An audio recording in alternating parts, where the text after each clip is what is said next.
Okay, so sun is down and it's quite dark here in Dubai Exhibition Center, and I'm looking for more players to have a talk. I think that's Strimzy from Sonic. Hello, Strimzy. Hello. Hi. What's up?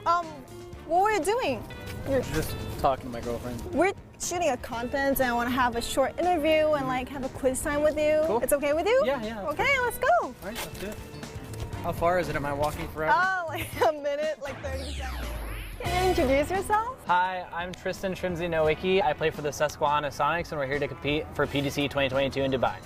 Okay, welcome to Quiz on Rock. I know that you were having a media day today. How was it? I remember that in PNC you wore that USA jersey. Yeah, Did you have yeah. anything special prepared today? I did the fun thing for Thailand for PNC because it was kind of representing my country, whereas this is more professional and serious for this one. Whereas I was having a lot more fun for Thailand. But I recognize that your jersey is different from the previous PGC. Our jersey specifically is made for Dubai. It was specifically made for wherever we go, wherever we travel for PGC. Dubai fans would like it too. Yeah. Have you met like other players like from other regions and other teams? Yeah, I've met a bunch of players. I've met all of Overpeakers. I've met EIQ. People in the cars. I haven't met any of the Chinese teams, which I'm really excited to meet them because this is the first event that they've been to. Did you have any particular players that you want to meet? And I really want to meet Zepion because I think he's very, very underrated. So yeah, I'm excited to meet them. So you're very strong in the Americas region. That's like nobody would doubt that. But coming into PGC, it didn't work out.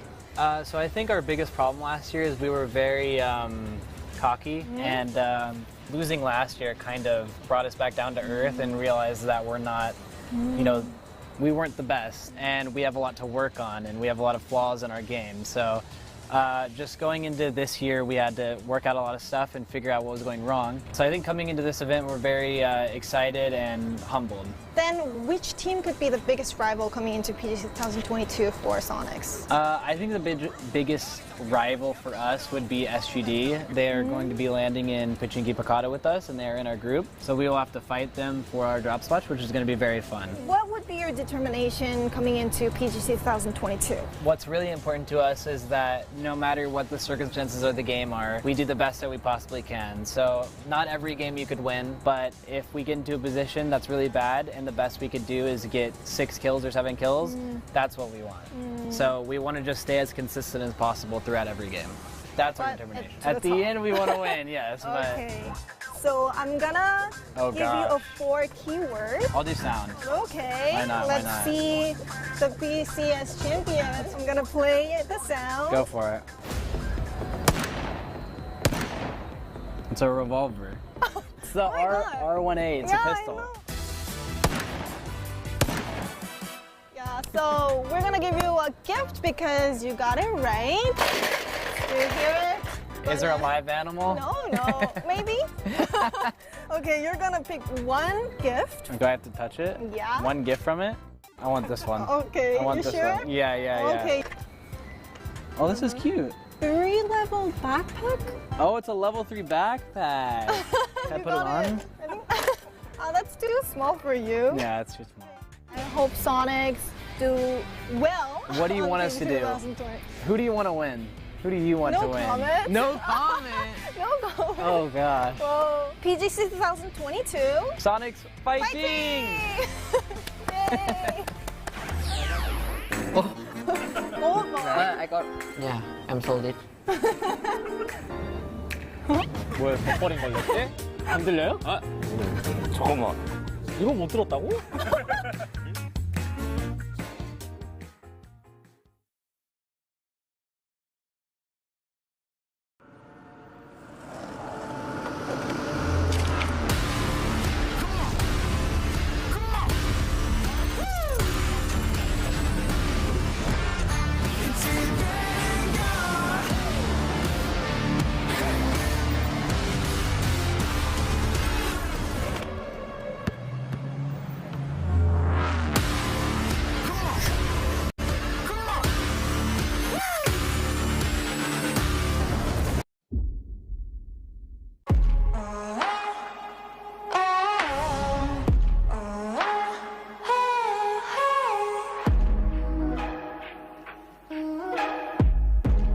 Если бы мы могли, мы бы от них попытались уехать, но если выбора нет, то придется убить их при краше. To an unbelievable tournament here and question mark with PCS 7 Euro. Can they close this out? At least look at the split from Aduzi. I thought they knew exactly where he was against the Orb angle too. Unbelievable tournament here and question mark 53-point saga. That is just crazy and unheard of. Yeah. Если к нам придет какая-то команда, то мы попытаемся отбить наш спот.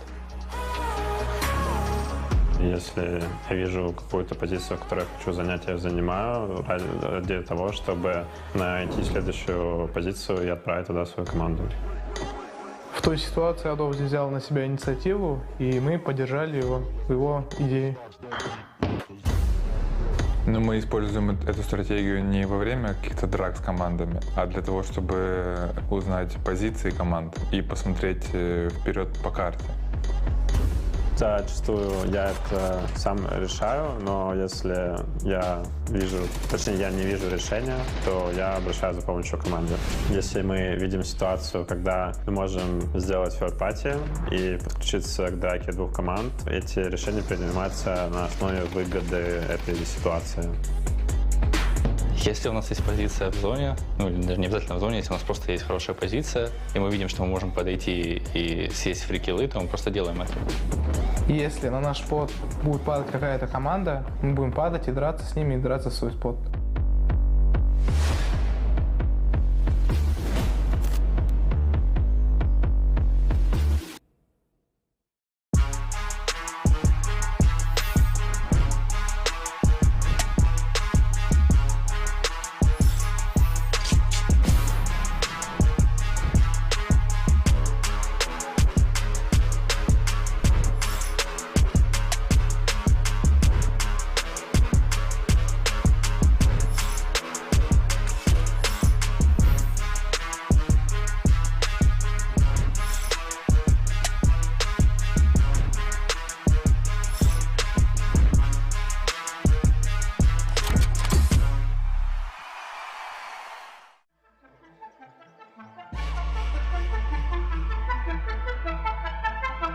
Always stick together, stay connected, have each other's back.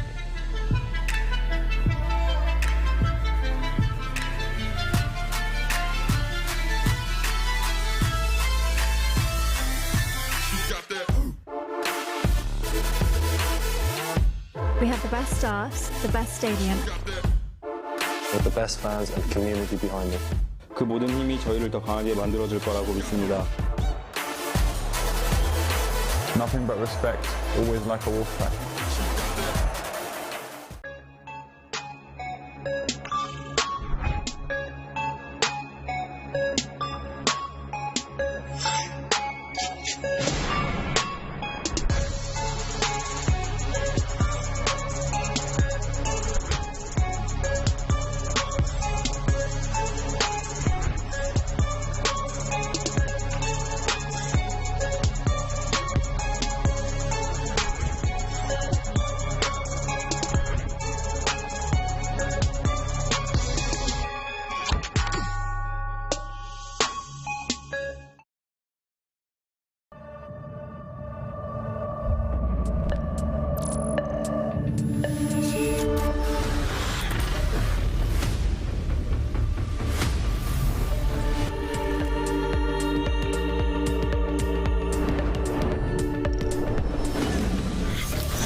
It is 3.9 liter.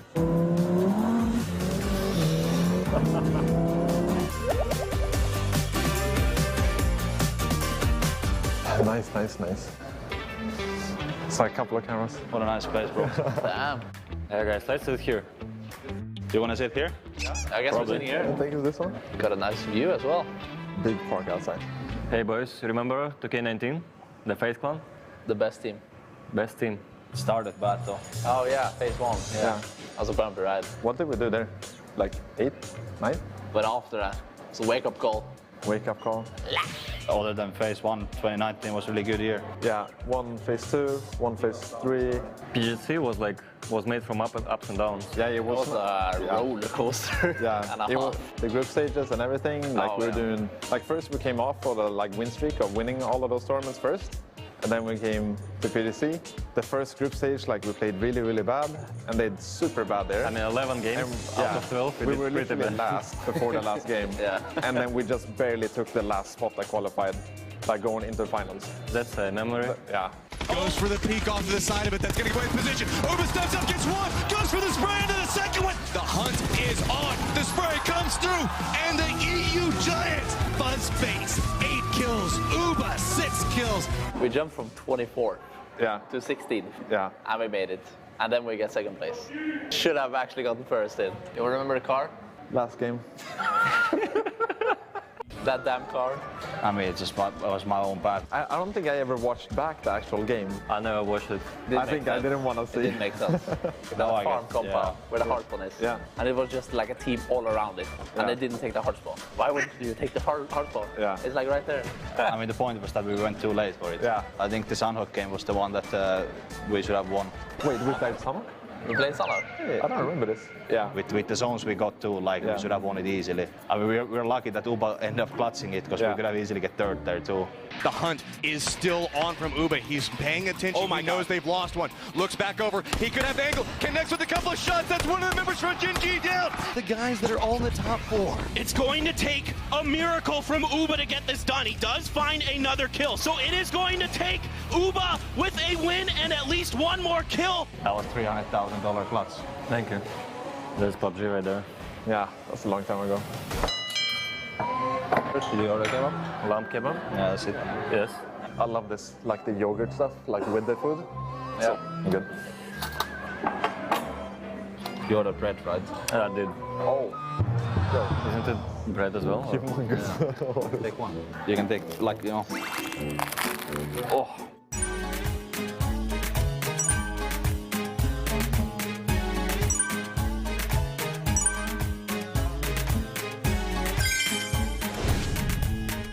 I think it's really good. You like the kebab? I like the kebab with the yogurt. What did you get, Max? Food is always good. You're welcome, Mason. I'm just going to give you 2 choices and you just choose one. Oh, that's fine. As long as I'm driving, I don't mind the buggy. So if I'm driving, then I'll choose buggy. You should never be 2 guys on a buggy. So I'd rather take the US with a pop tire. I think you're more likely to both die in the US than on a buggy, one guy. Really? What do you think, Ansi? I go with the US. It's safer for both of us. You didn't say it's 2 in the US. That's the whole point of it. Oh. Did you even listen? No.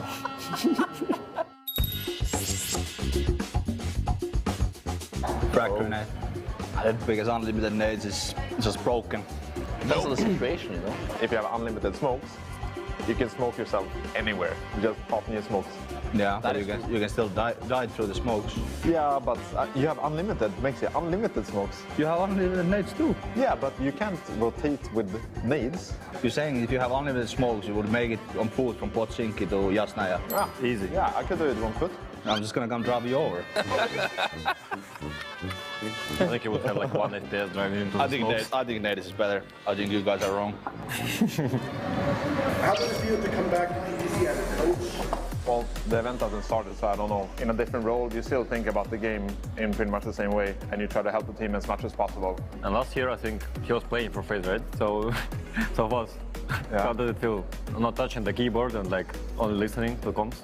Obviously, during games, you don't have to perform in the same way because most of your work is like between games or before, but really you're just trying to help the team in whatever way you can. But you are in a coach role and he is in a player. Does it like help in some way? Since he's coaching now, compared to when we played together, it's like so different because that's already years ago. You have a coach, a guy who knows he's like good at the game, understands the game, so he can bring the mental side to help the rest of the team. So there's not many coaches in PUBG yet who actually has the experience of the game. Any last words to each other? Can't wish the enemy good luck. Because I was about to say, I hope we all do good. Best of luck. See you in the battlefield. But if it has to be one winner, it's us. Good luck. Thank you. Good luck. How was the tour overall? 2.5. Bro, I saw that smile coming out of that hour earlier. If Mexi smiled, then what's a 5? He did smile. 4 out of 5. 4 out of 5. I think this day has been really good. Would have been a 5 though. I'll give 5. I think it's the best media day I've done.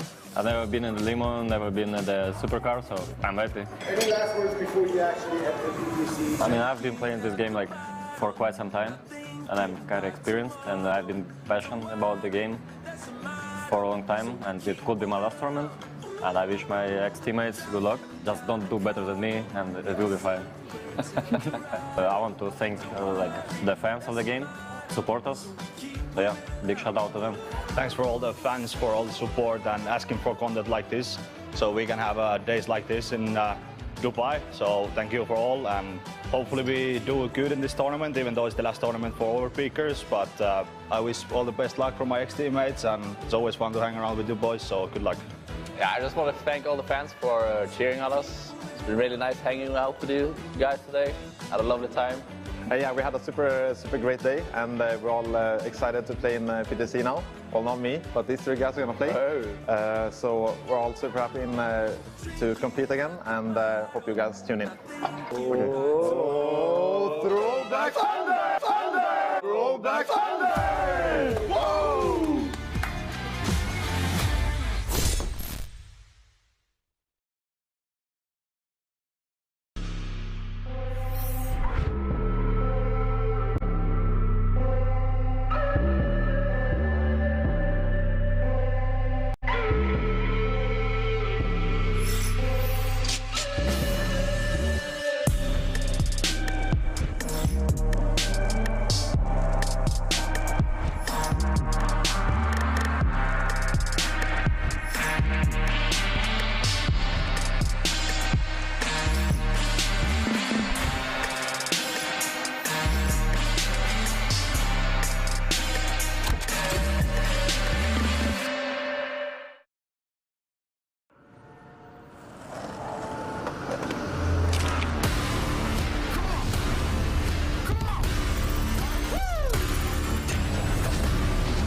Until you're dead and gone.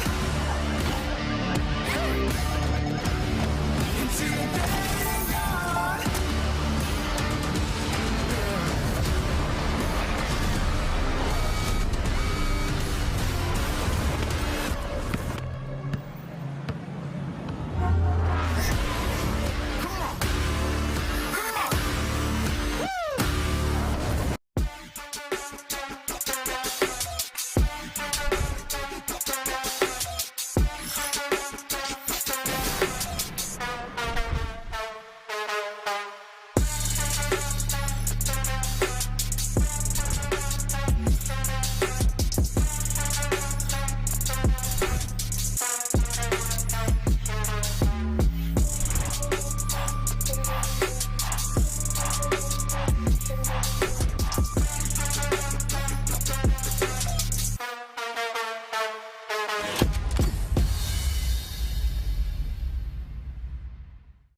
We know that for each second in esports, you are dedicated to winning.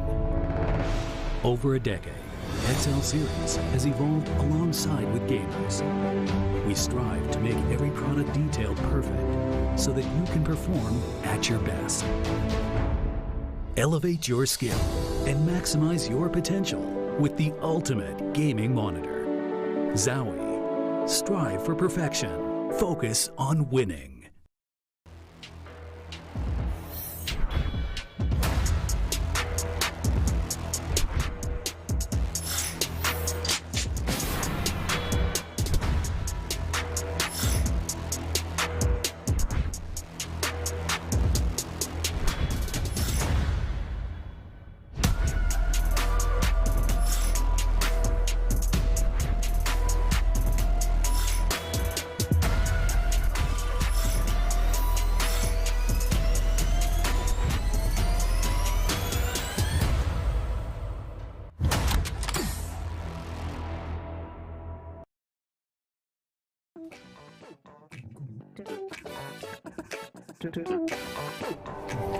지금 젠지 선수들이 촬영을 하고 있는 것 같은데 한번 가볼까요?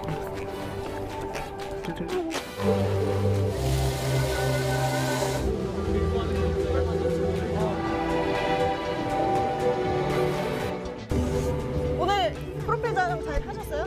네. 저 인터뷰 하나 짧게 하려고 하는데 아, 네. 잠깐 같이 가실까요? 원래 이렇게 갑작스럽게? 아, 원래 이렇게 갑작스럽게 하는 거죠. 다른 분들도 다. 저게 누구죠? 디지털 선수가 여기서 아니, 어디 가세요? 같이 한번 가실까요? 아니, 어디를요? 같이 한번 인터뷰 하실래요? 좀 껴주시면 좋죠. 같이 가시죠. 두 분 과거가 있으시잖아요. 과거가 있다는 건 무슨 말이지? We're here with two Korean players from Daegopa and Genji, and because I'm Korean and two players are Korean, I'm gonna do the interview in Korean. 정말 갑작스럽게 요청했는데 촬영해주셔서 정말 감사드리고요. 네, 정식으로 본인 소개 한번 부탁드립니다. 네, 안녕하세요. 배고파의 디지구팔입니다. 안녕하세요. 젠지 포츠팀의 이노닉스입니다. 이렇게 두 분을 모시게 된 이유가 과거에 같은 팀에서 몸을 담았던 기억이 있어서 이렇게 한번 모셔보게 됐는데 되게 오랜만에 보시죠? 공석에서는 오랜만에 보고 사석에서는 좀 봤고. 그래서 사실 은퇴를 하셨었는데 이렇게 다시 배고파로 도전을 한 거를 봤을 때 어땠어요? 동료로서, 친구로서. 보기 싫었나요? 그건 아닌데 있을 때 좀 잘하지. 나가니까 더 잘하니까 이게 약간. 그래도 팀에서 에이스였던 형들을 다 모아서 하다 보니까 조금 프로 할 때보다 좀 수월했던 것 같고. 본인도 에이스? 당연하죠. 그렇죠. 이노닉스 선수라고 하면은 되게 선수들의 선수 느낌도 있고 오늘만 해도 데이트레이드 선수가 이노닉스 꼭 만나보고 싶다고. Me, Pio Inonik. I love Inonix personally. He's my favorite player. 근데 이노닉스가 보고 싶은 선수는? 저는 이제 패트릭 포로드의 엑스레프트 선수. 아직 못 만났어요? 아유, 오늘 아침에 봐서 같이 사진도 찍고 갔습니다. Can I take a photo 하면서 한 장 찍고 왔습니다. 이렇게 선수로서는 진짜 좀 인정받는 선수지만 뭔가 좀 글로벌 대회에서의 성적이 조금 아쉬울 것 같아요. 19년도에 PGC 못 간 게 제가 그 자리에 있었죠.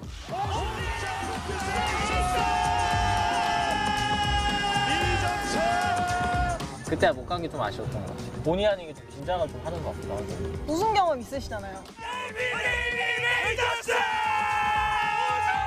긴장을 푸는 법 한번 좀. 사람들의 이제 관심을 이제 원하게 되면은 환호성 들으면 막 너무 잘하나?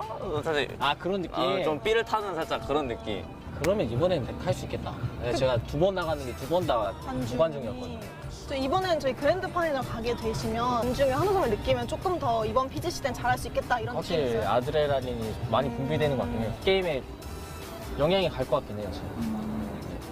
이번 PGC 이만은 가고 한국팀이 트로피를 올린 게 좀 오래됐기도 했고 물론 제가 들진 않았지만 젠지 팀에서 이제 트로피를 들어봤기 때문에 느낌을 살려서 이번에는 저희 한국팀이 트로피를 들 수 있게끔 노력 많이 하겠습니다. 저희가 이렇게 4가지 키워드를 준비를 했는데요. 사운드로 가겠습니다. 사운드 먼저 한번 가겠습니다. 이거는 저기 일단 그 파츠까지 맞추셔야 돼요. 예? 한번 들어보시면 알 거예요. 너무 쉽다. 어려울 거. 플레이하겠습니다.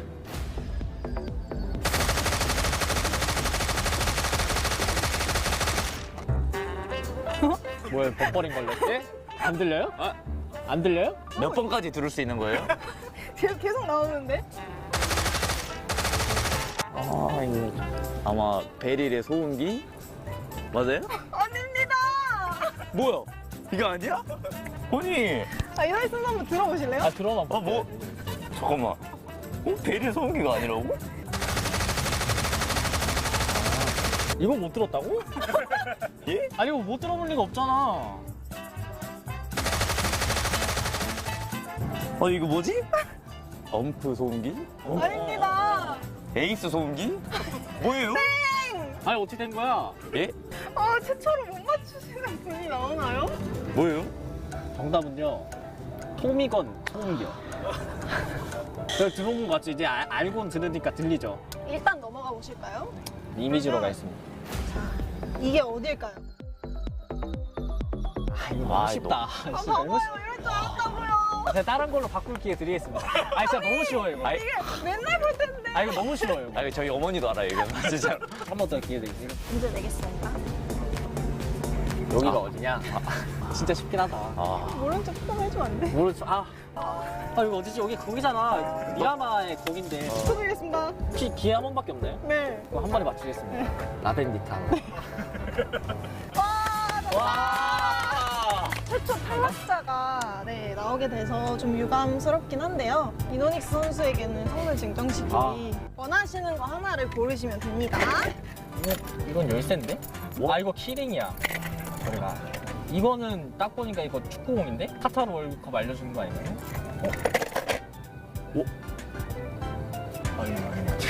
이거 뭐지? 이거 그거다. 이거 두바이에서 제일 높은 그거. 이걸로 하겠습니다. 네, 그러면 MC의 권한으로 네. 비지거팔 선수 하나 드리기 위해서 이노닉스 선수가 골라주는 걸로 합시다. 그러면 뭐해? 아까 봤더니 수건 같은 걸로 하겠습니다. 싫어. 다시 보여줘. 다른 걸로 해드려요? 뭐냐고. 안 보여요, 안 보여. 다른 거 해주세요. 다른 거 해줘요? 한번 다른 거 해주세요. 이걸로 해야겠다. 요거요. 안대를 벗어주세요. 스노우볼. 야, 이거 근데 괜찮다. 근데 이건 뭐? 이거 실사로 주는 거예요? 아름답게 이제 선물 나눠 가진 걸로 하고 PGC 2022 젠지 배고파? 화이팅!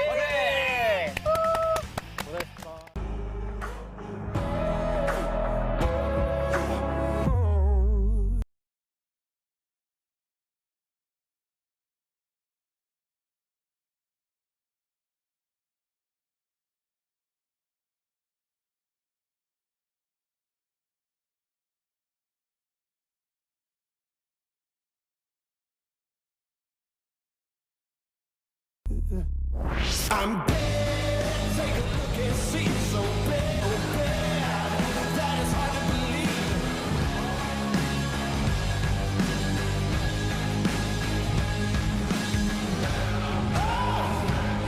I'm bad as bad can be. Oh, so bad. I'm bad as bad can be.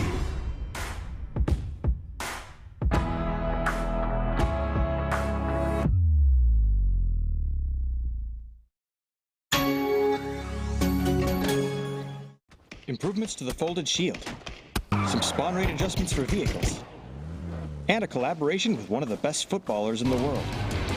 All this and more as we dive into the Update 20.2 patch report. First up, the folded shield is getting a few changes based on community feedback. The inventory weight has been reduced, weapon durability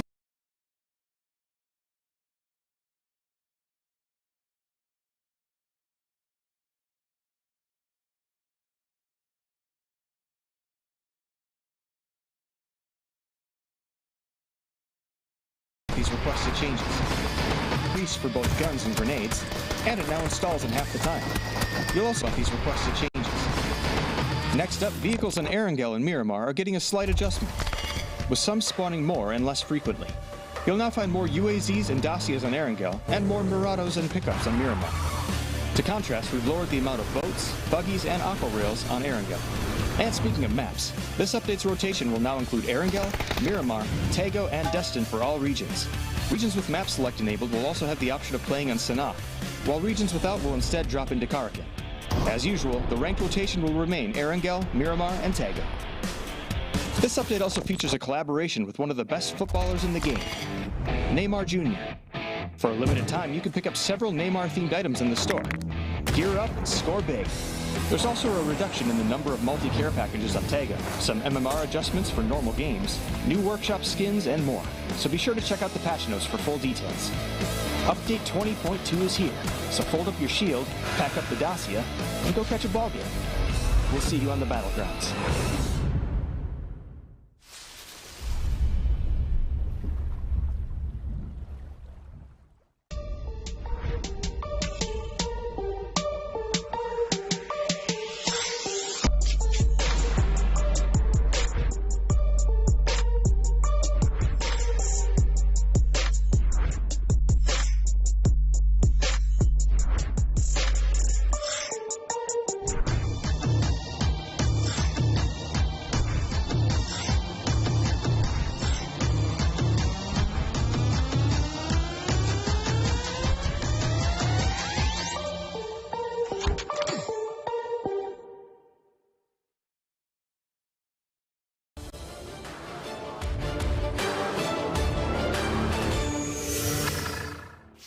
Luminosity, well, they've seen Tyloo play their focus towards the south, and they're going to take the fight up towards them now. 4 in a car. Throw the grenades down, but none of them are finding their mark as LG starting to push forward. Xiao Yang is going to find 1, he's going to find 2. Can he find 3? Give him either one wins this, they can get the revive back on. Kurt's going to go down. Xiao Yang is still alive. Sia coming in big for Tyloo.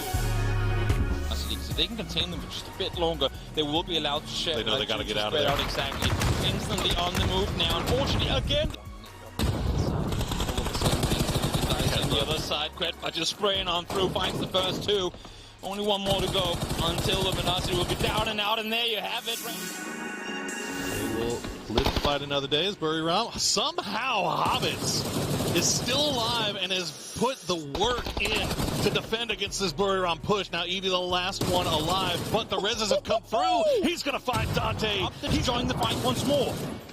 Finally. There we go. Edie will finally finish off, question mark.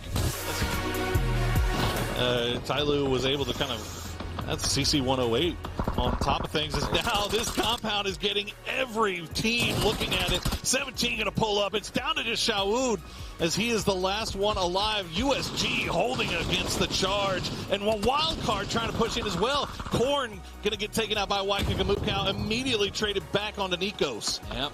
Shawood just trying to stay alive, but it's over with the nade in hand. She able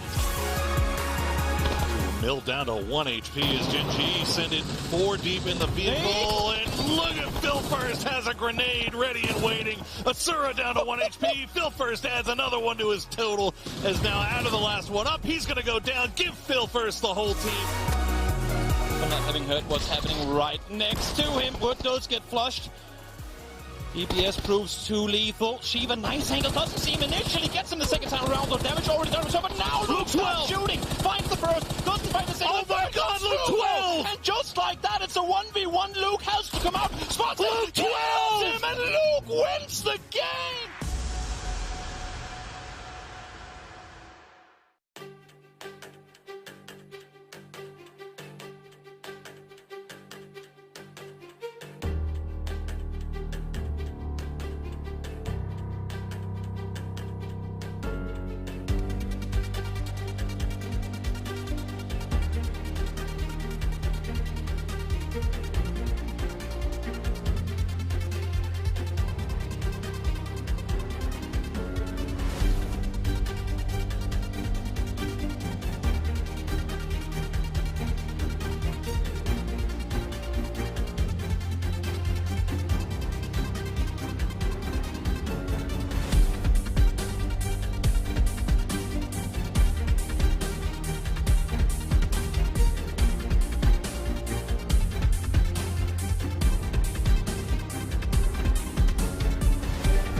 shot. Remember that one guy and that one show with that one crime? Well, that's how I'm feeling now. I'm finna go make a killing now. Yeah, that's how I'm living now. I'm finna bust through the roof right now. Got a handle on the game. Put a candle on my name. Never can put out the flame. Never cared about the fame. Asking my risk is the time, yeah. They gotta change their mindset. You say we speaking the same language. Guess I ain't speaking your dialect. Already got it, already got it. Already with it, already with it. What is the hype about? Already did it, already did it. Already seen it, already seen it. It's already done, already done. What is the hype about? We already won, already won. Already got it, already got it. Already with it, already with it. What is the hype about? Already did it, already did it. Already seen it, already seen it. It's already done, already done. What is the hype about? We already won, already back to my ways, back to my ways, back to my ways, back to my ways. Truth be told, I'm back to my ways. We're on road. Back to my ways, I'm back to my ways. Thought I was turning the page. I'm back to my ways. Back, Babe Ruth. Prayer hands like Jesus. All praise the Most High. Look, I ain't talking about K2. Take your girl, I hate you. This right here, my prelude. I created this sound, all y'all buying, gotta call K-Deuce. They show me love when they see me. Don't really know if they mean it though. I know your man wanna be me, but now he would never admit it though. Why is your girl in my inbox? One text and I seal the deal. I hit her up when I'm faded. You better bet she know the deal. Already got it, already got it. Already with it, already with it. What is the hype about? We already won, already won.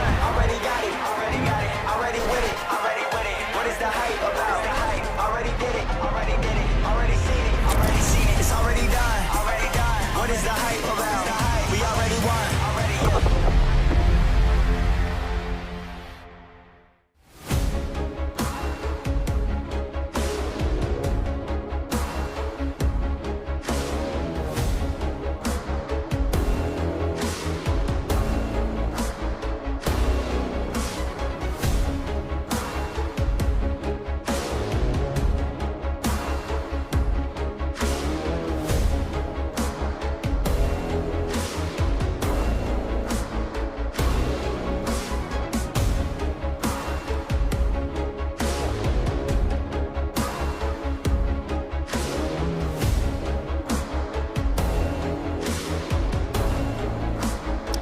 Hello there, ladies and gentlemen. One more chance for all of these players to make their claim when it comes to the winners bracket. We have got ourselves quite the day worth of games. Once again, 5 games coming at you here to decide who's moving through to the winners bracket in Group B. My name's Kalaris. Joining me to my left-hand side, it's Avenger. I think I'll pronounce it right this time. Great, thanks. I'm looking forward to that. You know, now that we have a few more days together, we'll get it right. But yeah, some exciting days coming up. Today, we're going to find 8 more for the winners bracket and for the losers bracket, but also a few next days, 8 teams for the grand finals in the winners bracket. It's going to be super exciting. But first, got to figure out who's going to be joining United in the top, because right now they are looking fantastic. Already broke the 100-point club here with 5 games to go, which can be scary for a lot of the other teams right now sitting here that are maybe not as safe.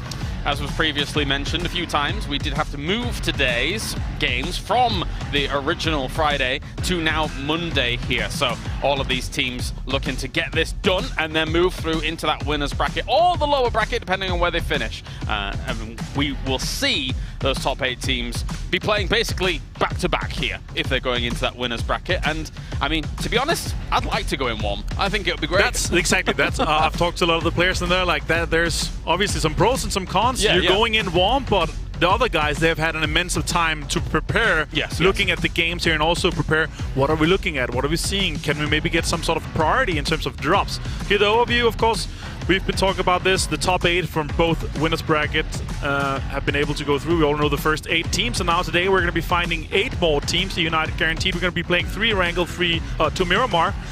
And yes, that's going to be important. 3 Wrangle here to start things off with. So it has obviously a lot to say if you've been playing good on a Wrangle. Yeah, we'll focus on those maps in a bit here as you see the overall standings. So far, so good for our top 8. However, the barrier to entry, really not that monumental here, Avenger. With 17 Gaming currently sat at 8th place. Can you imagine if 17 Gaming does not go through to the winners, and we have SGT and 17 and Pachinki Picard. There has been a lot of speculation between the teams. If that would be the case, that would just be so funny. But obviously, there's so many other teams that's already, you know, because they're ready to go back to the usual drop spot.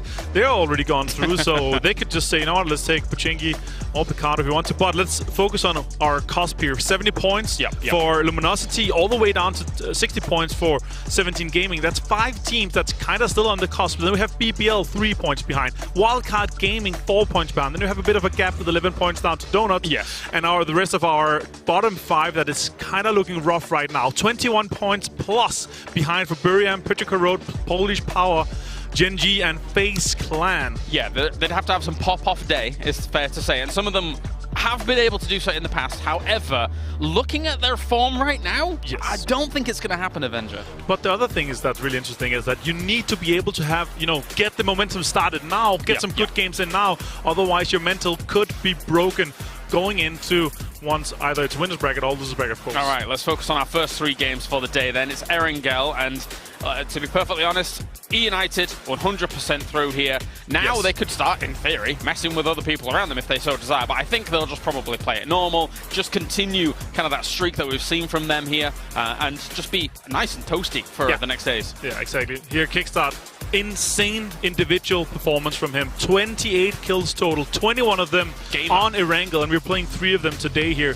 The second closest in total kills is CC108 from Tyloo with 19. He's 9 more kills than second place. It's insane. Yeah, nuts stuff. And we saw here as well in the final game of yesterday with E-United just being able to claim Radio Tower, but they perfectly third-partied it. They perfectly put on pressure against all the other teams around them here. And this was signs of a team that genuinely could go all the way. When they're making these kinds of decisions, when they're able to fire the way they are, really cool stuff by United. Yeah, and United, they were able to get 12.2 points per game on their 5 Erangels played so far, and they're playing 3 more today.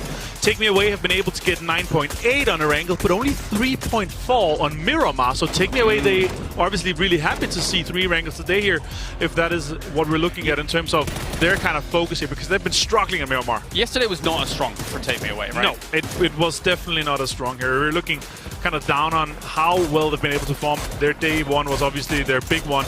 The next on the line, I would say 17 Gaming is also 8.8. Fantastic Erangel performance, but only 3.2 points per game for Miramar. So if they end up being kind of on the cusp once we get into our last 2 games of the day, which will be Miramar, they could be having a rough time there if their performance on Miramar continues. And dispatched them quite quickly in these games, figure things out. Even cheeky Bison's coming into play in some of these moments. I like that. Beyond that, though, Erangel, who else are you looking at?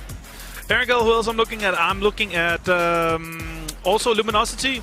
Tyloo, this is Miramar. Tyloo is good, but Luminosity have had some good performances, also due to the fact we had a clutch situation from Luke, of course, but it was amazing. Good performance from him here. But Tyloo here in Miramar, and also DAY3, good teams on Miramar, have been able to perform super well. Tyloo, 12.4 actually, 2.2 more games than what a United has done, but on Miramar, and then 4.6 only on Erangel for Tyloo, so it's very kind of swapping around for them in terms of that. So they need to step up their Erangel game and hope for their Miramar performance to continue. Otherwise, you know, it doesn't matter too much. Otherwise, we're not going to see them in kind of contesting for that first. But right now, what I heard from yesterday, especially United, are like how many points were first place in the other group. Kind of now now the fight hunting. For they're trying to hunt. They're trying to see how many points can they get. Can we be the best team out of the group stage? Can it be the best team in our group? So there's also a lot of fighting for that.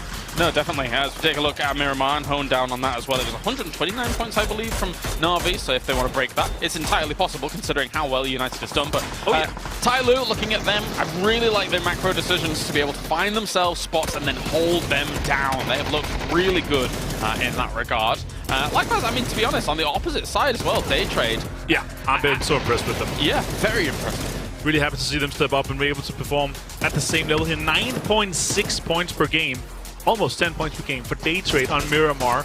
And obviously they're also sitting on 83 points total, so they are 100% safe to go into the winners bracket unless something completely breaks. And I don't think there's even enough points available for that many teams to pass them. So at this point, Tyloo and DAY3 both are through. Our top 3 is guaranteed because they're going to be getting, you know, their usual amount of at least minimum points. We're expecting to see them in the triple-digit mark in the 100-point club for the group stage.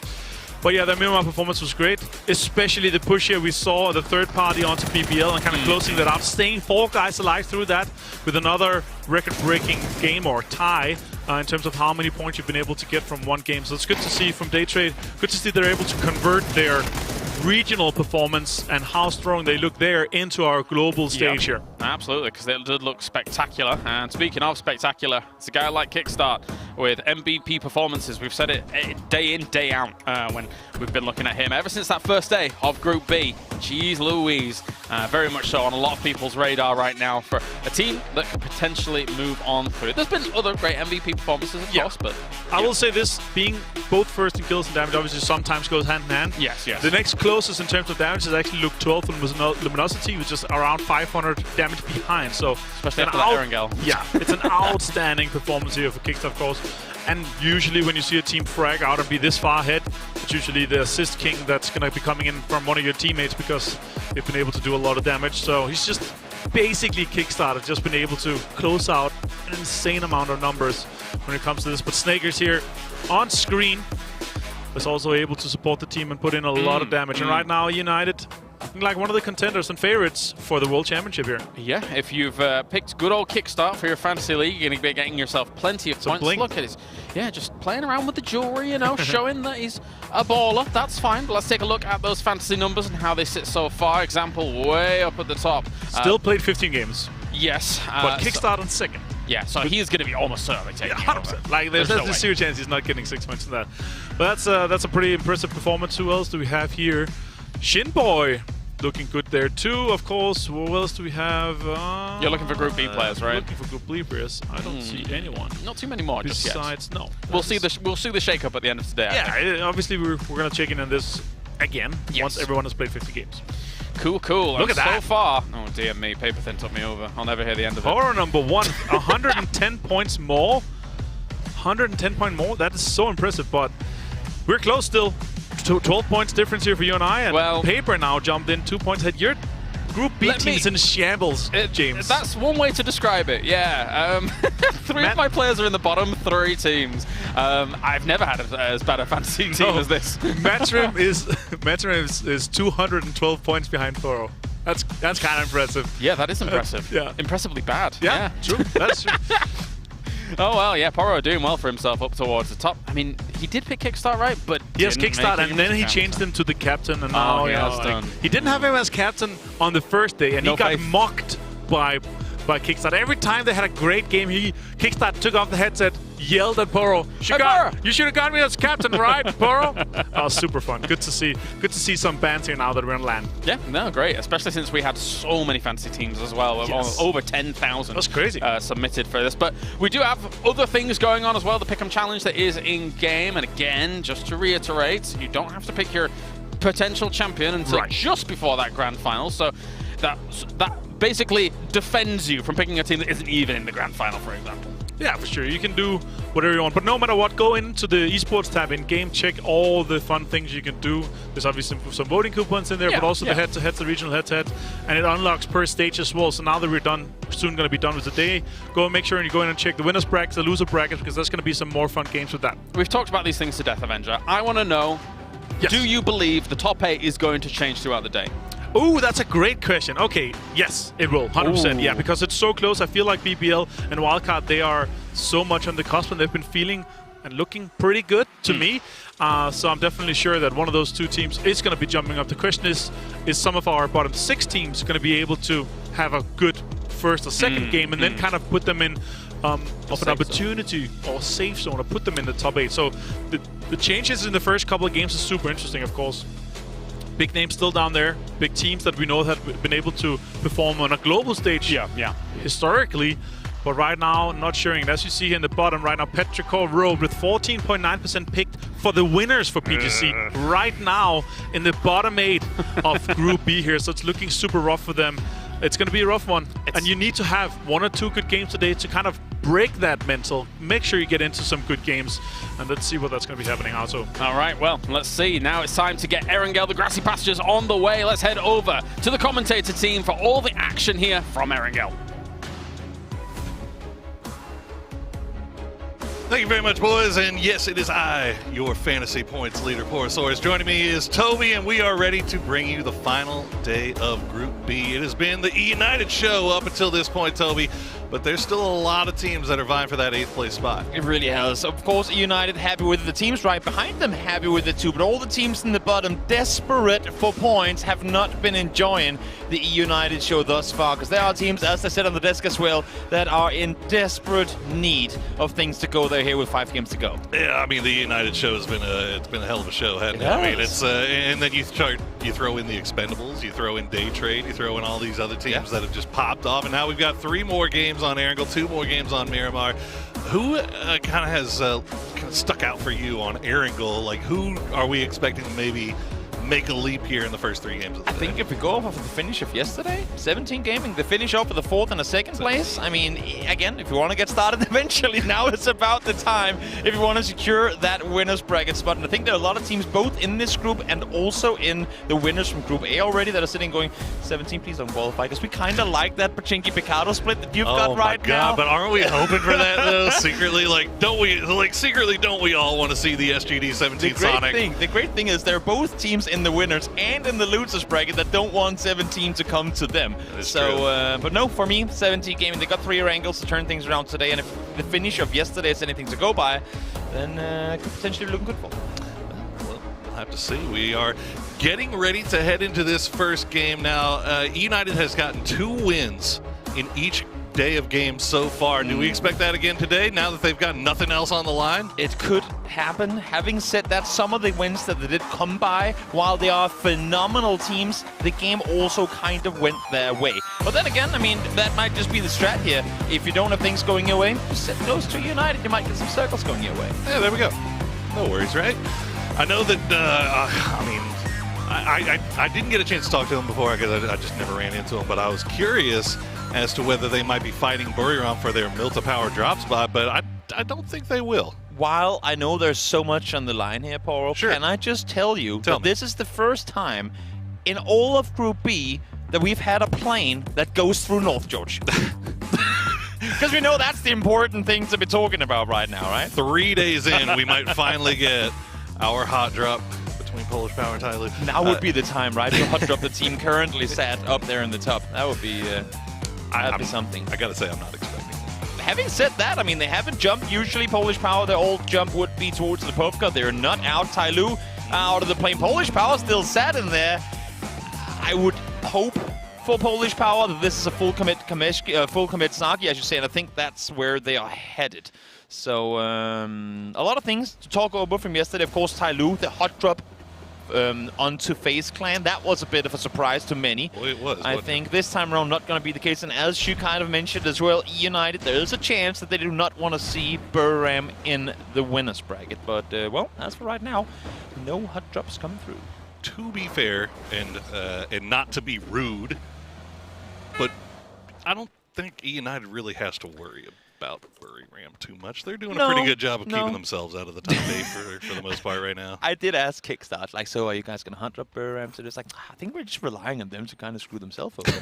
It's been going pretty well so far, so why do we have to risk anything? Strategies. Yep. Why do we have to do anything? And who knows? Maybe, I mean, again, Buriram currently sat down in 12th place. It's not over and done for them just yet. And speaking of which, in times of desperation, in times of need, sometimes rotations and roster changes is needed. Got Meow, we've seen him play at the top level before, now playing instead of Jixing. So maybe, who knows, maybe Got Meow is going to be able to contribute with what they needed. Let's see if that's the little kick in the rear end that they need. So far, the circle has gone dead center, about 50-50 circle. It's about as plain as you're going to get. Well, while we wait and see what these guys do, let's take a listen into Zhao Yang and see what he had to say about Tyloo's performance.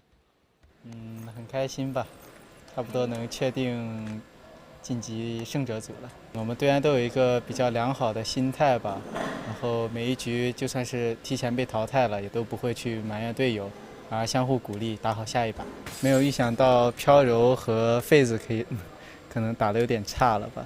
我觉得可能是心态问题吧，就是可能是前2局打得不太够好了，然后可能会，然后心态出一些问题，导致不敢操作了，或者是之前能打出来的。之前的打法也就没有实施好。我觉得我们就是属于打得比之前预期要好的太多了。干掉FaZe吧，继续在桥头干他。We are going to hunt FaZe on the bridge. Now that is that is commitment again. Of course, we already saw them in action yesterday, and now Xiaoyang, few shots missed, unfortunate ones at that barrel against AK, who comes out victorious. It's gonna be Inonix. So Tyloo, despite Xiaoyang wanting to go for the hunt down to FaZe Clan, not gonna be this game. Inonix stays alive. Unfortunate at that, because again, mentioning teams that desperately need things going their way. Gen.G, definitely one of them. Good thing he won that. He had about 7 rounds left in the gun there. So Inonix coming out on top. Will retreat, go rejoin the rest of his squad. I think he's just obviously poverty loot right now. I mean, no bullets, no heals, no nothing. So I think he's just waiting to make sure. Now Tyloo says they want to hot drop FaZe Clan, but why are they doing all the way in North George, Toby? Well, I mean, that's a long way away from the bridge, man. To kind of quote them, they did say we want to kill them on the bridge.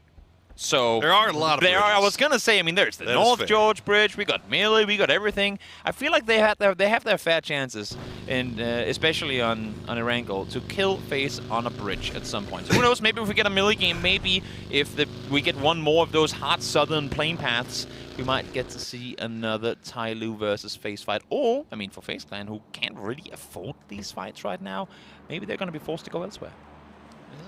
Another team that had a great day yesterday off of the back of one of the craziest late games, end games I've seen in a long time. Luke 12 snaking his way to a 20-point victory for Luminosity and securing them 4th place. They're feeling pretty good about things going into today. No doubt. I mean, think about it. They were sad. Oh, let's hold that thought for a second. Donuts pull up on BBL. BBL ready to take the fight. And Americano caught in the water. Now then the Lust running into the exact same trap this time around. It's going to be Korn peeking out. Americano caught in the water. Unfortunate for him. BBL opting to turn him up, but Shiva and Kana coming full speed forward here as well. Flying on through, blew through. Why not? They've already got their 1 point. They're killed. Oh, there you go, Quippa. Good shots from them. Now, okay, well, now you're BBL. You've got a decision to make, There's right? There's no way you commit to the rest here. At least not with you should be able to get it in with Quippa. Hit him while driving. You should beat him right now as well. There you go. 1-for-1 trade. No one benefiting here. There you go. 1-for-1 trade. It's They swapped positions. That's what they did.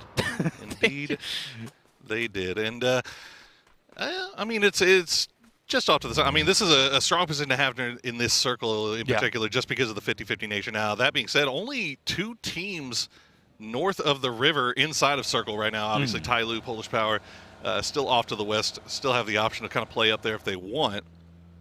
But Wildcard has a really nice position right now, and question mark, after a great day yesterday, kind of starting things up on Stalbert right now.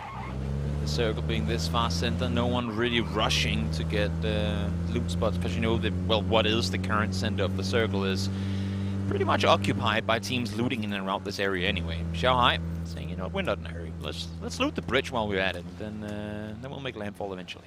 And they should be fine. Day trade just off to the north, but they're very, very split up. They're not really camping or anything. They may run into each other.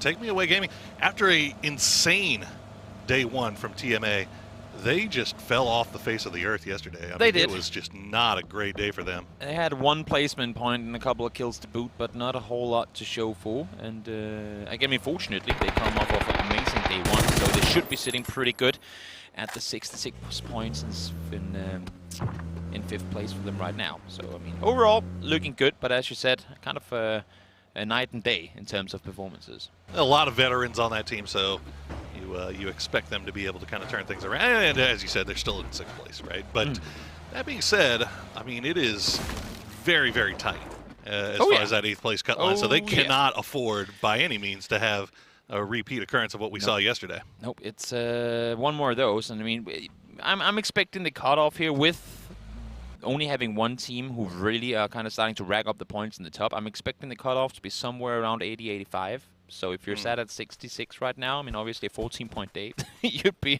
should in theory be pretty easy to come by. But we've seen worse. We've seen worse. Let's check in with Buriram. They're getting a little bit close to tournament darlings, Group B darlings so far. The Expendables and 777. A hero for that squad, and he's going to get himself a nice knock onto ED. Flush coming through as well. Another point in the bag for the Expendables.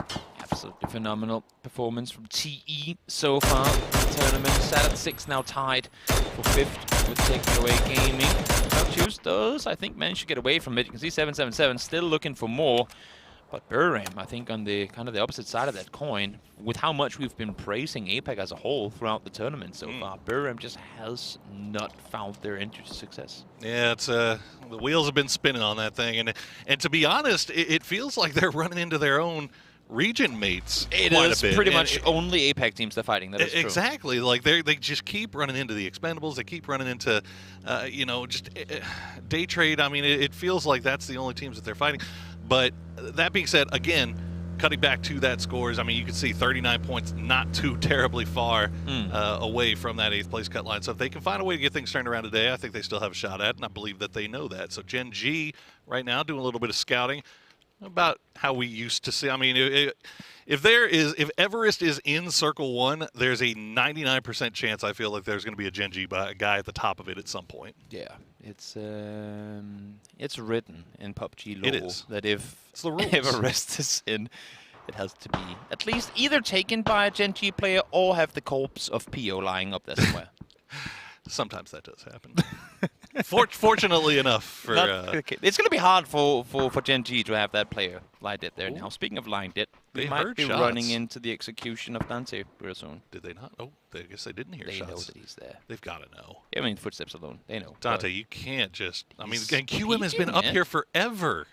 I mean, they have to know this is taken. He's slow peeking and jumping for info. He might have heard the cars coming through. When, yeah, he knows something's up. This is an insane read by Dante. The fact that he doesn't jump into that one actually might get away from this one alive. He might have spoken too soon, though. Shots fired from Norkis.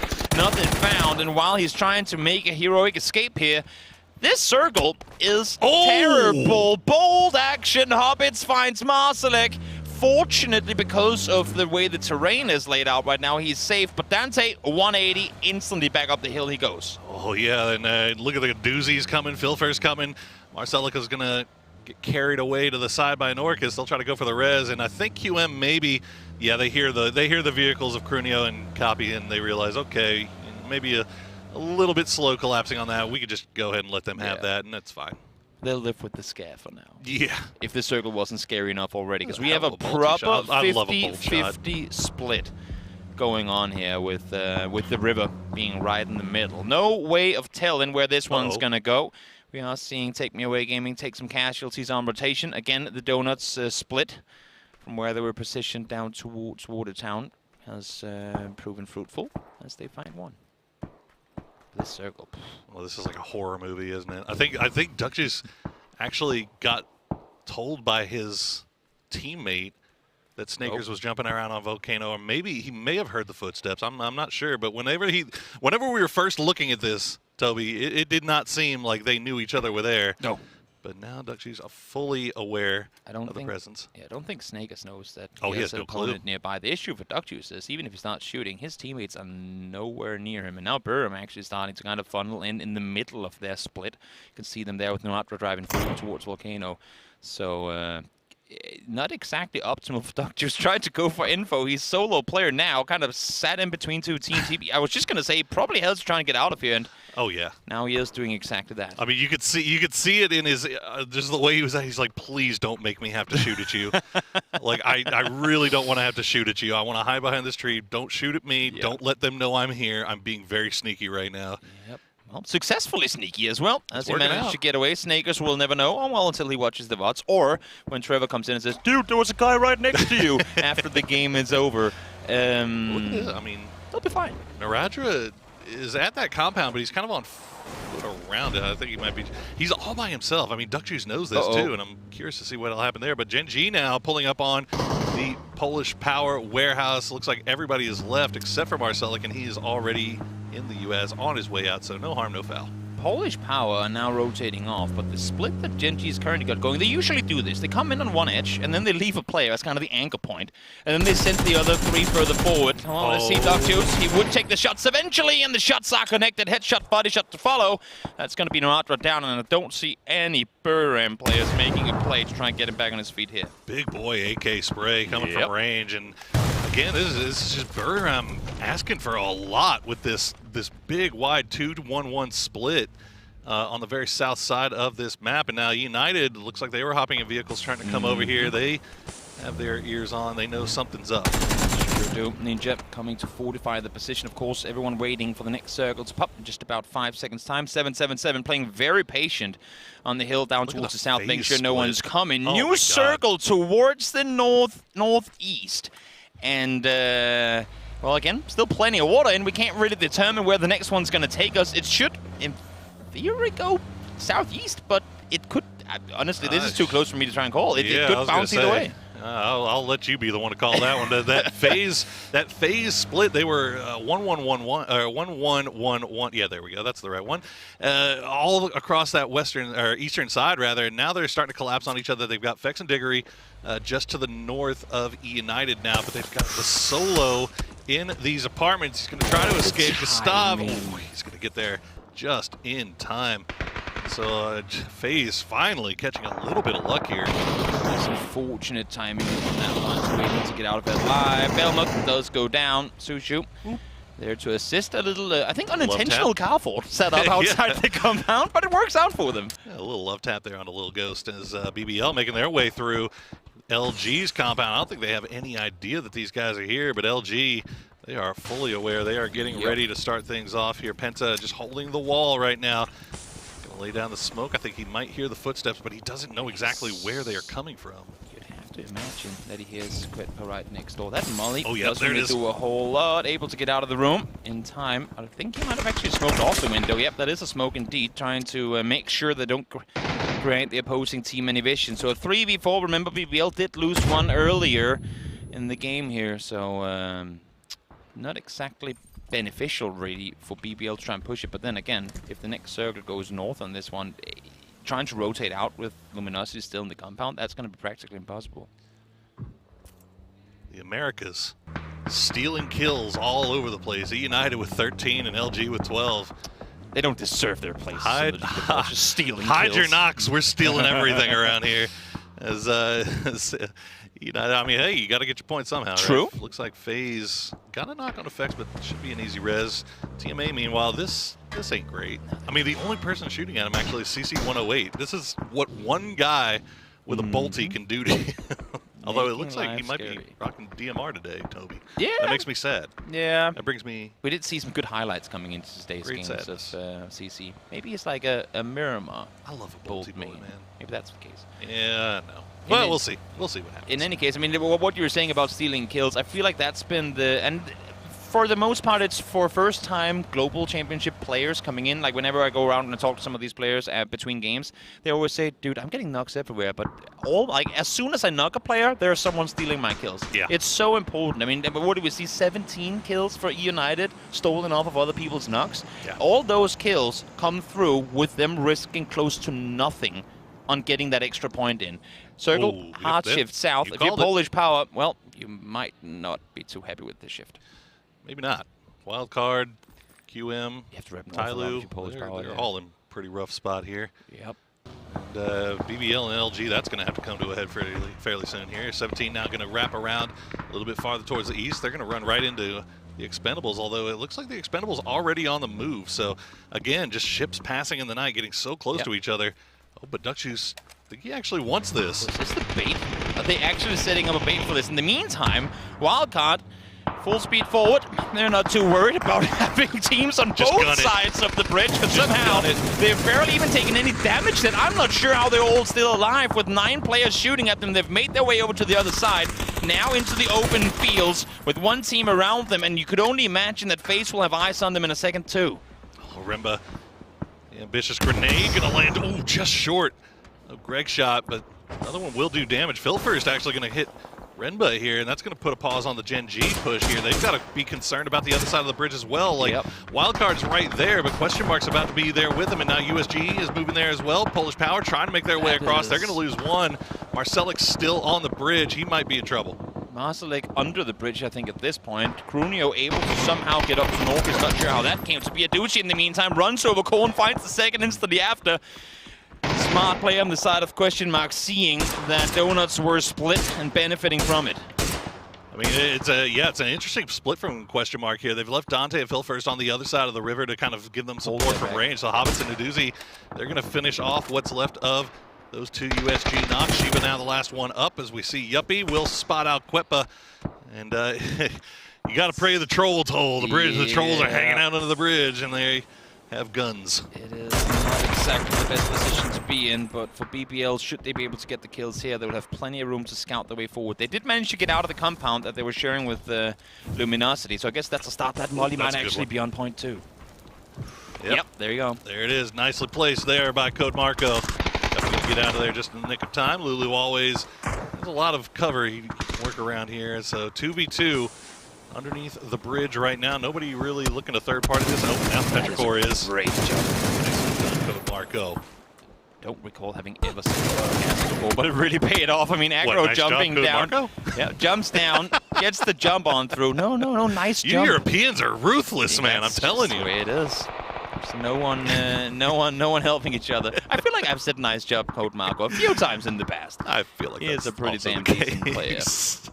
Canaxi. Just twisting my words over there, damn American. See how it is. See how it is. Canaxi, the last player for Buriron, will survive, if only for now, just on the doorstep of E United. The circle will cut up that way as well, so he gets to hang out there for a little bit, but Little Ghost looks like he has him in his sights. LG, meanwhile, nobody kills their players but them. They will run over Penta in the process of pushing on to Ty Lu, and Luke 12 will go down this time in a cloud of smoke. Purdy will hit the rock. He's going to go down as well, and Luminosity is out in 15th place. I mean, yes, I know some of the kills come through into Ty Lu, but a few of them went the way of Expendables too. Now they overtake them. Actually, no, they're still sitting 2 points behind, but you don't want to let this one get away from you, of course. Trigger position, they had to go somewhere, and unfortunately, they ran into the open arms of Ty Lu and Expendables there.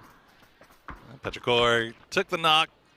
I'll go ahead and move him back just a little bit here before going for the res. Keeping everybody keeping four up. So far, Pero, 1 kill on the board is 17, trying to send it through the field, and United, well, they are just not having that. Is a little bit of a cinematic experience there for Little Ghost. You see the replay from Aduzi. Pretty much with the side mirror, taps Korn, takes him down, jumps out, finds the second, and that is just, I mean, Donuts completely torn apart. 8 p.m. for a doozy. It's all over the place here. 17 staying alive. They've got Shaiwu all on that United doorstep. They're just going to have to lie prone here for a little bit. But what is going on? Question mark. Nonix is just ready and waiting. He just doesn't know where to look as he is expecting.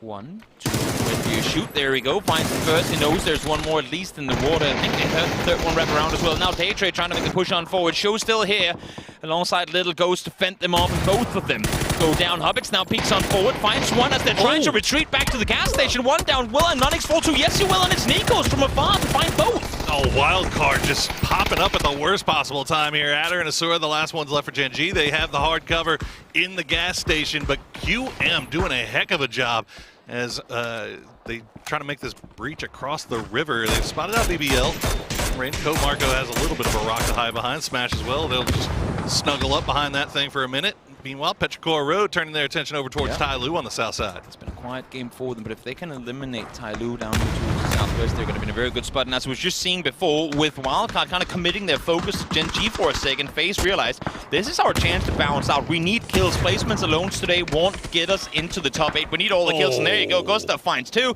Diggory finds another, and in the blink of an eye, Wildcard are all out, and look at the amount of space that grants FaZe Clan. Wildcard knew it too. You could see it on their faces. They are just like, where did these guys come from? They never shot at us before, and all of a sudden they were just on top of us. FaZe looking good so far. They have a lot of real estate to worry about or work with, but it's all open field right now. We'll see what they do with the Petrichor Road. Still trying to finish off Tyloo looks like Sia, the last one up. He's going to eat a little bit of blue. He's going to do some damage, though. He's going to find Ike's left now. 2 down for Petrichor Road. Mill and Long on the...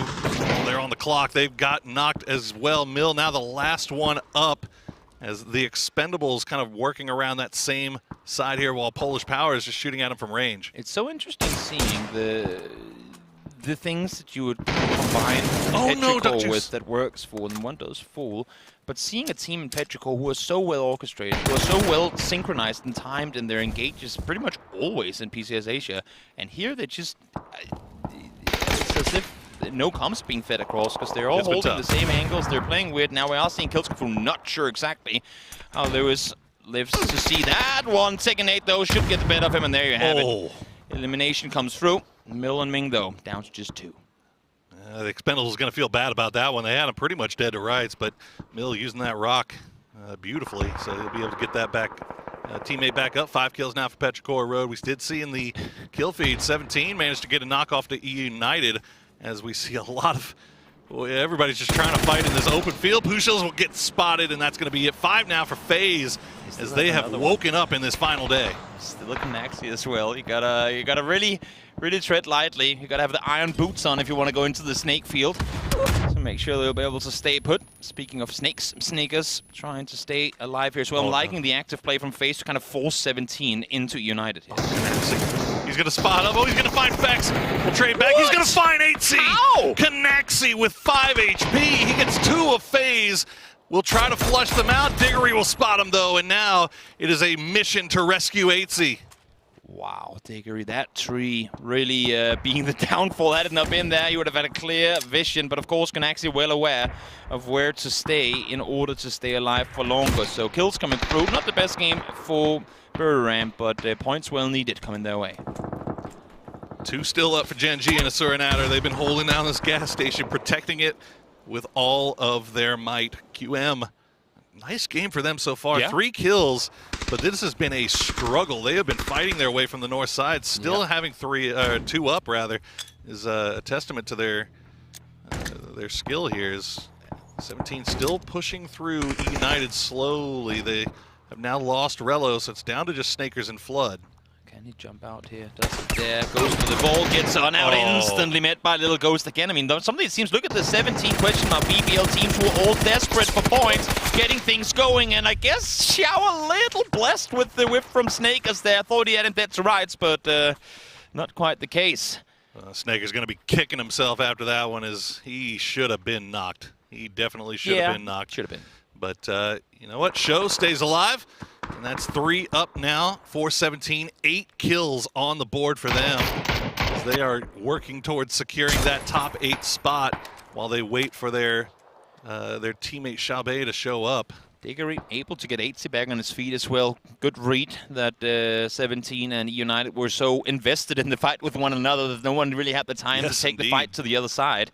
So they get back up to 3 alive. Smash in the meantime. I mean, speaking of teams having a hard time. Wait, did he just leave an MK? I guess he did.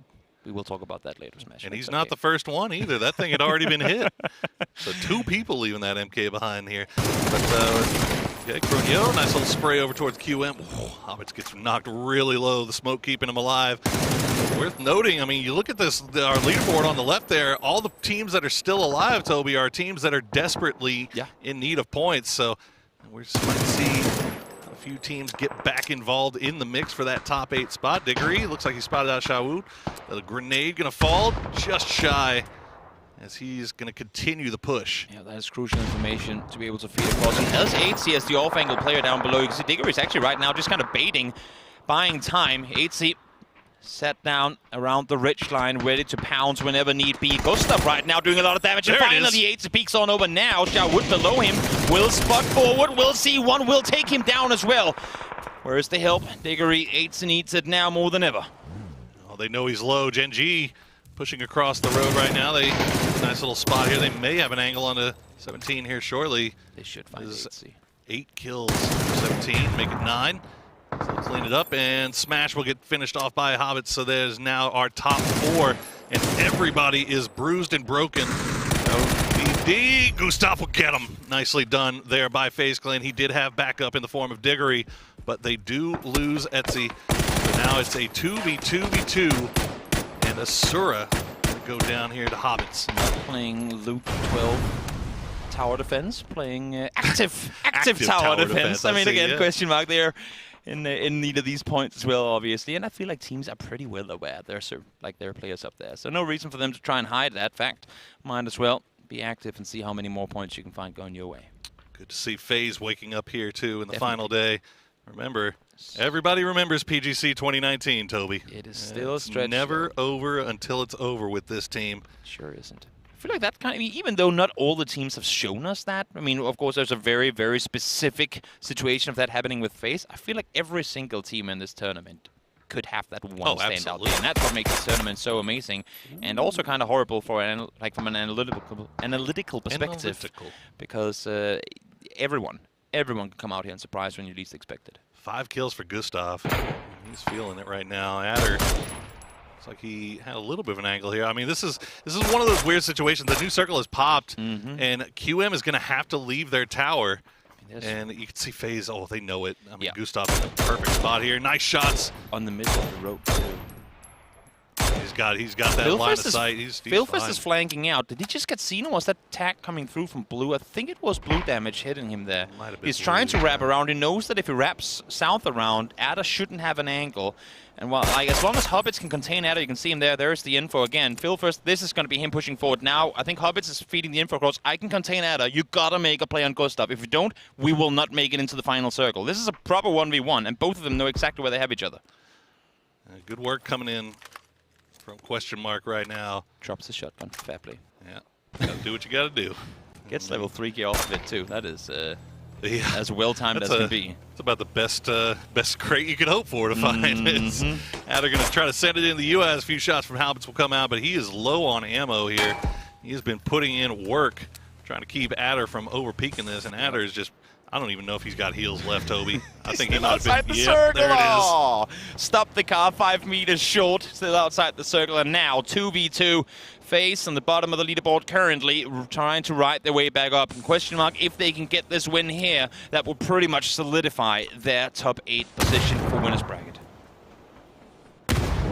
Smoke wall is down. Is that a bait for Hobbits to cross the field? Might be. I mean, Hobbits, it looks like they've kind of lost him. I mean, they know exactly where Gustav is. Hobbits is going to continue. But those smokes are starting to bleed out really quickly, Toby. Hobbits, I think he saw him, but as you said before, 42 bullets, nothing to spare. You got to hit these if you want to come out victorious. Philfist trying to apply more smoke, trying to buy more time again. I mean, Hobbits has just claimed the center of the circle. Now Digger is seen, pulls back down. Gustav, the spray comes through. He gets knocked extremely low, down to 18 HP. The follow-up grenade from Hobbits will do it. And now it's all down to Diggory as the flashbang fiesta just comes through. We're just going to make sure you're blind for the next 27 minutes. And there you go. Hobbits will find him as he collects, what is that, 8 kills for Hobbits? I mean, he was on fire. Phenomenal game here for question mark to kick things off again. I mean, the last team to cross the river, it all kind of kicks off with a Doozy crossing over, running over Corn, I believe it was, then taking out Donuts and then just fighting their way in from there, running underneath. I thought they were dead when you saw them up against Gen G with Anonix sitting behind the bridge. They might have, they probably should have been, Toby, to be honest. I mean, you can see there's a couple of shaky hands here in game number 1. Some sprays getting missed from teams and players that we usually see a little bit more accuracy from, but so far, so good for question mark as they clean up. That being said, FaZe, now that is a hell of a good start for them. I feel like across the board, it's the teams that needed things going their way that stepped up this one. We see Petrichor get kills. We see BPL get kills. We see FaZe now get kills. We see, I mean, question mark again, already in a good spot, but this just, again, solidifying it even more. The only teams that we still have yet to really see, Gen G, Polish Power, not quite there just yet. Well, we've got a few more games to play yet, so let's throw it over to our analyst desk to hear what they have to say about game number 1. Teams that we still have yet to really see, Gen G, Polish Power, not quite there just yet. Well, we've got a few more games to play yet, so let's throw it over to our analyst desk to hear what they have to say about game number 1.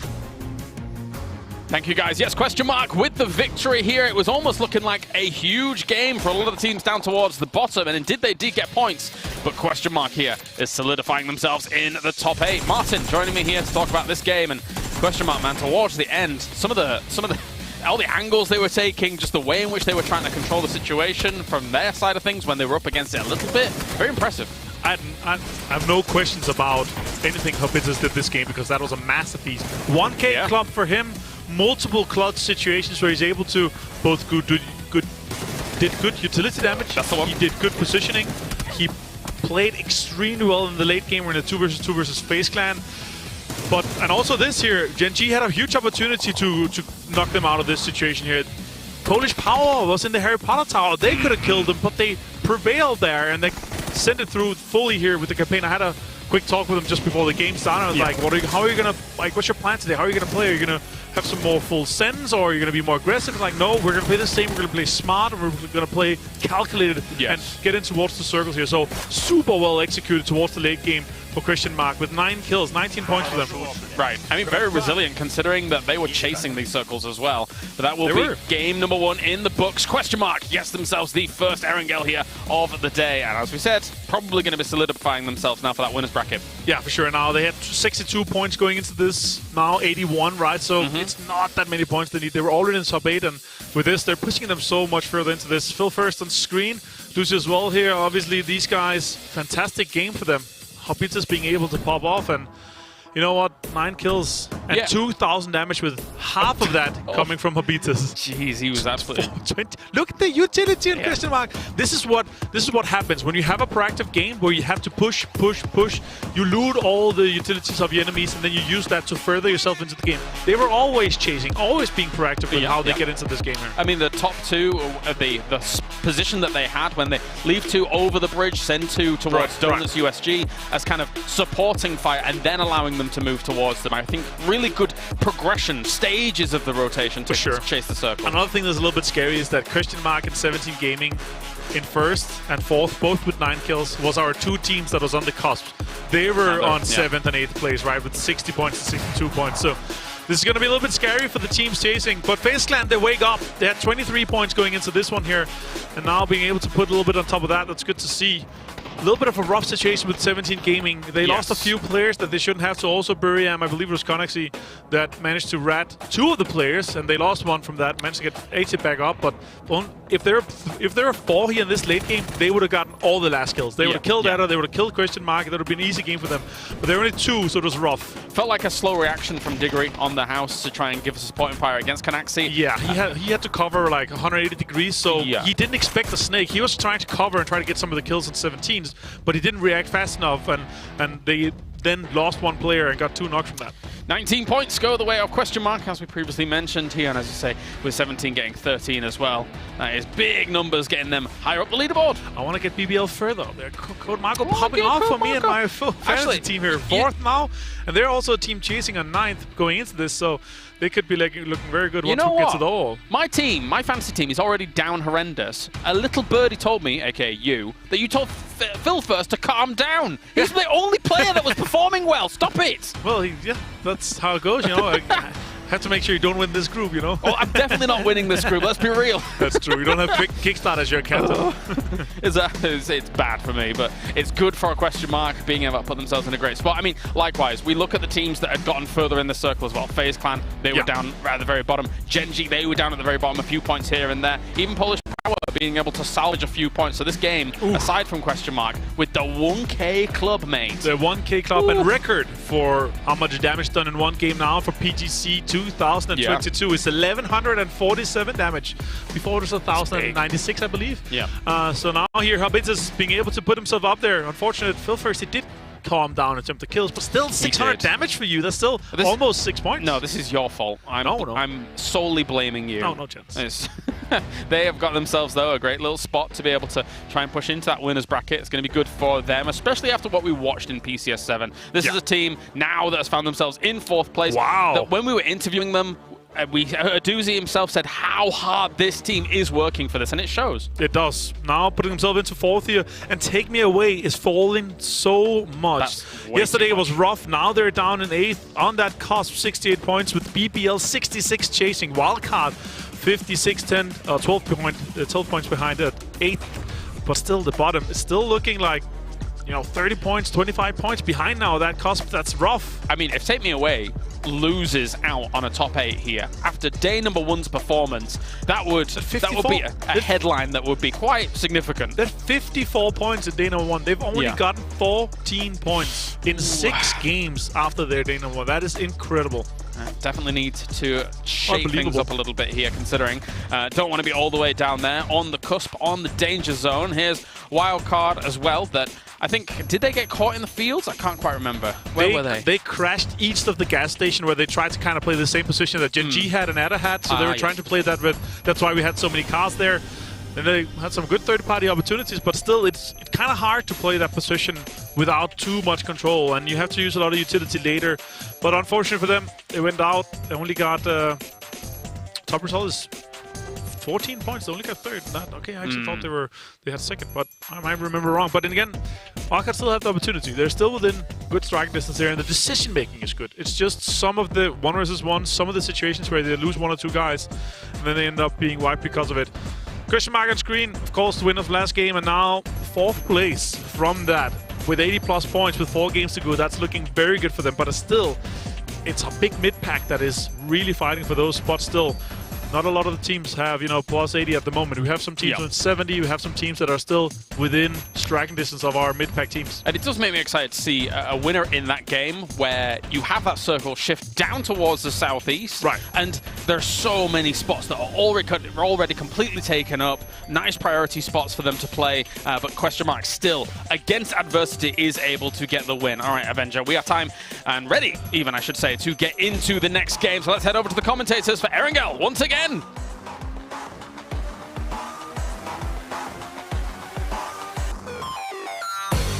Thank you very much, gentlemen. Yeah, we are getting ready to head into this second game. Now, question mark gets our first win of the day in a very impressive performance by Hobbits from the Harry Potter Tower. I don't know, like, crossing all my fandoms like that, Toby. I feel like this is about to have a black hole of nerdom. Maybe, I mean, maybe it's just the buff, the Wizard Tower buff that just grants you, whether it's a win, whether it's 1K club, as they like to say it on the desk. It's too much, man. What's the next thing we can do? If we're not going to give them wins, if we're not going to give them damage, maybe we'll just put an arm in there. Sure. Yeah, might as well. Might as well. That's the new crate. Let's just get weird with it. Well, right off the bat, okay, question mark, going a long way to securing their top 8 performance. Now, FaZe starting to make inroads back up towards the top. Petrichor Road doing the same. Wildcard, they've got some work to do as well as we check in with Aduzi. This is over by Stallburn. He's actually got company there, Toby. Yeah, he's not completely alone. Gen G is in the nearby vicinity, and I am seeing Tai Lu jump down towards the south side here as well. And I was actually not going to mention Burram in all of this, but Edie definitely in trouble early on. That's a rough shoot right there. Yeah, I think he saw it. I think Zhao Yang saw the teammate just off in the distance. So there were people with guns. Yeah, let's just get on out of there. So good awareness on the part of Zhao Yang and not getting too greedy there. But yeah, they see Gen G, QM all over each other, and we are heading. I mean, this is definitely north. We're looking at a shooting range circle. I haven't seen one of these in a minute. And look at the amount of teams that are currently set on what I like to call like the southern belt between Primorsk and Milta. There's 4 teams down there. We have 2 teams on military. There's going to be such a funnel of teams making their way north, and this time around, well, Gen G blessed with a kill early on in the previous game. This time I do see he ain't going to let him have that. Header. That's -3 points. Come on, man. Yeah, okay. Okay, Aduzi. You know what, do you? It's unfortunate there for Gen G is... You could have carried him for a little while, I suppose. Well, that is true. Well, let's take a listen to our interview with, I believe we have an interview with Aduzi here to see how they felt about their game performance from yesterday. Actually, with like 4 hour games, yes, but we actually throw the game 4. So I'm happy only with like 4 games today, because we played bad, and we could play better, but we failed in this game, and the others was very cool. I guess if we will play the same as we played today, it's gonna be enough. But we like gonna be looking for the like our best performance and like get a lot of points as we can. Just good luck to every team tomorrow who is gonna try to qualify to winner bracket, and I hope we will qualify also. We'll play the same, we'll do as best as we can. Well, they got themselves a win in the previous one, and they've already, as the only team on the server, got a kill in this game. So things aren't exactly going bad for them. Things might, though, be going bad for BBL real soon if it wasn't because Puju's is kind of caught down here. I'm not sure he wanted to be in this position, but fell down perhaps and just wasn't ready for what looked to me like somewhat of a potential camp. Yeah, I think BBL maybe saw him standing on the coastline there, and Thunderlaws was trying to send it over towards him, and he just did not want to take that risk. Off on purpose. Yeah, I think he did, but he's back up. He'll be fine again. But there you go, last game's top 5 kill leaders. Hobbits, of course, at the top with that 1,100 damage and 7 kills. Haven't been too many to break that 1,000 damage mark in a game so far. Literally the first one. I think there was another one. I'm pretty sure it was the first one. Maybe the first one here in B. I feel in like any case. Yeah, well, we'll get our stats people back onto that. I'm sure Avenger will let you know. But either way, he's gonna be running over here in a second. Exactly. Well, either way, great game from them. As wild card going to lose Waikika to Crunia just over by shooting range. Wildcard, remember, they loot up at Severny. Yeah. They crept over a little bit over towards shooting range. They had no idea that Polish Power was already here. So Polish Power sending 2 very, very early. Good work by them. I cannot imagine anything being more infuriating than getting a perfect circle towards your loot spot and then within the first 4 minutes lose a player. That has got to be like the most tilting thing in the world when it's written in the stars. That not necessarily a great game because people can get amazing games from wherever they loot. But, sure. But when you finally get one going your way, and then already at a deficit early on. Definitely a tilter. Yeah. Well, minor tilter, maybe at best. Minor tilter. Waikika not really one to get tilted as we see Petrichor Road getting very close to Donuts. Immediate trade coming through. Ixlep will find Corn will find Ming. Americano going to go down as well. Corn gets flushed out, so Petrichor Road so far the victor of this encounter, and they should be able to get Ming back up pretty easily. No breaks on the cars for Petrichor. They need the points. Again, I mean, similar position to FaZe Clan. They can't just get the placement points and chill with that. No, they need the kills to go along with it. So if you see someone who might not have all his teammates with him, you know you're at an advantage. You might as well just pull up and take the fight to them. Yes, indeed. You'll see Lil Ghost leading the way for 17. They are our westernmost team inside circle right now, creeping a little bit close to Polish Power, but making their way off. It's not too terribly close, and it looks like they're going to go ahead and find that Lil Ghost compound. We'll see if they decide to do a little bit of a 2-2 split here, and how they decide to set up pretty much everybody on the move now if they aren't already in circle. We do have BBL, Day3, Tyloo, FaZe, Buriram, and Take Me Away that are still off to the south, but they are on their way, Toby. It's, I mean, you asked me who I was expecting to see potentially come up to 5th start. They said 17 and 4th place, 9 kills in the previous game. Now they find themselves in 5th place, a team that some, maybe off of day one, were starting to question in regards to whether or not they were capable of making their way into the very top. It was a very rough situation that they found themselves in with the loss of Xiaobai, but you know, all credit due to Soju. They are he's been stepping up. He has been stepping up very big, and just, you know, waiting for your one of your teammates to arrive and being able to say as soon as they're arriving that we are playing in the winners bracket. That's about as good as you could hope for if you're 17. So, you know, credit to that squad and credit to Soju for stepping up in a big way as a sub. Definitely. BBL on rotation, sitting right now just 2 points behind TMA, currently in 8th place. And, well, I mean, it's been, while we saw Smash yesterday after the loss on Miramar, they seemed frustrated, but I think that's just because they put themselves at a pedestal. They know what they're capable of. They know when you're given a chance like this to go out and win a game, you have to bring it home. It's been something BBL has struggled with in the past, being able to kind of close out games, and I think they felt like that one slipped through their fingers as well, where I would say Day3 just played out of their minds. I mean, yeah. I mean, sometimes can't really fault him for it. Sometimes there's only so much you can do. One team will just catch a barn burner, and there's not really much you can do about it. Well, Gen G sneaking up on the backs of E United here. They hear all the vehicles moving around, but E United just no clue that they have. If they knew, Rella would Golden not be Tigers on their doorstep.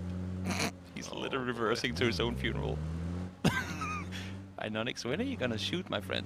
If that wasn't, I mean, not necessarily the perfect opportunity, waiting for him to leave. Now they know they have the numbers, or at least the even numbers, because of course, Adder did go down earlier, but the more time you're allowing for Kickstart to jump around, the sooner he's going to spot you, and all of a sudden that advantage is going to go against you. Rillo still in the nearby vicinity too. It's just a matter of time before they're seeing Kickstart now. Mid-vaulting, called out, perfect timing for Renba and Inonix. The fact that it's Renba that gets the knock here goes to show that they were waiting for the perfect opportunity on that one. Didn't get the flush though, so they're immediately going to be pushing back in here. Renba already about half HP, so Snaker's doing a good job of defense. Rello still off in the distance. Flood, you can see he's trying to make his way up the hill to get back in here. Snakers, they know they have him a little bit separated from the rest of the squad. The flush comes through onto Kickstart. Flood now trying to find anybody, but he's getting shot at from range. I believe that's, question mark and LG. That is crucial. They hear the shots on the ground. Asura then spots them because of it. That could have potentially been a backstab that then didn't come to be.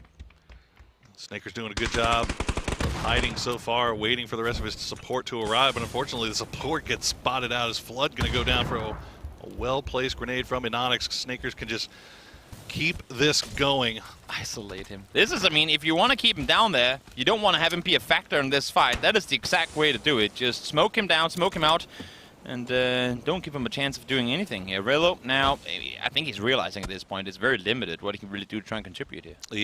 Yeah. I mean, Snakers is the one kind of slowing this down, right? He's laying the smokes down, laying the Molotovs down, trying to give some time for Rillo to maybe get into a position, but I think they maybe communicated to each other, you know what, this is... No, we'll see if we can do something here, Snakers, but... Sorry, it was Gen G that threw the mollies down to prevent him from taking the fight to them. All right. Okay. I think it makes sense because while they know he's down there, so you keep him down there with the mollies, that allows for you to clear the rest of the compound so there's no one backstabbing you. Okay. Now, new circle's going to pop, and if you're united in this case, you go, God damn it. Well, I guess the combat we were fighting for didn't really grant us anything in the end of it. Sure didn't, and now they got Buriram kind of making their way just off to their east, uphill. They're going to hear these engines very shortly. And they know they would, I mean, Asura, do not push that by yourself. Good flashbang. They're not going to find him just yet. They definitely want to be careful with this. They don't want to lose anybody. We're headed into open field battle to finish things off here as well. There's a shot to the face. You ain't going to be surviving that, but they're heading into the open, at least most likely with where the circle has taken us. So the more utility you're spending this early on, it could be utility that you're going to be in a big need of as we make our way further into the game. Rello, last player alive for United, taking shots from Wildcard as he makes his way on through, and you could only imagine that he's going to be running straight into Polish power now. Yeah, I feel like the idea maybe was to send it to that shelter, and every shelter he's run by so far has been occupied. So the dip is the best solution for the time being. I'm sure he will have company there very, very soon here as we check in with Buriram. Remember, they were wrapping on that side of Gen G. They end up pulling up on the north coast. Nobody in the Severny on the north side. So they should be fairly safe. It's just going to give a kind of full sense of confidence for Buriram to push on through, because question mark is there. Hobbit's actually now driving up towards him as we take a look at Faceland, miles out in the blue. Not exactly in a hurry to get up towards the north. Seems like Buriram will continue around, though I think they heard the car from Hobbit, so I was just going to say, with them not seeing anything, maybe they try and push into... they actually left Naratra. Peeks further out, he's going to go down, and Naratra spots him. That was a perfect bait. They hear the car, they leave one behind, they say, oh no, we're leaving. And there you have it, the backstep works out perfectly. Sneaky stuff smart. from Buriram, and that pays off. Nice point in there. Pocket 17, meanwhile, they had a spread going on off on this north coast. They hear Buriram pull up, so Suju going to be the one that feeds that intel over to the rest of the boys. Meanwhile, Wildcard still just off to the east of shooting range. Greg shot in that shelter, sending a few shots over towards Dante, but nothing really finding anything. Greg just checking out his car, going, yeah, it's got flames on. Pretty cool, you know, ready for rotation if I need to. Look, man, you throw flames on anything, it instantly makes it faster and obviously cooler. Huh. Yeah. Huh. I guess I just gotta throw flames on more things, though. I mean, yeah. Does it work on bicycles, too? I like to think that I don't ride my bike that fast. Clearly. You know what? Flames incoming. Additional 25 miles an hour. Flames incoming. There you have it. And then you hit it with a ball peen hammer too, and then you get speed dimples like on a golf ball. James always gets to talk about cool cars and stuff, and I just talk about bicycles. That's where I'm at in life right now. That's okay. It's a good place to be. You know what? I'm not complaining. I am not complaining. Polish Power, well, they might be complaining about sitting 16th, but as for right now, their position in the circle is pretty good, and I hope that it didn't jinx them, because I would like to see them get something going. But if the circle does not go towards shooting range, they could have a hard time getting out of here with Petrichor right up the hillside. Circle goes away. I'm sorry. That is a hard shift down to the south. I think most teams were probably expecting it to center up on shooting range. I mean, it has so many times in the past, so this hard shift down to the south, a little surprising. I think most teams should be able to make it in there right now. Everybody in the vehicles on the move, heading for the hills. Plane crash completely abandoned right now. He's getting close to TMA, and just you can see how close these guys are getting, just trading shots back and forth right now. Yeah, Petrichor wasting no time to make their way further towards the center, and center is where they are literally on the dot of course, what is only phase 3. In the meantime now, Wildcard trying to wrap their way on forward, but there's an LG ambush waiting on the other side of this ridge. Sure is, and they already find the knock. Actually, Adam going to go down to Smash, so that's BBL who's sitting in the God compound right now. They find a little bit of an angle here. Greg shot, Nico's still up, but they cannot go for this res onto Adam just yet. Luke 12 and Pets have both been knocked very low, but no knocks come through.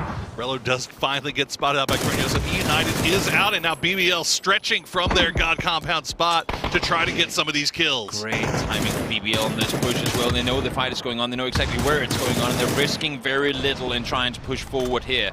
They know they have no one behind them, but they cannot over-aggress, because give any other team the most minute idea that this compound is free, and they will push through. Marco finds one more. Luminosity, they thought they had this set up, they thought they had the play ready, but, well, out they go in 15. I mean, absolutely beautiful stuff from BBL. They had that great compound, and we've seen so many teams, they'll just sit in it. Well, they're not wasting any time. 4 kills now, and they get to retreat back to their compound in Wildcard. You can see the frustration on their faces. They know that they have got a lot of work to do, and, I mean, they are just dropping with every game. 10th place now, with teams trying to catch up towards them. 17 spots, Canaxi though, alive at least for a little while longer. Flash does come through, not going to do a whole lot in 17. Show here smart in waiting for a teammate at least for a little while longer.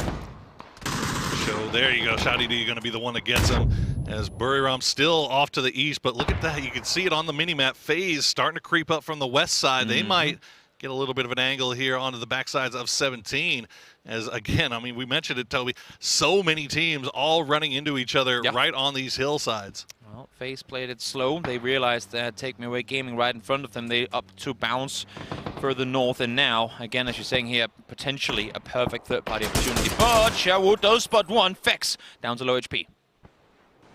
Doesn't get the knock though. Oh, he sees him still. Yep, that's gonna die from that. Should be an easy grenade as 3 of 17 start pushing out to the edge.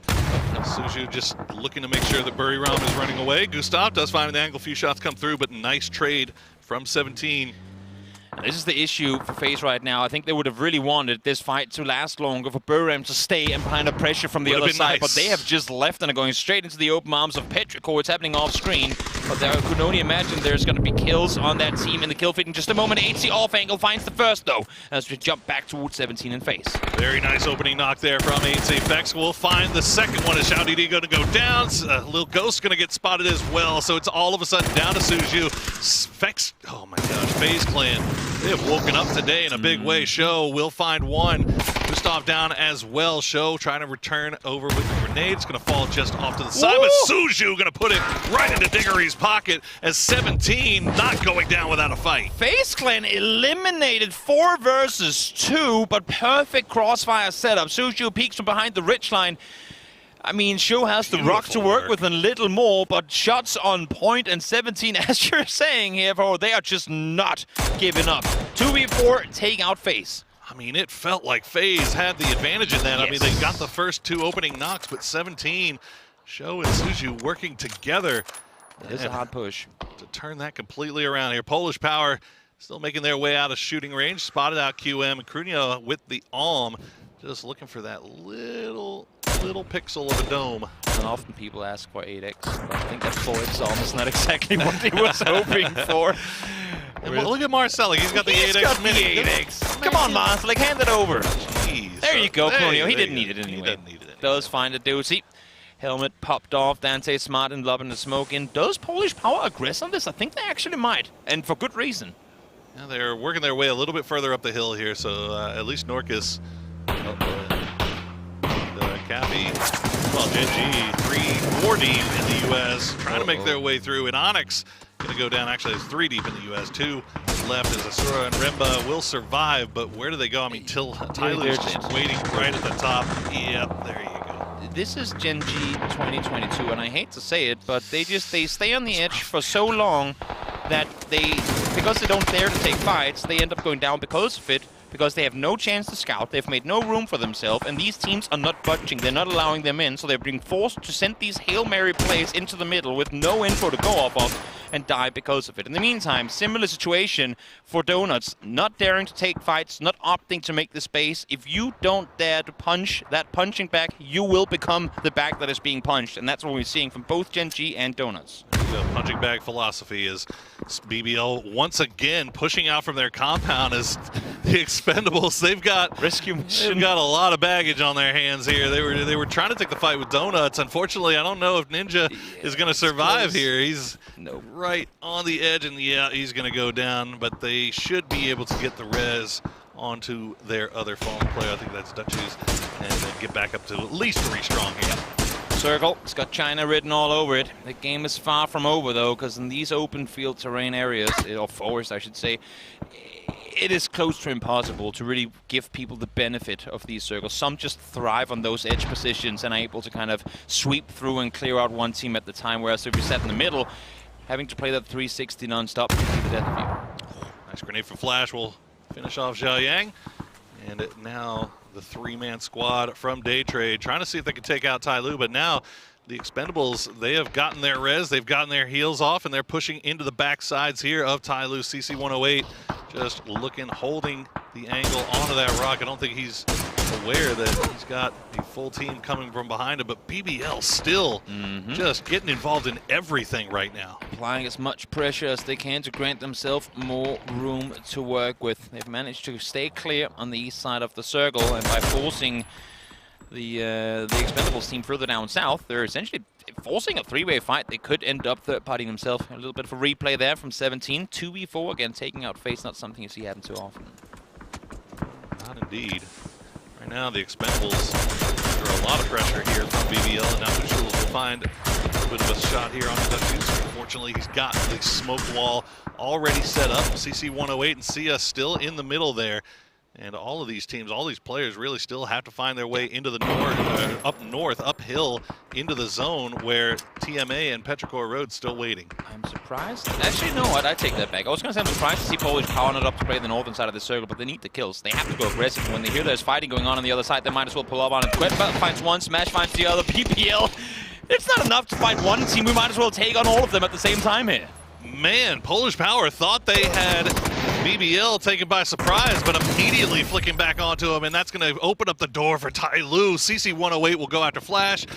TE is down as well, so Pushil's trying to stay alive here. It's a 1v1 between Pushils and Sia from Tai Lu.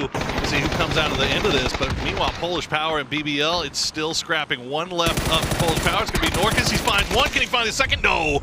And BBL will stay alive. Staying alive and doing so in fashion. Plenty of kills coming through for them. Tough one here for Polish Power. I like the idea of them trying to push down, but because BBL wasn't forced to take the fight down towards the south, they can't really make a play on it. They were there, they were ready and waiting, and it ends up being the downfall of Polish Power. And nobody in a position to third-party them either, exactly. So they're able to get these reses off. They're back up to 3 strong as they have complete control over that eastern side. You can see what we are looking at as Take Me Away, the only team with all 4 members still up. And this is going to be a little bit of a slowdown, you have to imagine, here in as Phase 7 just pops. And yeah, now TMA is going to get the zone as well. They've been playing it slow. They've been playing it cautious and wrapped west while everyone else has been fighting towards the east. And now blessed with the circle here, going their way. Long finds one with the DMR, and here comes the push on forward. Great game from BBL so far. We'll see if Long can maybe put a halt on things here. 9 kills. That's why you carry your player further forward. It worked out a treat, didn't it? He got away with it. Cold Marco just holding the line, and he's going to find a mill, going to go down, and immediately trade it back. Well done by BBL, as they are just chain rezzing after they get all these kills. I mean, this isn't, again, we talk about night and day performances coming into this one. BBL last 5 games in the top 5. They haven't had the kills in all of the games, fair, but now once again, sitting top 4 with a good chance of getting even more out of this game. 11 kills already. They are relentless, and they're not taking no for an answer. They're literally fighting their way through this entire game. Beautiful work by that squad so far. 17. Still 2 alive, still holding the plane crash as Take Me Away is starting to wrap around. I think they have an idea that somebody should be over there. Shanghai looking in that direction. BBL, meanwhile, get the resets. They'll get a little bit of loot off of their fallen enemies as they start making their way into the southeast. There is a snake in the form of Dante from Question Mark that's just off to the west of where 17 is. We'll see if he gets involved. Question Mark? No, sorry. Take Me Away Gaming right now, fully focused on the 2 remaining players from 17, because they know if we clear the north on this one, if we take out the plane crash, then we can just spread out and try and deal with BBL. Issue is, BBL has already kind of dealt with their threat, so they're now free to start pushing on forward. I would have imagined BBL opting to wrap further south in this one, but then again, we know BBL to be a team that's much more dangerous up close than at a distance, so smart from them to keep it on the same ridge line, not allowing for Take Me Away Gaming to get any advantages down the hill. Might as well keep those angles as narrow as can be, so the opposing team, the ones sitting and waiting for you, don't get any advantage going their way. Yep, Take Me Away just waiting for the inevitable push out of plane crash by 17. Everyone's waiting for 17. And yeah, this is, I mean, this is just the brakes have come to a crash. The pace of the game has come to a screeching halt here. We've got 10 alive. I mean, yeah. I mean, TMA they know that they need to win this. Yeah. They had such a rough day 2. Game 1 didn't go that great for them either. And I mean, all the teams that are here. It's all securing top 8, isn't it? 1 win for either of these teams could be the guarantee to go through. We're sitting 4th through 7th. Like, these are the teams that right now not only do they need the points, but they know that all the hungry teams are right behind them. Imagine solidifying your spot with 3 more games still to play. That would be the best thing for them. Circle, once again, goes towards Take Me Away. BBL now, the team to be forced to make a move for you. Backfill on 17 as we try to wrap south around. Show, first one to fall. 17 down to 1. Looks like BBL had a little bit of an angle there on the TMA. They're going to pull back away, get healed up as Suju now the last player up for 17. Dante up as well. Don't forget about that solo from QM as Lulu always. This is your low man for TMA, making sure that nobody wraps around on that southern side. I like the info gathering idea from Lulu, but now that he's shut, now that he's been seen, spent that time to reposition, they know exactly where you are. There's no way you leave that ruck from here on forward without them seeing you make a transition. BBL, again, containing him behind that ruck, spending that time to try and maneuver further forward. I like the idea of BBL being proactive, pushing forward, and this issue is, well, it's not only Lulu left alive on the side of Take Me Away Gaming. Lulu actually pretty low on ammo himself here, only 19 rounds left. Get away. As BBL, like you said, I mean, beautiful work by them to just recognize the fact that Lulu was that low man. Suju will find Dante, get him knocked very low. Xiaohai going to try to do the third party here. He's going to get knocked low. Suju will at least get 1 more kill for 17 with his 1 HP, and somehow he gets to the tree, Toby. I mean, in 17 Gaming as well, similar story to BBL. 2nd, 4th, and now top 3 guarantee with kills to boot. Should be going down. No, as a matter of fact, not quite the case. There you go. In the end, he will fall, but 8 kills, 3rd place guaranteed. Solid game for 17 Gaming. And that's bad news for BBL as that opens up TMA to wrap around on that eastern side of the circle. And you can see they got them pinned with their backs up against the wall. Lulu always still landing a few shots into Thunderlost. Won't get the knock, but he is going to keep him.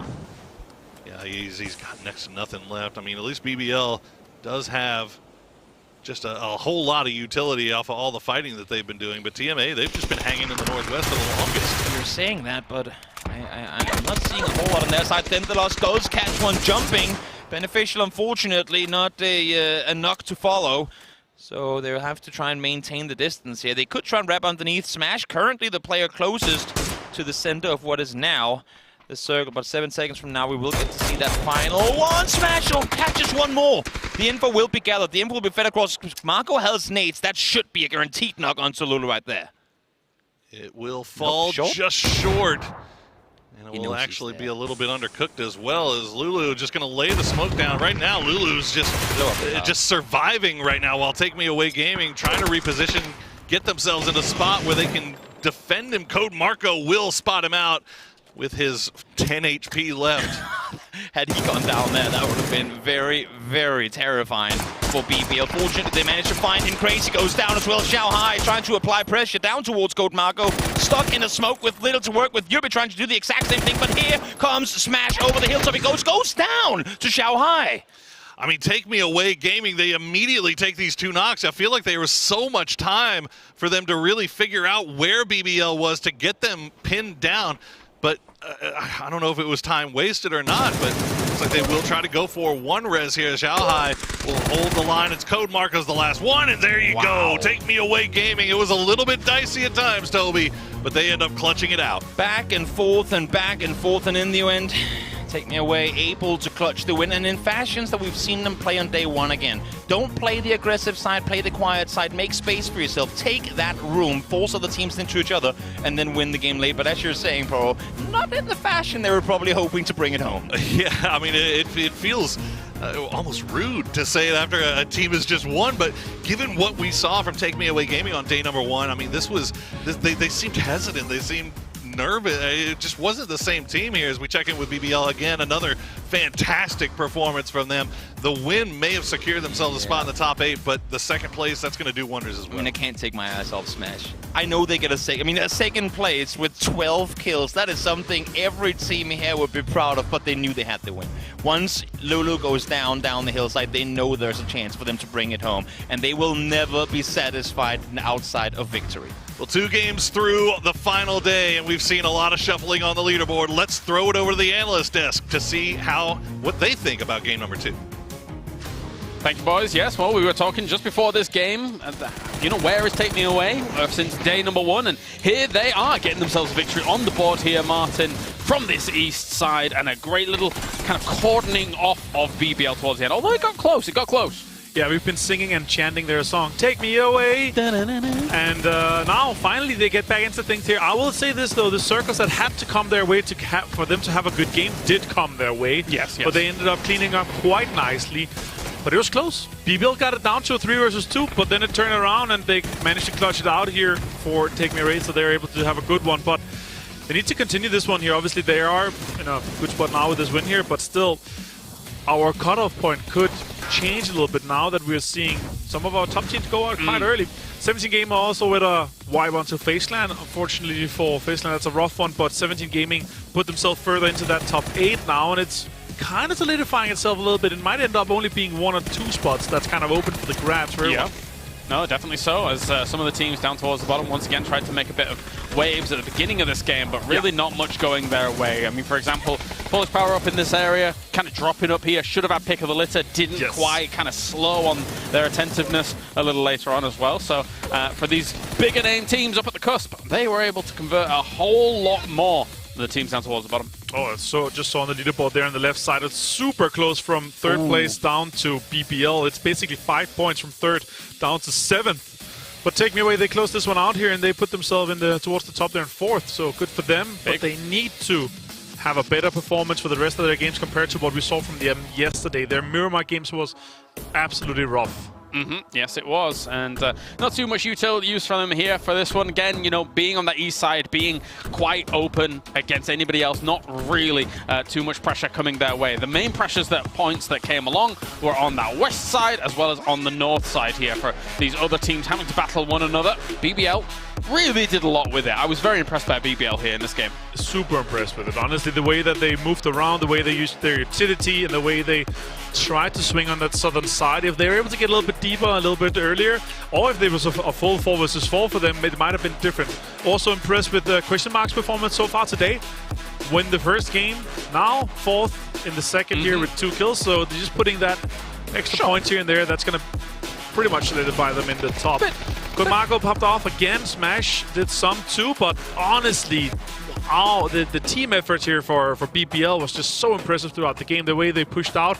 I would like to see the full push onto the Expendables. That would have been fantastic. Right, yeah. But Expendables, they managed to pick both their players up and run them away. Unfortunately, one of them did die in blue, but still. They're so close. This circle and how it kind of ended up, it was interesting with that southwestern shift. A lot of teams that decided to try to go on that northern side. Not a lot of teams contested Take Me Away's position on the west, and they ended up having a lot of free space on that western side for their entire duration of the game. I get the allure of the plane crash location as well. It's potentially more hard cover than just having a tree, just having a rock and things like that.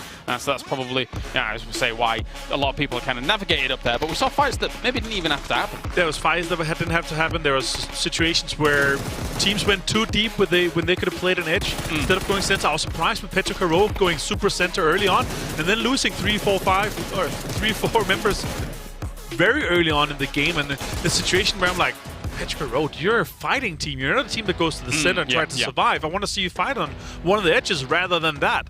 Take away though, 19 total. BBL just with 17, super close. Imagine if they actually won that. There was a lot of points for them kind of up for grabs. They would have had a record-breaking game if they won the game. And a bit of a sneak along. Tyloo, once again, nice points coming in their way. A lot of kills going over towards them. So, I mean, they were going to be pretty much secure anyway. So yeah, this is going to put them in the 100-point club. So definitely secure. Even more secure. And now they can play with things a little. See, maybe deny some teams. Maybe, and in a situation where I was like, I want to see Tyloo fully contest phase if they actually want that crossroads. We've seen them, one of the games, we've seen them up in North George. Yes, we have. So we'll see if Tyloo kind of follows through with what they were saying about the potential of chasing down someone like FaZe, etc. I mean, although that being said, for FaZe, it's almost done, right? Like, they're not going to be able to get into that winner's bracket by those things. Last place, they need to win the last 3 games with like double-digit. It's going to be difficult. It's going to be rough for them. They need like 55 points or so. So you don't even need to keep them out of that top 8 anyway. They're probably going to keep themselves out of top 8 at this point. Right? Makes me sad to say that, but you know, that's where we're at right now. That's how it looks. Luckily, with how they formatted and how everything is shaping up, you do have multiple chances here for this. All right, top 8. So far, the Expendables is currently the barrier. And, I mean, aside from the Expendables having a few points here and there, I think it's danger zone, really, for them at the moment. Very much so. Luminosity just 1 point behind, but there's kind of a gap both ways. BBL, it's 11 points up to BBL from Expendables. And for Luminosity, which is 1 point behind Expendables, it's 13 points. So there's quite of a gap from just those 2 spots right now, and it could end up like we've seen in Group A, just being 1 or 2 teams that's fighting for 1 or 2 spots. So yeah, let's see how the rest of the games go. But still, pointing out here, Day Trade 88, all the way down to BBL on 7th, 83. So a lot of changes could happen. Let's say Luminosity and Expendables have one good game, while these other teams they don't have. They could be, kind of really quickly thrown down that leaderboard because it is so close. 5 points difference only. Yeah, very close indeed. So we'll see in our next 3 games if that is going to come to fruition. Right now, we have ourselves only those 3 games remaining. 1 Erangel and then 2 Miramars later on for all of these teams to scramble for the points. Looking at it, I'm a little bit concerned for the Expendables. Yes, honestly, the way we've been seeing them play so far has been a little bit rough once compared to day number 1. It's been kind of falling off, so I'm hoping for them to step up here in our last 3 games. All right, time for a break. When we return, we are going to have those 3 games on the way. Join us right after this for more PGC, and it's Erangel.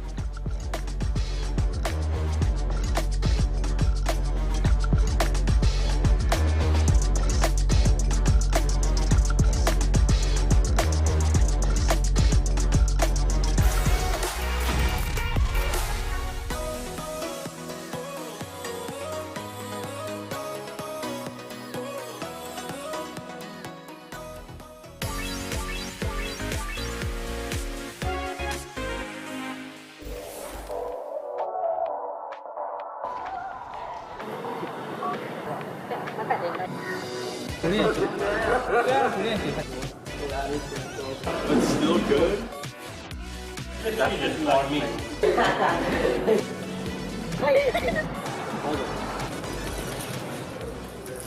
是的，我觉得我在这里面1票都不应该有。 I picked Norkis. He's like not playing a lot, but he's a great player in my opinion, and I think he will perform well. 我为什么选小叮当吗？因为每次看他直播的时候，他一直在打，但学技术学不来。I picked X Left because every time I tune into his stream, he's playing.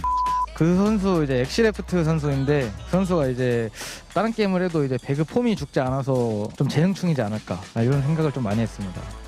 因为这是大家公认的。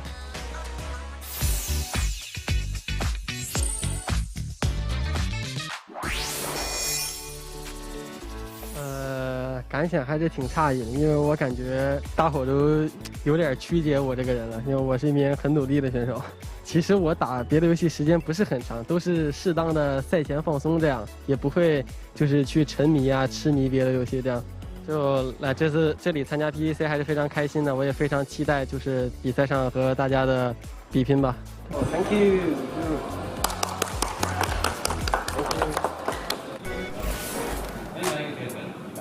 Hello, hello, hello.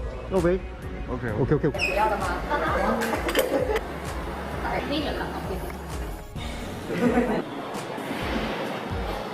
Who's the best looking player? She, my boy. Because they just walk through everything. Yeah, that's what I did too.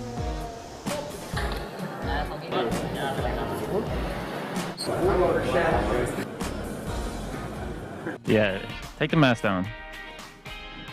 There you go.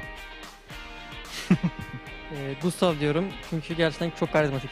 예전부터 마음 먹고 있었어요. 또 저희 팀 얼굴 마당이라서 이 친구가要有自信一点，然后就要投给自己。Just look at the man. Yeah, the best looking player is my boy right here, Mr. Mime Time. Can we get a zoom in? Zoom in real quick.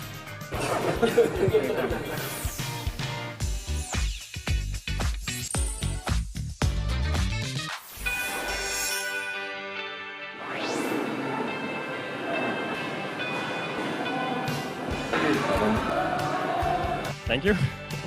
I guess Danish people look a little bit too good, and maybe our hair is also a bit too clean. How I feel about that, I mean, honestly, like I don't really care. I mean, Clip is beautiful, and I know that, so congrats to him. I don't really care about winning this, but I guess it feels okay, and it shows that this shows us that I have a good choice as well. I voted for Gustav, so I voted for Clip. See? We are very excited to play here, and we have a very good feeling. Also, getting second now feels really good. No, doesn't matter what we get here, but I have a good feeling. I don't know about Clip. I'm feeling very excited going into the tournament. We've been playing online the entire year and actually playing offline now on the lane client as well. It's going to feel amazing, so I'm very excited.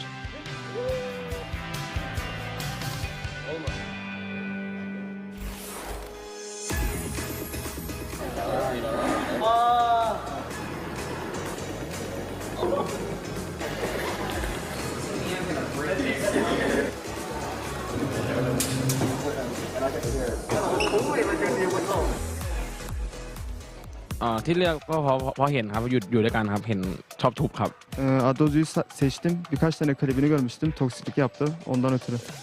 因为这边去年打世界赛砸桌子，那个桌子砸了个洞，那个有图片的。 게임만 하면 좀 성격이 괴팍해지는 경우가 있어가지고 종종 샷건 소리도 들리고 그래서 뽑았습니다. 확실히 100% 인정을 하도록 하겠습니다. I chose Kickstart because I live with Kickstart. My room is right on the other side of his wall, and I hear him streaming, and he breaks his desk half the time he's gaming. The walls literally shake.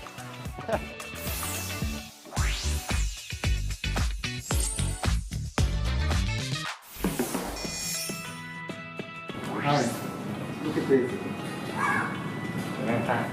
不知道吧，我感觉平时我挺和蔼可亲的，可能是因为那种比赛上面就那一两把被别人记住了吧。当时也是那种比较关键的比赛场次吧，然后我们打得很好，然后有能争冠的那种能争冠的那种门槛吧，我们就很激动，所以就很激动的情绪拍做出来的这种事情。我们会争取在这次比赛中卫冕的。谢谢。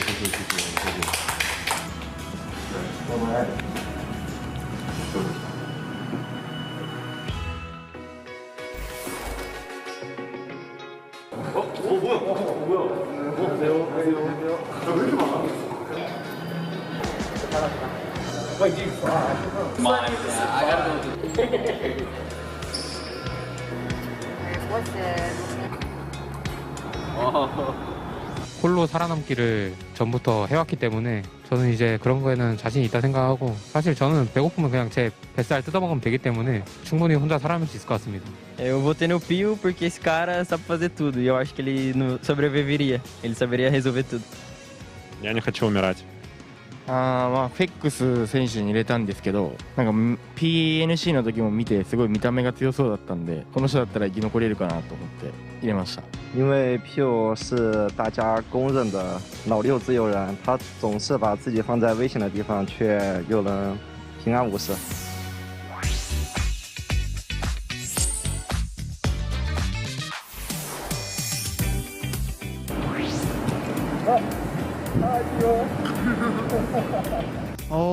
아직까지 제가 뽑힌 게 의아하고요. 왜 뽑은지 모르겠어요. 아니 그냥 사실 1등 뭐 투표한다고 했을 때 뽑힐 거라고 생각은 많이 못했어요. 은퇴를 했기도 했어가지고 이제 살아남는 선수 1등으로 뽑힌 만큼 끝까지 살아남아가지고 꼭 우승할 수 있도록 열심히 노력하도록 하겠습니다. 아 감사합니다. 초콜릿인가요? 맞습니다.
Hello, everyone, and welcome back to PGC 2022. It is the final day of Group B. I am Porosaurus, and joining me is Toby, and I think we have decided that I would be the one who survived the longest, and Toby is clearly the most beautiful. The most beautiful. Do you want to be the most aggressive then?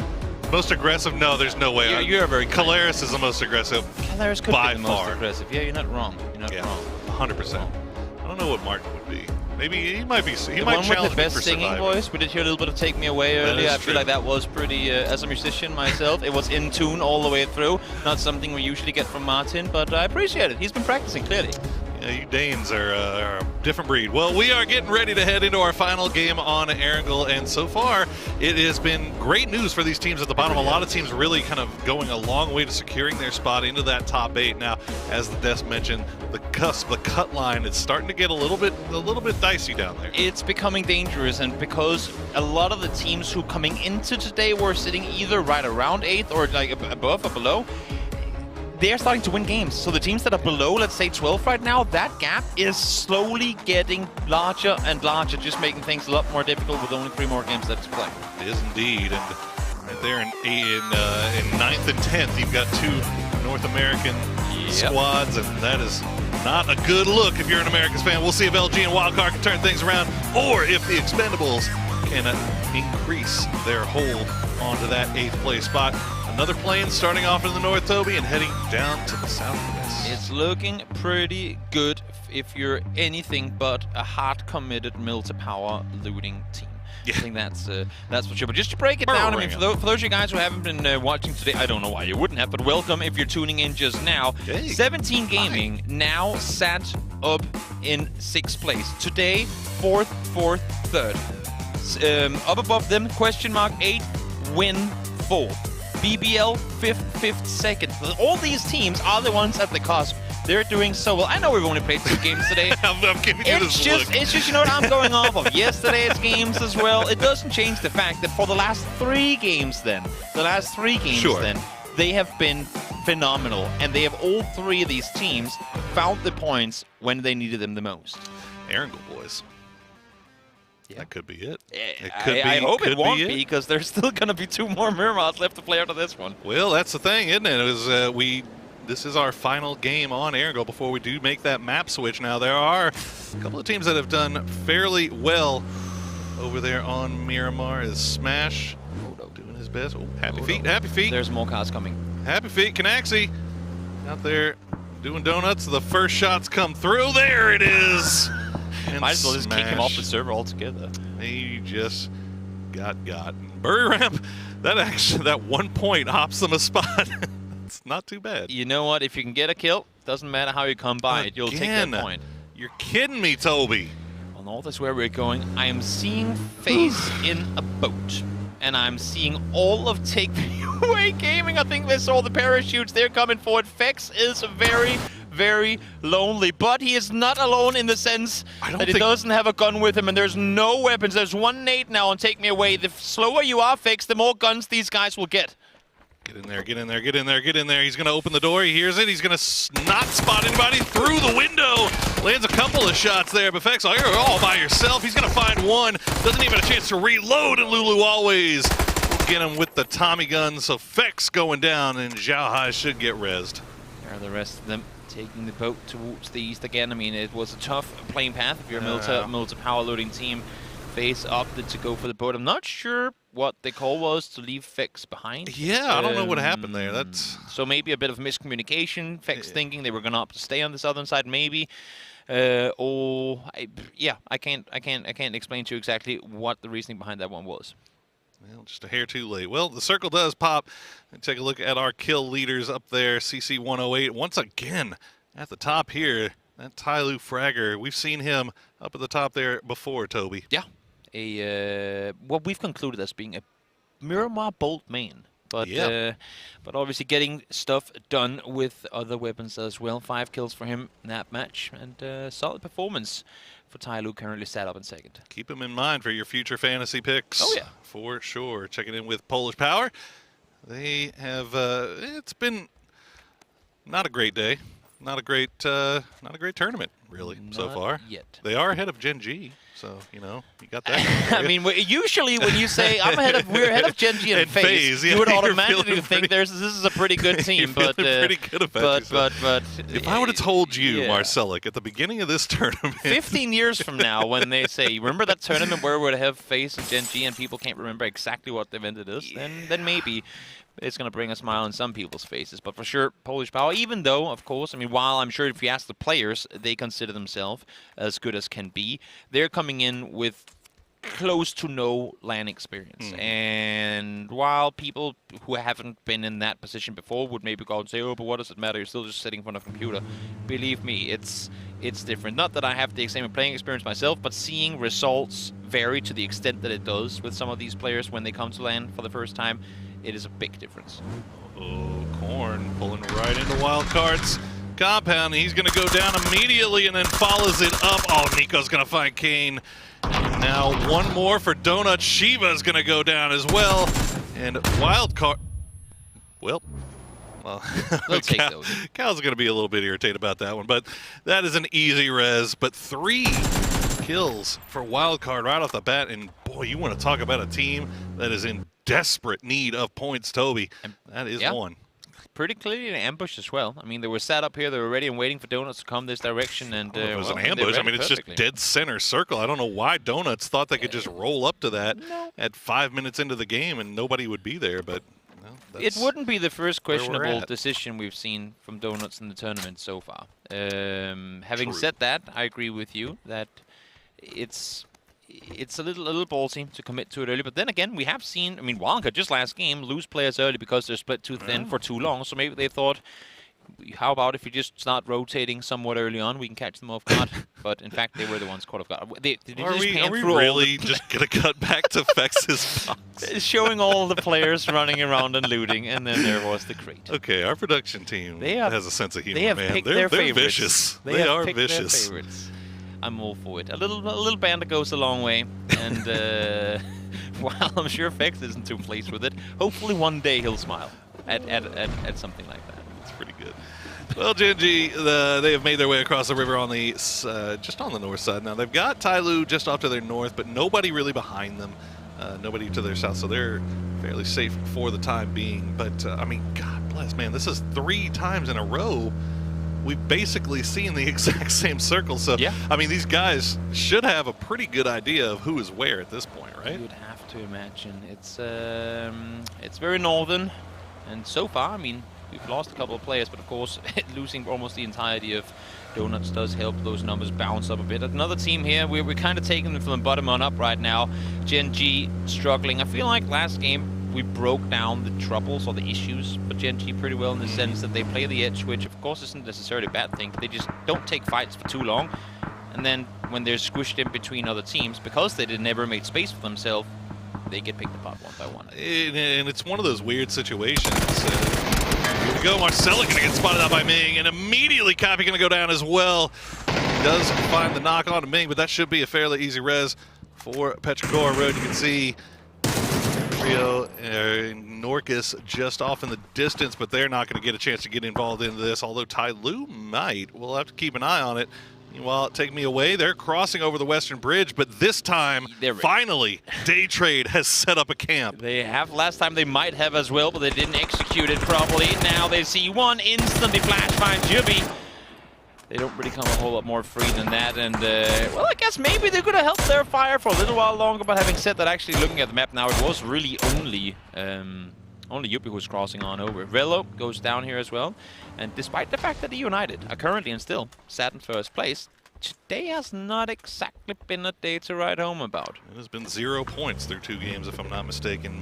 Waika Mukau gets that knock and catches EU in the 2-2 split. Looks like Rello is going to be the only loss they take this time. Be able to go and rejoin as we check the replay here of the crash from USG. And that was just, I mean, that's about as easy as it's going to get for you if you're wild card. Yeah, they catching the last one with an 8 in hand as well. It's somebody should have told Cal that he had the grenade in hand. Well, I mean, and Nikos, I'm pretty sure you saw that. And he would have hurt himself too. But I guess the focus was elsewhere again. If that's the biggest mistake you make in a fight like this, you still get 3 kills without any casualties. You're pretty satisfied, I'd imagine. Well, despite United's troubles, United's that's the kill top 5 still taken over by Kickstart. Yep, that's a year in trouble. Question mark. A little bit deep, a little bit right in the middle of this Buriram split. Are they gonna not try on the hunt now? I'm all for this again. Buriram needs the points, and Dante, the sheep that's been isolated from its herd, is forced now to take the Western Bridge. The rest of QM on the other side, they're looking back over here, but no angles to be found just yet. But it looks like boys should be able to escape just fine. Phil First and Dante just going to get to the river, and now Buriram starting to send it back over towards the bridge. You can see the shots coming through. That is some very angry question mark members. Not really in the mood for allowing for a safe passage for Buriram here. They should be able to cross on over. I don't think the 2 players in Adusi and Hobbit's too keen on trying to 2v4 hold off Buriram and the push coming through. FaZe getting to the top of Stallber here. Unfortunately for them, they are fully unaware that it is currently occupied by BBL. And we'll see if that pops off here shortly. TMA, meanwhile, after losing Yuppie, they will finally make their way across. DAY3 is already in Razak, so nothing really to worry about here for the Take Me Away boys. They're barely even on the map. Here you go now. Welcome. Down there in the bottom. Yeah, welcome. There you can see them. Yeah, it's just fine. Still a lot of 2 kilometers to the circle. Let's see where the next one's going to take us. West we go. And as you were saying before, Boro, at this point, the players should know this terrain pretty well. Should have a pretty good idea. 17, taking some long-range shots there at Americana. I believe Americana, yep, the last player up for USG. Donuts almost gets taken out, but will survive to fight another day as we see all of our little Skittles on the mini-map starting to rustle around, hop in vehicles, find their new homes. And Onyx stopping at the top of the shelter. See what he can spot out. The rest of this team very close by. Yep, plenty of teams in and around here, and well, the more time we spend, the more there's going to be coming, because the entire south side of what is our current circle here has got players full speed forward, making their way in this direction. And there's a replay of Petrichor Road pulling up on Polish Power. Did take a knock on Ming, but now we got LG crashing onto the wildcard compound. This is on the very eastern side of the circle. So far, just utility being thrown out.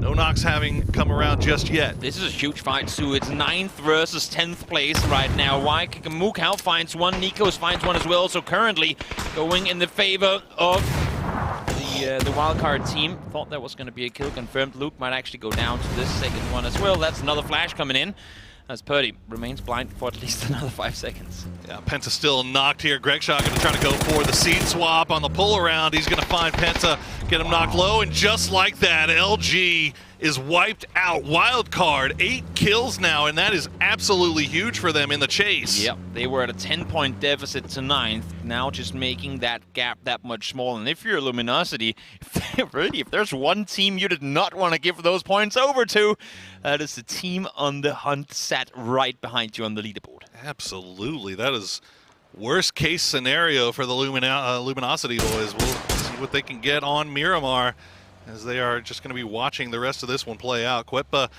we did see FaZe and BBL getting a little bit close to each other on Stalwart, but it looks like they avoided each other for the most part. Now BBL on that northwestern side, looking off to see where the next move is going to take them. FaZe, meanwhile, 8C and Diggory just off here to the north of the Expendables. They did leave Gustav behind, so it's just the duo. 8C will find Duck Juice. Going to be one knock coming through. Runs out of ammo. Probably had the second one. Are they pulling up on this? Absolutely. I don't think they're aware what they're running into. They have caught them in a split, so a ballsy play at best that it's going to pay off, at least to some extent. Diggory, though, is there on the off angle, finds one in return. So far, 2 for 1 trade. Diggory down to low HP, though.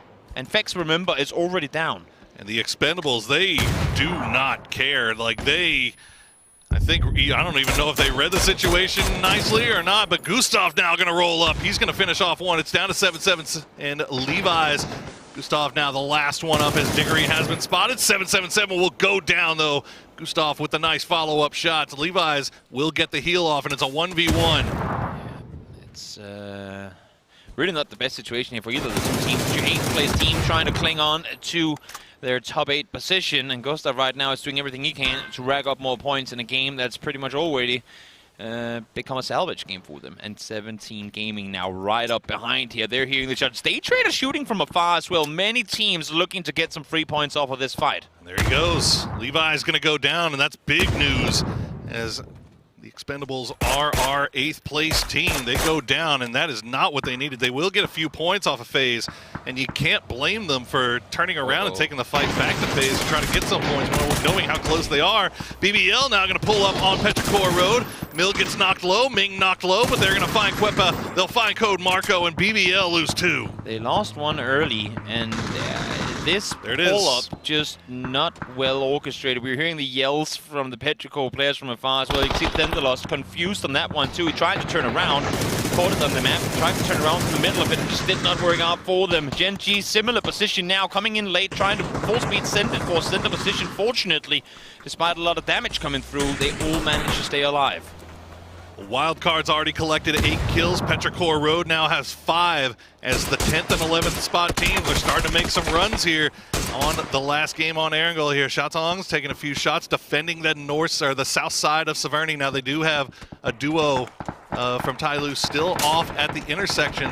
Very separated here. So Gen G a little bit pinched between South Severny and Petrichor Road. We talked about how the mid-pack in winning that last game, or finishing the top 4 for all of them, was so huge. Look at the leaderboard now. 7th, 8th, 9th, dead already. If you're sitting 10th through 16th, you're clapping your hands, because this is the one chance you're gonna get to rack up points with little to no competition. FaZe out again. Not really a game they were hoping to get a lot from.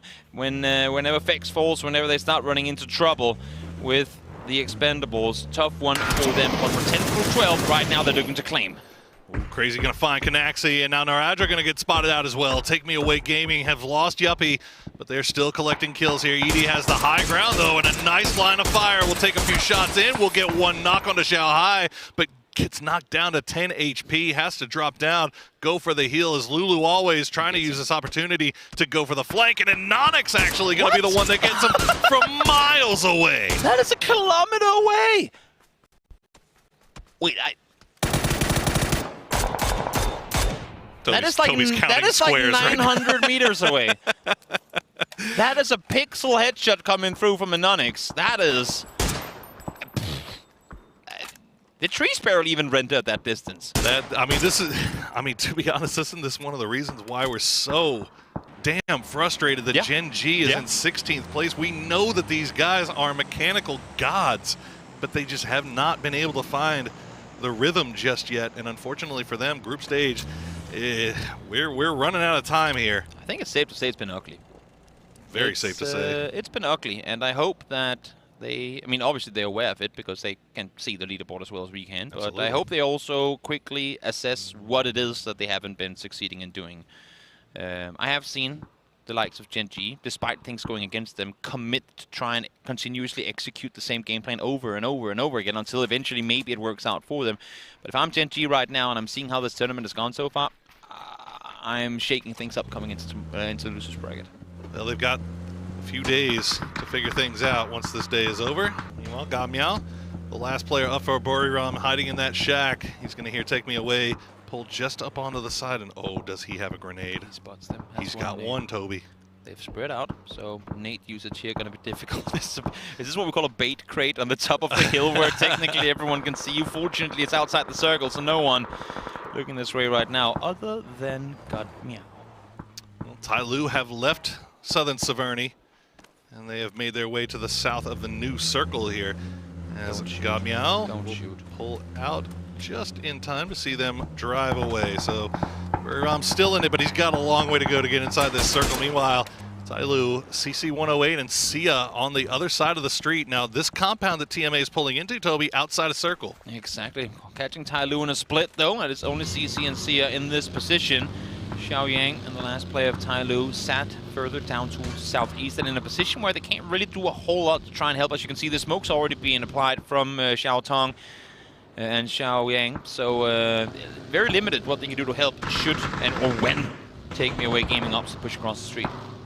DAY3 taking advantage of the situation. They'll pull right in the middle of that Tyloo 2-2 split. They'll get all four guys there, and they're going to stop just off to the west of that wild card warehouse. Meanwhile, TMA going to use that as an opportunity. I think they've read the situation. They know there's two here. Sia's going to find one. Sia's going to find two as Tyloo hold the line. Prone hip fire barrel as deadly as they come, able to stay put. Asura falls. That's from afar. Gamyao. A bit of revenge coming through. I guess if Anonix takes down one of his at a distance, well, the solo player in the blue will do the same thing in return. Goodness gracious, Gamyao just going to send some more rounds into the smoke cloud as he is, I think he's just given up on life at this point. The blue too far away, and he's going to get spotted out by Nurens. Buriram is out in 12th. Yep, Americano is going to die here as well. Sushu, easy peasy for him. A 17 start, spreading out more, take more control on the southern side of this circle. All four still alive. It's been a quiet game for them, and they've kind of just been backfilling in from that eastern side. But now is when they can start to spread out and really take control. Checking in with the final member of Take Me Away. Going to eat that blue damage right now as Tyloo, the entirety of Tyloo, just on the other side of the street now. DAY3 is taking shots at them from that northeastern side, and you can see 17 very split on this south side as well. Wildcard has the, they've got the 2-2 split, and they're going to be able to get the circle here as well. Now, if you're Wildcard, do you collapse? You would have to imagine that they've got a group up at this point. The thing is, no one can really push them. No one's in vehicles in a position from where they can or probably dare to make an aggressive play, because I don't think anyone is ready and it's a split, because again, why would you try and maintain a split this late in the game? So it might actually benefit them. That nade benefiting Asura as he finds Stanza, but Noren's now pushing him from behind and taking out Anonix. DAY3 kind of making life difficult for Gen G here, as Gen G makes life difficult for Question Mark. Hoppet is the last one up, I believe, on that north side. Petrichor Road still taking shots over in that direction as well. DAY3 just have that wide open area, and they're going to take a knock. They'll lay the smoke cloud down, try to go for the res, but this is opening up the door now for Tyloo to leave the compound and start making their way on foot to DAY3. They're getting very, very close to within utility range. Got to be ready for it. The reses have come up now. The heals are coming in as well. Xiaoyang finds the first one. The player to stay behind and try and maintain the angle. The smokes are applied, though, allowing for Tyloo to push up close. So many grenades in hand for Tyloo so far. Not landing their mark just yet, but they will find the vehicle, and that's going to be Vushu's going down. Flash going down as well. It's down to just Nurens. He's going to try to keep the smoke wall going, but Tyloo is just feasting. Not a whole lot to do with the vehicles. It's all they have to work with. DAY3 will fall in the end of it. Tyloo, most importantly in this, keeping all alive. As I say, that Xiaoyang is knocked behind, and I don't think there's a way right now for them to come down and commit to that rest. In the meantime, Gen G able to stay put. But once again, quiet performance for them so far. They're pushing further forward, but now they've got both Tyloo and Petrichor to deal with. It's actually a grenade from Gen G that got that final kill onto DAY3. As Gen G still trying to make their way in, but again, Petrichor Road just laying down fire from that north side. Now Hobbit's still alive, still making his way out of the blue. I'm not sure if he's been spotted or not. Asura will finish off Xiaoyang, so Tyloo taking some damage here, but Sia gonna find Asura as well as Adder with a nicely placed grenade, and now Tongs will be the one to try to finish it off with the Molotov. Tongs will find Renba, and that's Gen G now down to just one. One more kill coming through from Petrichor as they continue to climb their way up the leaderboard, starting out all the way down the bottom. Coming into today, they're now sat in 11th. Still, with quite a journey up towards top 8, with how they've been playing so far. Well, who's to say what's going to happen by the end of the day? 9 kills for Wildcard right now in 10th place. 6 kills for Petrichor in 11th place. They stand to gain so much here, Toby. They... a lot of work left to do. Anonix will take a few shots at Tyloo, gets 2 of them. Is that the real Anonix? He does this every single time, and Ike's left is going to be the one that takes out the raid boss. But has it been too late now for Tyloo? Sia will try to go for the res. I'm surprised that Petrichor isn't committing harder to try and deal with Tyloo when there isn't anyone pushing out from the I can't talk. From the warehouse at this point, you'd have to imagine that's because either it's split or there's no one there. Now they find the knock onto Correctshot. We're seeing now Adam, Nikos both push out. The fact that Wildcard has been able to maintain control of this entire place for this long is completely unheard of. Nobody pressuring the 2-2 split of Wildcard, and now it's paying off dividends. Looks like they should be able to get the res onto their teammate. Meanwhile, United will go down to 17. But United, finally, we get to see them in 5th place here. Not too bad, even though it's only 1 kill. And at least a couple points off of this, as Petrichor Road has the vehicle for it. I mean, it's interesting that Wildcard is pretty much the only team in the circle, but with how things are right now, I don't see them winning this game.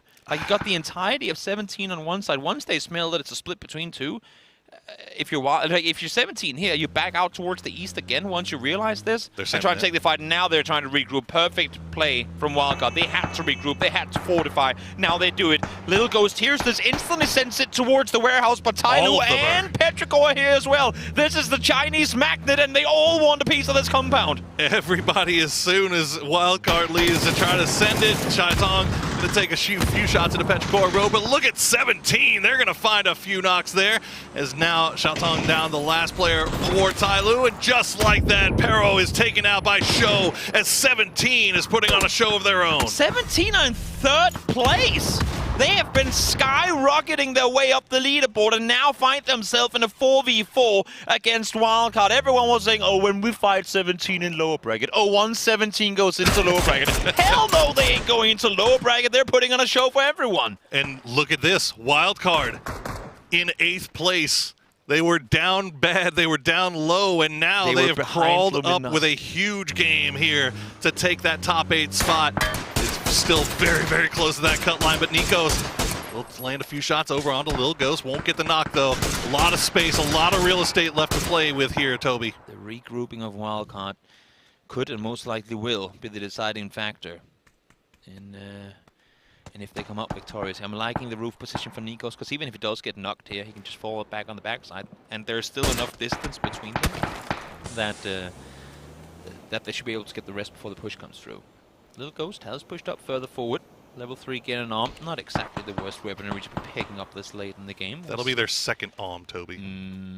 That is... Maybe Nikos should get off the roof. That is... yeah, I think it might be time, buddy. I'm not even sure if the shots have come through from Suju yet, but Wildcard, if they haven't taken the shot, they have to know 1 arm on the field. Then all of a sudden you're going to hear 2 arms on the field. All of a sudden that starts feeling real spooky. 2 games ago, we had 7 alive in phase 6. Now we got 8. These games, I mean, I know we're out in the open for quite a big portion of these games, and that's why kind of all hell breaks loose earlier than it normally would had there been more compounds to play around, or like better more usable terrain. But once again, we're in a stalemate now, and I don't see any pull-ups coming through for the next. I mean, at least, well, there's no way seconds. they go up to the north, right? They can't. You can't wrap around the north side if you're 17. If anything, you try and wrap south around. Let's give 17 3 alms. That would be cool. But the one thing Wildcard got going for them right now is that the new circle has favored them. They get to stay inside their compound. 17 will have to leave that warehouse. But, I mean, you can see Lil Ghost shows you. Nikos has not gotten off of this roof just yet. You got to feel like the one knock coming through might be the thing that opens the door for 17 to push, but I don't know. No, the one knock is going to be great in, hey, we destroyed a helmet. Yeah. Little do they know there's an entire dead luminosity in the compound, so they should have helmets to pick from. Sure. Even if they lose one. But even with the knock, again, the distance to me right now is still too big for them to try and pull up. And also, that would be them pulling up on a compound. Yes, you're in a 4v3, but we've seen compound takes, and I don't think it's going to happen even with Nuck here. I think that's their chance to reposition. If Little Ghost finds one, that is 17 fortifying Little Ghost's position at best. They can't make a pull-up on it. It's simply too far, because look at what they have to drive through here, Boro, in order to make their way to Little Ghost. They're now outside the circle. They can't go north on this one. They have to wrap south around to Little Ghost, and they're waiting for that one knock to make that possible. This is so fun. You got two alms on one side, and then you got Waikikamuka with the Mosen on the other side, hanging out on the roof while the smoke wall is going to come down. And there you go, Lil Coast will find it at the perfect time as the rest of his squad is in vehicle. Show is going to send it right on to the compound. Will seed swap, will do some damage, but won't get the knock. Catches him on the roof spot. One more Drake Shock forces following as well. Now one flank is down. Socho is here, though. They know where they have them. Waikikamuka is up. Adam is up, but they are in trouble.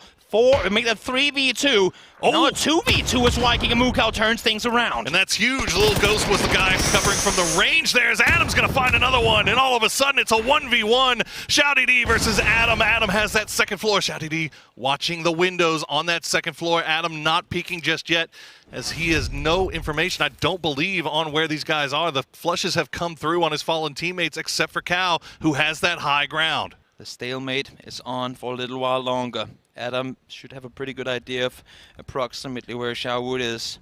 And now the info is fed across. Waikikamuka sees him over the top. That is info given. Now the jump comes through. There you go. Shouty D takes the shot. Xiao is down.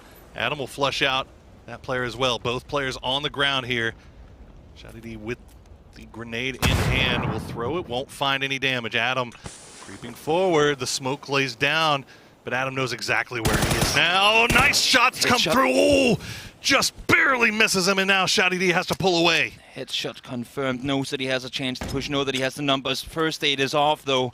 Barrel against the M4. Is that going to be the difference maker? They both have level 3 gear. That's a good flash to throw. Adam is going to be given at least a little bit of time, but once again, through the car here to try and wrap around. Knows exactly where he is, too, but the UAZs are providing a lot of support, a lot of cover here for Shouty D for both players. Shouty D has the grenade in hand. Adam makes the push. He'll find the knock. He'll get the kill. And Wildcard with a huge win. Nikos falls. 17 sense it. They find one more, but in a final stand, Wildcard come out victorious. What an effort. What a way to keep that compound on lockdown from start to finish. This team needed something big to happen.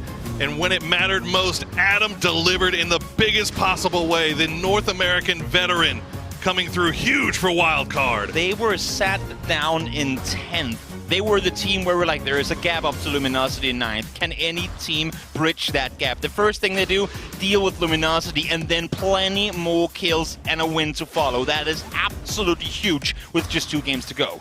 Well, that being said now, Wildcard was the team that had a lot of space to make up, right? But now LG, the Expendables, they're right there on the edge as well, and they're very, very close here.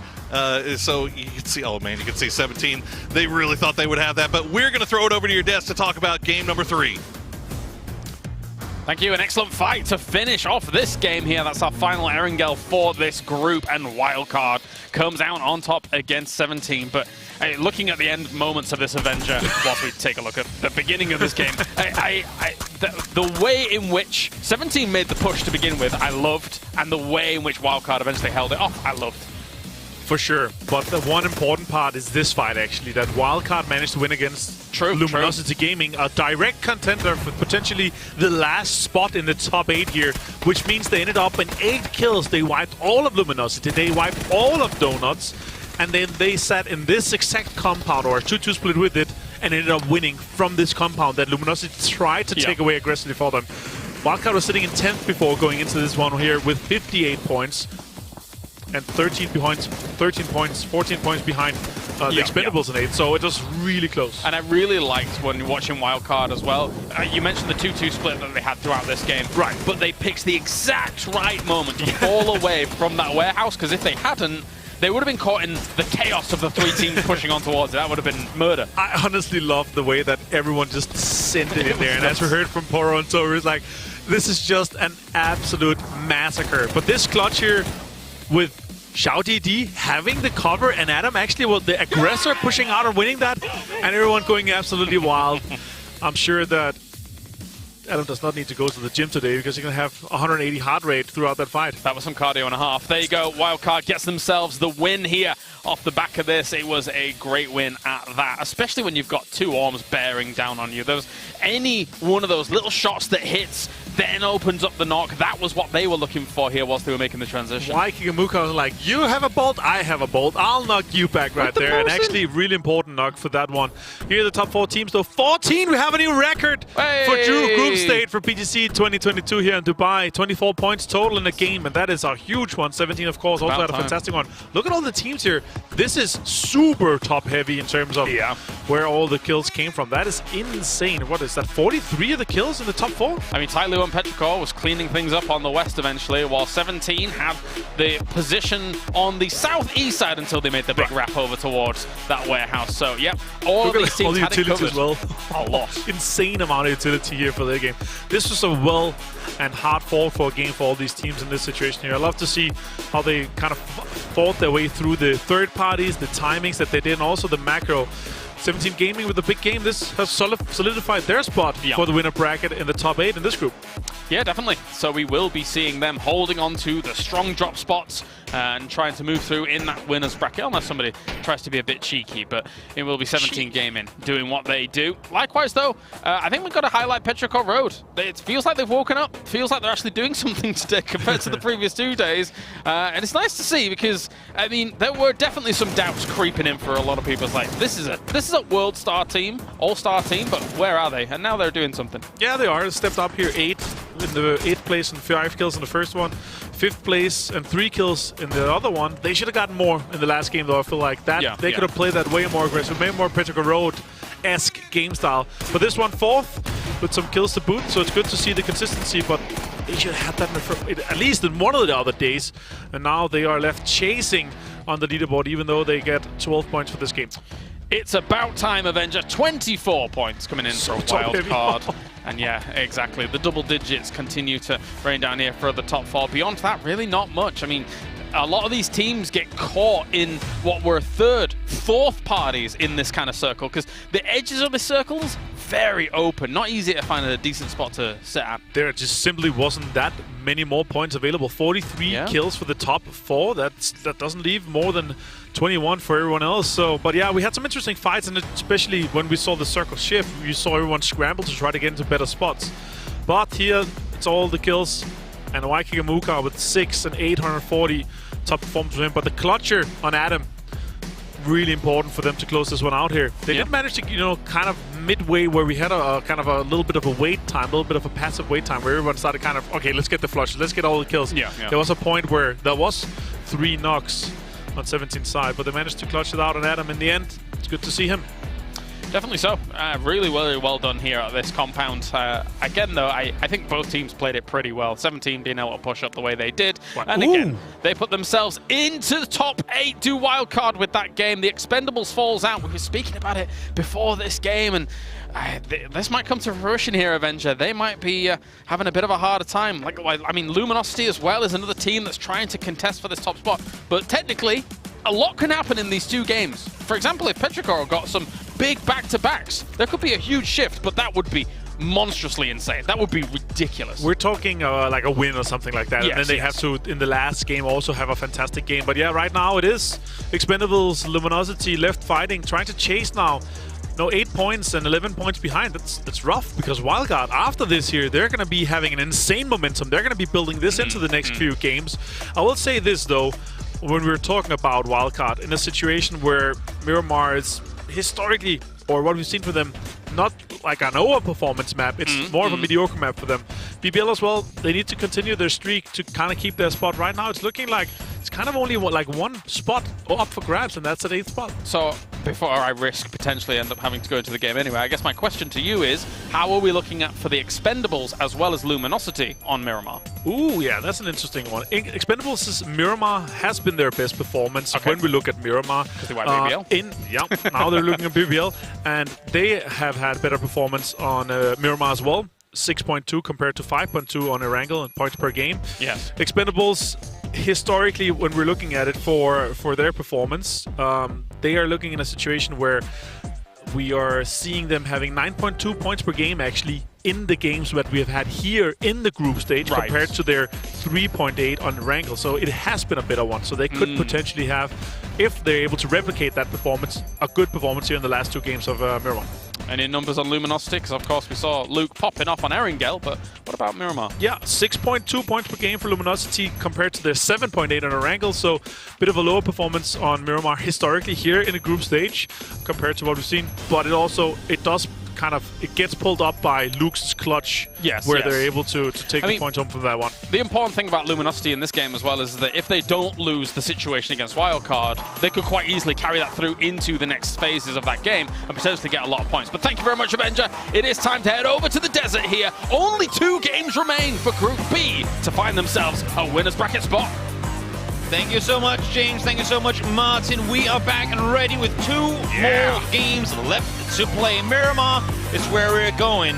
And oh my lord, do we have our eyes on a select few teams who are fighting for that top 8. But my eyes right now, Poro, are on Petrichor, on Gen.G. I mean, probably too far down, but Petrichor, Luminosity, Expendables, what can they do? Especially for Petrichor, they're still a little bit further down here. They need 2 good games back to back in order to make this thing a reality. Yeah, it's tough. I mean, like you said, we're down to 2. This is where the big pressure starts to set in here, as somehow LG getting a little bit split there. Yeah, Purdy Curdy the last one to pop out, as well as Ty Lu, Sia on top of each other. So we'll keep an eye on that. But I mean, as you said, it's so close. The Expendables have to get something done if they want to try to catch up with Wildcard. They got to get it done now. And if LG is going to, I mean, LG started today in 4th place, Toby. Yeah. That's the kind of day that we've had so far. It's been an up and down thing, but as we said, I mean, coming into it, it's been the teams who needed the points to climb back who has been phenomenal throughout the day. It's pretty damn impressive what we've been witnessing from, I mean, a select 4 teams who 3 games in a row now have had solid performances. Okay, there we go. Get the yellow Leonis circle, and it's pretty decent news there for LG as they'll loot up around the city and decide where they want to go from there. A lot of teams off to the north here, kind of keep an eye on where the Expendables are right now. They're just north of Los Leones, hanging out between La Bandita and the city. But man, what can you even say about Wildcard in a time when they absolutely needed to have a big performance?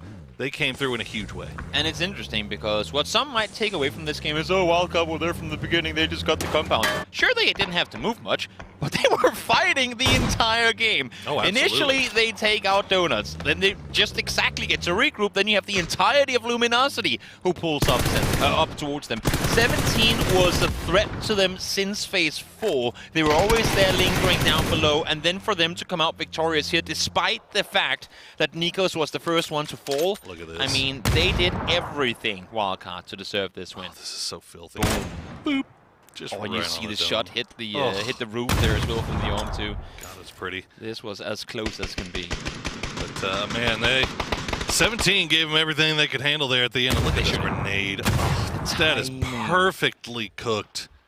Goodness, that was a joy of an end game to behold there. And keep in mind, I mean, the fact that 17 had 2 alms as well. I mean, that's just That's nutty. That's nutty. sure Well, there's your kill leaders from that game. Not too surprising to see the man himself, Waikiki up there at the top with 6 and 840 damage. And Tyloo making it as far up as it did was pretty impressive to me as well, because they were kind of stuck down on that southwestern side with plenty of teams around them. They knew we need to go out and take fights now if we want to stay alive for this. We cannot just kind of turtle down and hope that everyone ignores us. No, we got to go aggressive and dictate the flow of what happens on the west side of the circle, and see a big factor in the push up towards DAY3, saying we need these kills, we need this position, and we need it fast. And then, well, how did I deliver? Checking in with Shiva and those donuts. Just off to the north. They got Polish Power kind of making a rotation just off to their south. Shots come through from Shiva towards Cappy. Polish Power, well, we've got a 3-way tie for last. So nobody they haven't figured that out yet either. So I guess technically, I mean, I do know that we have our different tiebreakers, but I guess in one way or another, if you're Buram, they can go, well, we also kind of 14. Yeah. But for those maybe for those of you guys who don't know, this is a good time to bring it up. Should we end up in a situation where we do indeed have a tie for maybe not the bottom spots, but some of the more important ones, let's say maybe 8th and 9th, if they should be tied in the total points, where in the past it would be the kills that determine the tiebreaker. Not too long ago, it was swapped to now being the placement points. So if you are confused by why your team that you're rooting for could potentially lose in a tiebreaker like that, that is because that rule has been changed. So there you go. Personally, good change. I'm all for it. I think it's a good change. There are other things that has been done in the past that, granted, winning games a lot more. I don't even know how to put it without saying the word. But now, if this is the change that they want to make in order to, you know, I mean, have the wins be more impactful, the placement points, I am all for it. It's a good middle ground. Yes, yes indeed. Day Trade, well, they are feeling pretty secure in their top 8 spot, as they should, as fantastic performance all throughout this week so far, and pretty decent so far here today, as we see Polish Power, well, they're going to run right into the Expendables, and that is a point in the pocket of a team that very much needs one. Yep, can't fault the observers for not catching that one, because that happens kind of mid-rotation. Polish Power trying to regroup on the north side of Las Leones. Unfortunately for them, Expendables there, ready and pretty good about replays. Oh yeah, definitely. I mean, this is a serving team. A massive shout out to all of production. This has been a joy to cast. Absolutely, and we'll see if we got. We'll see if that one was worthy of a replay this time around. As Adam, all by himself, finding his little pills and on behalf of Polish Power treatments. Oh well, this time around they're not going to avoid it. As Lil Ghost and the 17 boys, what a shot on a Crunio! Oh my God, the double headshot! Oh, disgusting! And well, now Cappy and Marcelic, I think they're just like, you know what? Screw it. We got to sit this one out. Let's go. You can't even be mad. And again, the nade to follow the perfect timing headshot initially.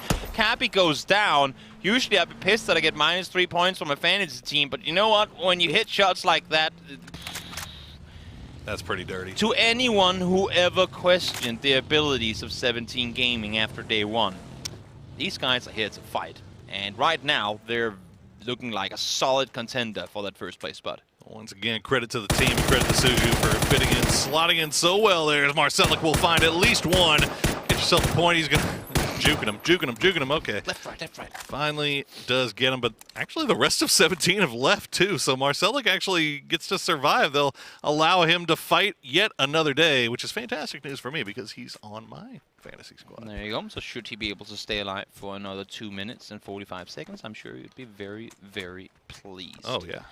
Now, Circle, as we saw earlier, does hop south with Los Leones in the middle. No one, obviously, other than the 3 teams here, opting to really hard commit to Los Leones. Expendables, they see Luminosity up to move further down south, and they go, you know what, let's take what they left. So they're the one team that is really all the way in. Marcelic, I mean, sure, Polish Power is down the bottom of the leaderboard, but don't question his aim. He's a pretty damn good fragger.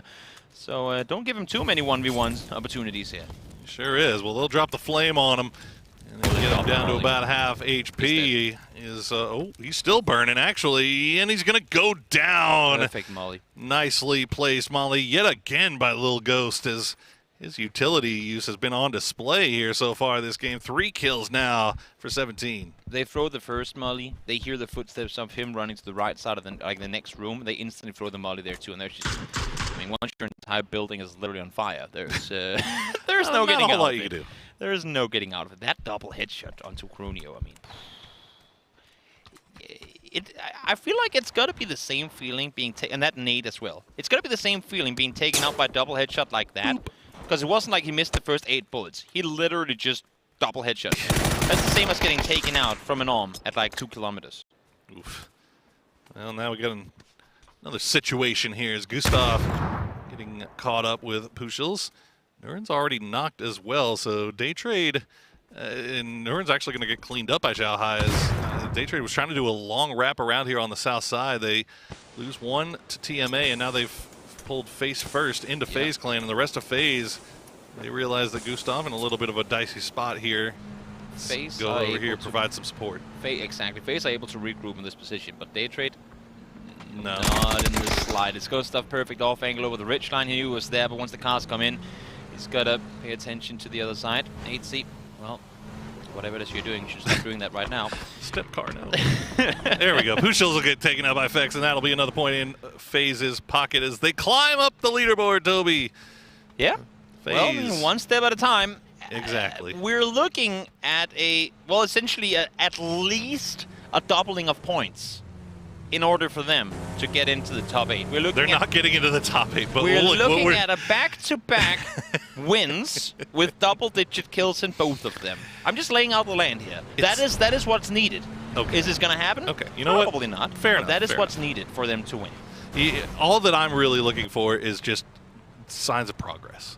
Signs of just kind of getting your feet under. Oh, no. Progress is not granted when we have Los Leones finishes. In the city. That is a good song. It is a what great a throwback. Song. What a fantastic song, and it is all the Zoomers appropriate. In the chat not knowing what we're talking about. Appropriate right now, as Los Leones is looking mighty, mighty spicy for the future. Here's Wildcard getting a little bit close to each other on the rotate. A lot of teams now in vehicles starting to head into the city itself. USG, United, all joining the Expendables in 17. Petrichor Road starting to look over in that direction as well. Sia kind of by himself on the south side here. He's got a full squad of Buriram pulling up on back of him. Yep, there's the oversight. You can see what Los Leones is currently looking like. Not a lot of teams playing the center of the city. Of course, we do have a lot of this, the rocks around there being unplayable. That will be shifted away from 2 circles from now, and the teams that don't go into the city, well, forced to wrap south around. This time around it's Tai Lu taking the fight to Buriram. They sent 1 over, CC 108, to provide some support for Sia. The rest of the squad on their way over here as we check in with the Expendable 777.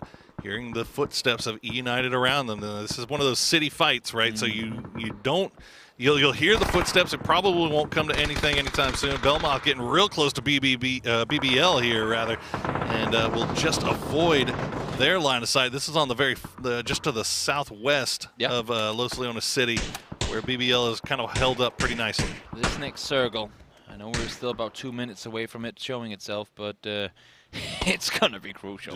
I mean, we're sitting with a stack of teams up towards the west side of the city, because a lot of the teams that are now trying to kind of make landfall in Los Leones, those spots are already taken. Usually they wouldn't be, but because so many teams had to wrap in from the wrap into the previous circle from the west side, they had no other entry. So 17, Petrichor, DAY3, BBL, all forced to play, I think, closer to Los Leones than what they would have necessarily wanted. That means Gen G, question mark, Wildcard to some extent as well, can't really backfill because the teams that could have gone further center with the new circle shift haven't moved at all.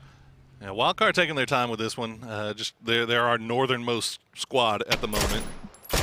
The only team on the north that hasn't entered Los Leones just yet here, as we see Filfers trying to avoid shots from Remba with that SKS. He's going to have to duck back down, and it's actually kind of fortunate he did. It looked like a doozy was almost right underneath him and could have had a pretty easy spray to get that knock. And the rest of Gen G obviously nowhere near Remba. Cut back to Tai Lu, and Buriram Naraja has taken the knock. Hasn't gotten flushed just yet, though. No, Xiao Yang is very isolated from the rest of his teammates. So it makes sense to me that even though we've seen aggression out of Tyloo, that they're not hard committing to the push. They're trying to use utility to force them to kind of trying to hurt them, sheep herd them together, in lack of a better word. He did wrap over the ridge line above, but that is a very exposed position to everything that is the western side of this circle. So understandable that he went up there, tried to claim some info, realized that, well, they're not peeking me. I should probably get it out here. Yeah, Edie. It was a good spot for a while it lasted. Nobody shot at him, but I think he just realized it was too risky. Yeah. So let's see where our next circle is going to take us, Toby. Are we going to the city? No, we are pulling away towards the southwest, and this next circle should go, if not center, then pretty southwest as well. So FaZe Clan right now looking phenomenal. Plenty of warehouses, plenty of what will be prime real estate in the next circle available. I think that's why you're seeing Buryram instantly as soon as they see that circle, and even a little bit before that, try and desiccate. Get out of that compound, claim something new. You've been on the southern side for a while now. You know there's a lot available. Yeah, absolutely. I'm not sure how much scouting they've been able to do, and actually curious to see how much scouting that FaZe has been able to do, if they've been able to spot out where they want to play. So far, haven't really gotten in vehicles just yet. They're still kind of taking shots over towards Take Me Away Gaming, at least the trailing end in Zhaohai. Gen G, meanwhile, starting to come back together. Renba and Onyx Asura already together, out of the last one to come in and join as they're getting pushed from QM from the north side. Now, FaZe, I think Diggory has spotted out Naraudro or Canaxi. Yep, there we go. Shots being sent over in that direction. I think FaZe realizing that they need to start making moves here. Yeah, I mean, they have a chance to push for the forward issue for Gustav, who's kind of the spearhead right now for the team. Is that solo trying to scout that warehouse uphill where he's like currently sat next to is close to impossible. Now, we know there's no one there, but little would you normally know. Oh, no, here's the Kryptonite. The Donut Kryptonite. USG, they're going to run face first into some wild cards once again. And just like last time, it's an immediate three-piece for the wild card boys. Now Shiva, the last one alive, will heal up. And, well, what are you going to do now? Well, I mean, if you're a wild card player, you're going to be clapping your hands. Yeah. If you're Donuts, you're probably pretty upset. Donuts being very, very generous to wild card. Donating their points. Yeah, it's been a gift shop all the way through. I mean, it's been on rotations every single time. So Donuts hasn't even had a chance to shoot back, really, as the grenades come through. Shiva going to be the last one up. The Molotov just burning in the hallway, trying to hold off the push for as long as possible. But Wildcard, they want to finish this off. They don't want to have to mess with him anymore. Shiva down to 27 HP. Will get finally taken down by Nikos. And that's 4 kills now for Wildcard. And they have kind of control over the northwest. Yeah. It's so fortunate for Wildcard that no one's up there, that no one's third-partying. 17 was now I should say, in a position from where they could potentially have pushed up. We're getting to see the replay here. I don't even think we need to see it. It was an onslaught from start to finish. Little fighting was done. I mean, they just jumped into death, essentially. Sometimes it just be that way. Yeah, well, yeah. You win some, you lose some. Indeed, indeed. Our circle is about to collapse, and everybody's already made their way in. So 52 alive, 14 teams remaining. Let's see where the next zone decides to take us. Are we going to favor down to the south? Yeah, and it looks like that's what's going to be. Is TMA have a spot, Gen G looking good, LG looking good as well. FaZe still looking over towards Buryram. While we have the map up, for those of you guys who don't know, you might know of land ratio and us shifting away from the bigger mountains. Those quote-unquote bigger mountains also stand on the side of the west side of Las Leones and the southern side. I wanted to stop to talk about this fight, but the fight never really happened. It was just an execution. So we knew the circle was going to head down in this direction, and so did many of the players. That's why they opted to play as far southwest as they did. Normally you go, why are you going from a center position to the edge? But they knew that a shift of this sort was coming up, and well, I mean, that's why a lot of the teams that are also coming. United sending it to the center of the circle, and we'll get away with it this time around. Greg Shot, though, will not, as he gets taken down. The rest of his squad still up on the north, taking shots over towards BBL, but they have attracted a lot of attention. Yeah. Luke 12 will get the knock on to Quetpa, but that should be an easy res coming in through for BBL. Yeah, the rest is going to be easy, all right, but the push to follow it's going to be pretty difficult. Little Ghost peeking on. Oh, does he hear? He hears him down below. Adam and a car now in a buggy of all vehicles as well. But shots are fired. They now know that they have an opposing team right next door. Little Ghost isolated. He's alone. Backs off. Gets Adam with the nade. The one player whose position he did not know exactly where it was. And they might actually turn around on this. A little bit of vengeance coming in for 17 on the wild card as Luke 12 and the LG boys, we needed to see if they were going to be able to come back from behind, and they have already netted themselves a few kills already. They have a nice spot inside the zone. Now wild card, Nikos will take care of Lil Ghost. It's down to just Nikos and Cal as Shu and Jadidi will escape. They'll make their way into the circle. Expendables in trouble here as well. Luminosity trying to determine which side do we focus on this, as immediate flashbacks to Perfectic sprinting towards Sonix a couple of days ago in the exact same spot. Here we'll see if Lewis and Dogjuice can make more happen than what Sonix were able to. But of course, again, Luminosity can't really overextend. They know they have BBL sitting on the north side still, so don't push too far forward. I mean, LG desperately wants to get rid of the Expendables here if they can, but they've got, like you said, they have to be careful. Kurt needs to be careful out here, and there you go. Expendables will get taken out by Flood and the United boys. So now LG, mission accomplished. Expendables down. Now let's try to get some points. Ooh, Petrichor. Eliminated. Gen G standing strong on the edge of the circle as Petrichor tried to make their way towards their compound. Instantly denied. Wildcard will fall as well. Your 7th place team going down. And, well, now they get to sit back and hope that some of the teams right behind them on the leaderboard ain't gonna claim a whole lot more. And as I say that, BBL, the team right behind him, in trouble as well. Yeah, I mean, BBL on that 8th place cut line. They wanted to try to come and get as many points as they can. They've gotten 3 kills so far, but now 2 knocked, and LG's creeping out there to gatekeep them. Thunderlost is going to go down. Quetpa the last one up as QM is pushing right into their face. The Luminosity play to cross the road, to actively go out and deny the push on over is absolutely crucial here. Quetpa will fall, and this is going to make so much space for Luminosity. If they take out Question Mark here too, they know they for the most part will be playing backs free. Issue is Tyloo is still in the nearby vicinity. Purdy ain't there, Luke ain't there. For Alo and Penta, they came up, they find a couple of kills, now they back off. Very, very smart play. You have very little time to make that play, and they make it happen perfectly. LG being active and aggressive at a time when they desperately need to be here. Penta pulling back away. We saw the kill onto Petrichor Road there in the replay. Pretty easy stuff for Gen G if we're being completely honest. Tyloo, though, still have that high ground. They're going to find Purdy Curdy here as we check in with FaZe Clan trying to make their way in on that southeastern side. Cleaning up Buriram. Gustav will go down. Naradra and Edie, the last 2 up for Buriram. Trying to buy themselves some time. FaZe not exactly in a position to collapse on this just yet. You can see Gustav peeking on forward. Has to crawl back down. Not sure if they're going to get to him in time, but FaZe fortifying this position. They know they have to deal with Buriram now before it's too late. We'll see LG will lose Kurt here as Naradra going to try to go for the res on the Godmeow, but a beautiful nade from Diggory will pull him away as Tyloo still have that high ground. They're still putting work down into LG. A doozy going to protect him. Sia going to go down now as well. Buriram will get finished off by Fex, but Tyloo in a lot of trouble here. And while the edges are all on fire, Take Me Away Gaming and E United are doing their best to cause as much commotion as they can. Question Mark now forced to be 4 in a vehicle, make their play on forward, driving straight past all of Gen G and somehow surviving while doing so. As I say that, Flood finds one of it made from Ada. Picture perfect, finds the final 3. It does not get any better than that from Adder, and Gen G still 4 alive on the north side.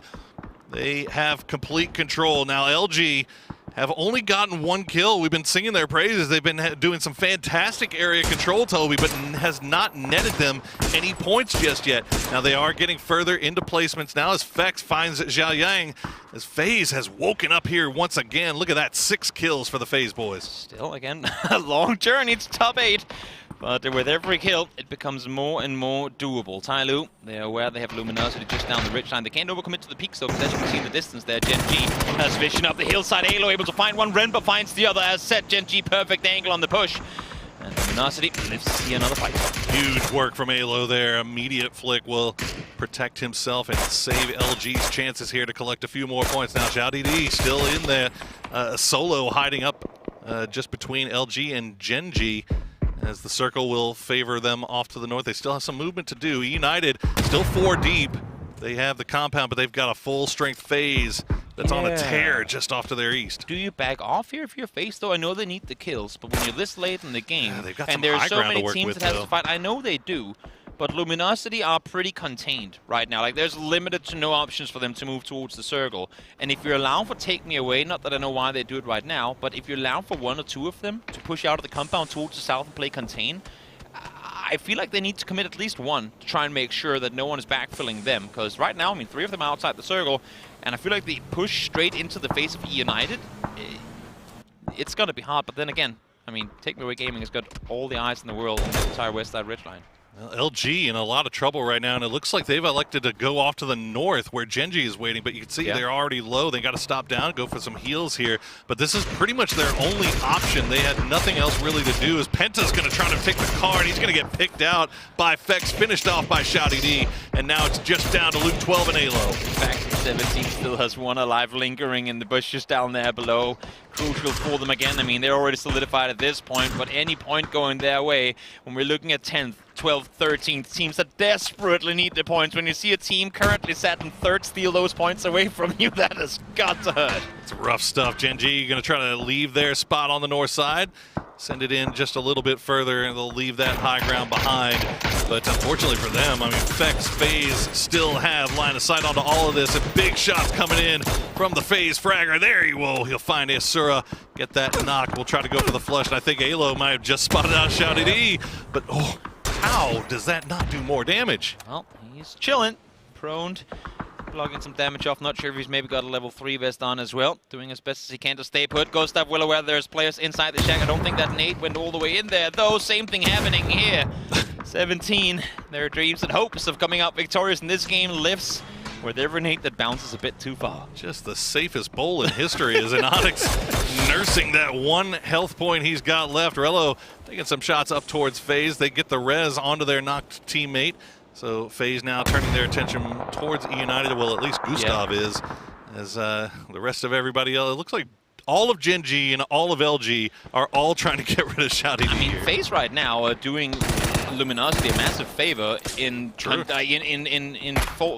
the attention of United towards them, because United could easily make that north side of the circle a living hell for Luminosity. But right now, as you can see here, for good reason, United forced to look down towards the east. New circle's going to pop. Where are we going? FaZe, still vehicles available. Take Me Away. Not opted to leave the compound yet here either. Yeah, we haven't even gotten talked about TMA, really. They've just been hanging out over there on that western side, and look at that. The southern shift will favor E United, will favor Take Me Away a little bit here. Now, FaZe will have to leave that high ground. I mean, look at what they've got to work with. If they come down to here, Take Me Away is going to have eyes on them all the way through. I know that I said I wanted to see them play Southside control at least with one, but that's suicide at this point. I mean, all of Take Me Away, if you can time it, if you can find a knock on Take Me Away if you're FaZe clan, that would be absolutely huge in order to make your way down from this hillside. Issue is now it's going the other way around. Luke finds one. Alo, though, down instantly after. If they can deal with the north side now before they have to move themselves, there might be a play for FaZe clan on the east side here. Look at this, Shouty D trying to make a... Looks like he was pushing up to see if he can maybe finish off what's left of LG here. Luke trying to go for the res. I think he heard the footsteps, and really Shouty D just being annoying more than anything here. Could you please just And die? now the blue's coming. And Oh, no. What? Oh! Level 3 vest. He just refuses to level die. 3 vest. Level 3 vest. Would you...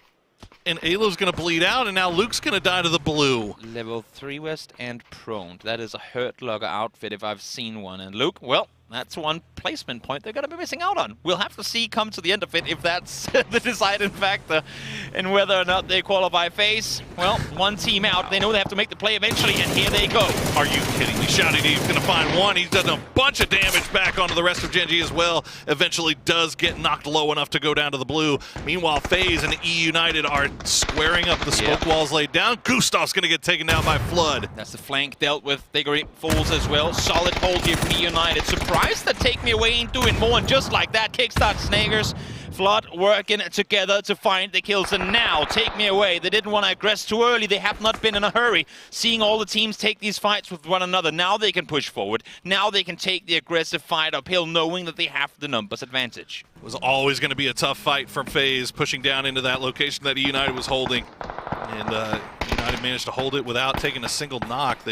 One knock did come through from Xiaohai as Gen G started to push down through the open fields on that northern side. And Onyx just on the edge of blue. He's going to take some blue damage here. And it's actually going to be Xiaohai. The nice angle onto him. Gets the knock. Rembo will return it. Yeah, solid damage coming through from Gen G again. While they might not qualify the winners bracket, they're making up for a performance in the start of the tournament that we've already coined as not being the best they've ever done. So good to see they're getting things going, which potentially will lead into the bracket. Not over yet. Rello will find Adder. That'll be another knock in the pocket of E United, who has 7 kills despite kind of holding that that middle of the circle, center circle position for a long time. Xiaohai is getting rezzed, it looks like, for TMA. Yeah. And it looks like Remba might not be long for this world, and Lulu always will be the one that dispatches him. Take Me Away are so happy that E United at no point in time has focused on them. I think there's been like a silent agreement that, you know what, we don't shoot at you, you don't shoot at us. We want to make placement points, we want to get the win. Let's take the fight in the end of the game and see who's really the best of Group B. Well, we get to find out now. United still has that hard cover to work with while TMA is having to move across that open field. They've got some farm equipment to hide behind. Yuppie looks like he has a little bit of an angle here onto Rello. Rello pulling back down immediately, though, before Yuppie can take advantage of it. Flood is ready for it. I was just going to say, if he's allowed to get that off-angle position, that could easily be the death of, or the first leak of what would be the ship of United, and it would sink pretty quick after. Xiaohai, Nate's now being locked on forward again. Keep in mind, taking away game, he hasn't had to fight a whole lot up close. So they have the utility. Utility doesn't help you a lot, though, when E United are hitting shots like this. Relo finding that first knock there. He's going to get some more damage into Lulu always as well. Xiaohai looking back, but Relo not over-peaking just yet. Yuppie, it looks like, yeah, they're not going to be able to go for that res there. As Kickstarter with the 6x spray gets him knocked extremely low, but doesn't get the knock just yet. E United going for their 5th win in 15 games in groups here, Toby. There's just no stopping these boys. Kickstart swaps over to the red dot, finds one more. They know they have Xiaohai stuck in the smoke. He's going to try to make a play out of it, but no helmet. Broken vest to work with as well. Has a molly, but little more to work with. Taken down instantly as Kickstart finds one more. Crazy last player alive. Is he going to deny it? I'm not sure, but he might as well at this point.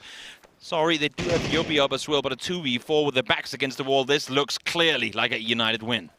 They have just been looking so dominant, especially once you get them into these endgame scenarios. They have complete control as Kickstart will find Yuppie, gets him knocked almost dead, but not, wow, he's about 1 round shy. Crazy 1-1-2. Lulu always, is he going to go for the res? No shot.